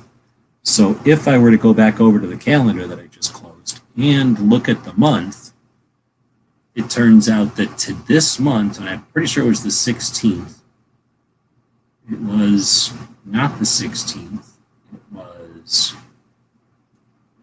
it was sometime this month. Oh, it was on the 15th. So on the 15th of this month, back in the year 2016, this dude Smeggy and me were both in California. At least he was in California. So I drove over to to San Diego. We both drove up to LA. We hung out at this dude's house who's not 2A anymore. And then for 2 days, we drove around looking at all these Ring of Fire factories. So we seen at least one representative factory of each of the Ring of Fire guns. And I think one company, we saw 2 locations. It's hard to remember. On that same trip, that same day, we went to the gun shop from Terminator and the surplus store from Falling Down, the movie Falling Down. So that was a pretty fun day. And that's the trip where, a bunch of stuff happened on that trip. So anyway, just telling Smeggy that the 15th is the anniversary of that road trip. It was pretty fun. It was the only road trip I got to do in the old van. So I got rid of that van now, unfortunately, for the bills. But that was pretty fun. And eventually we'll do that kind of stuff again, except this time look at museums probably more than that. But whatever. With that, I think we'll start to wrap it up. I do have the ability, so I'm funna go in here and announce a couple of things. First off, earlier in the show, this guy named Barbecue jumped in and then left for whatever reason. He's not 2A or something.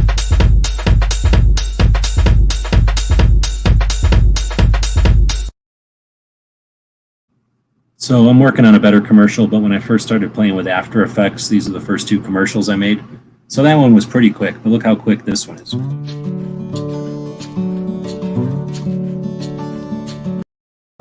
So G23 is another dude who was invited to this chat because every single Saturday he runs a long format, open live discussion for anyone who wants to come in and talk about firearms, but specifically 2A topics.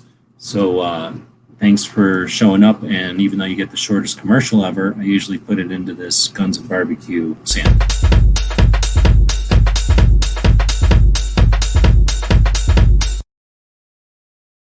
And that's because altogether it's kind of like a real commercial. And also Barbecue does 2, now 3 shows every week. He rips off the Daily Gun Show twice a week and emulates it with DJ. And then comes along on Saturday and talks about eating meat. And then now on Wednesdays, he interviews girls who are Second Amendment advocates, and he calls it Women Wednesdays. And that's a new series that he's starting. So appreciate that. Those are regular dudes who are real. I haven't met either one of them, but they're either exceptionally well-made robots or real humans, and they're focused on 2A, and they're doing stuff in a way that just devastates their YouTube channel as far as the numbers and stuff. So I highly appreciate the people that support them, both just paying attention to what they're doing and being part of it, and if possible financially. Although I don't think, Barbecue's not looking for money. He's on the government time or something. But I'm sure G23 would appreciate some funding if you're that kind of capitalist. Next, we're going to do a commercial for the DC Project. The DC Project, 50 women descending on our nation's capital to put a face on the Second Amendment. For me, the Second Amendment is about family heritage. To defend against hate crimes. My right to protect my family. Gives me the right to decide when I need protection. Because you should never be denied a chance to protect yourself and your loved ones. My firearm levels the playing field against someone trying to hurt me. It means survival. My responsibility. I am my own first responder. Because some believe no means yes. It's a peace of mind. Provide food for my family. Recreation and sport. Confidence that that I can take care of myself. My right to life. It's my liberty. I refuse to be a victim. The protection of my children. Confidence in our nation's present and future. Legacy. Legacy. And legacy. My birthright as an American.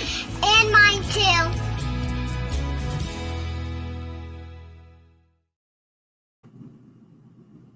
Very well, so that's the DC project that dropped 3 people that hate women, jumped off of it during that commercial. So it's like a minute long, and I think at this point I can name, I recognize all but one lady in there, and I don't recognize the name of them little kids. So there's like 3 humans in that thing that I don't know who they are, but that's a heck of a lineup right there. There's at least one chick that's taken fights to the Supreme Court twice and won, and then of course the lady who was responsible for getting all those ladies together. And then, of course, each one of them has stories that you can find in places like Gun Freedom Radio, on Riding Shotgun with Charlie. I don't have a commercial for him. G23 has interviewed some people, and Barbecue doesn't bother to interview people until, I guess, next Wednesday he'll start. So that's a couple of people I have commercials for here. There are others, but I won't keep playing commercials because every time I play a commercial, we lose 3 more people. So with that, we'll say thanks for showing up. We'll be back to pick you up later. Whoever's watching this is more 2A than the people that ain't watching this, so congratulations for being more 2A than them. And here we go. Thank you for supporting our projects. If you'd like to buy us a cup of coffee, check out our Patreon channel. The guys and gals of GunWebsites.com encourages you to take a CCW class every year, practice at least once a month, and carry every day. Thank you for watching GunWebsites.com.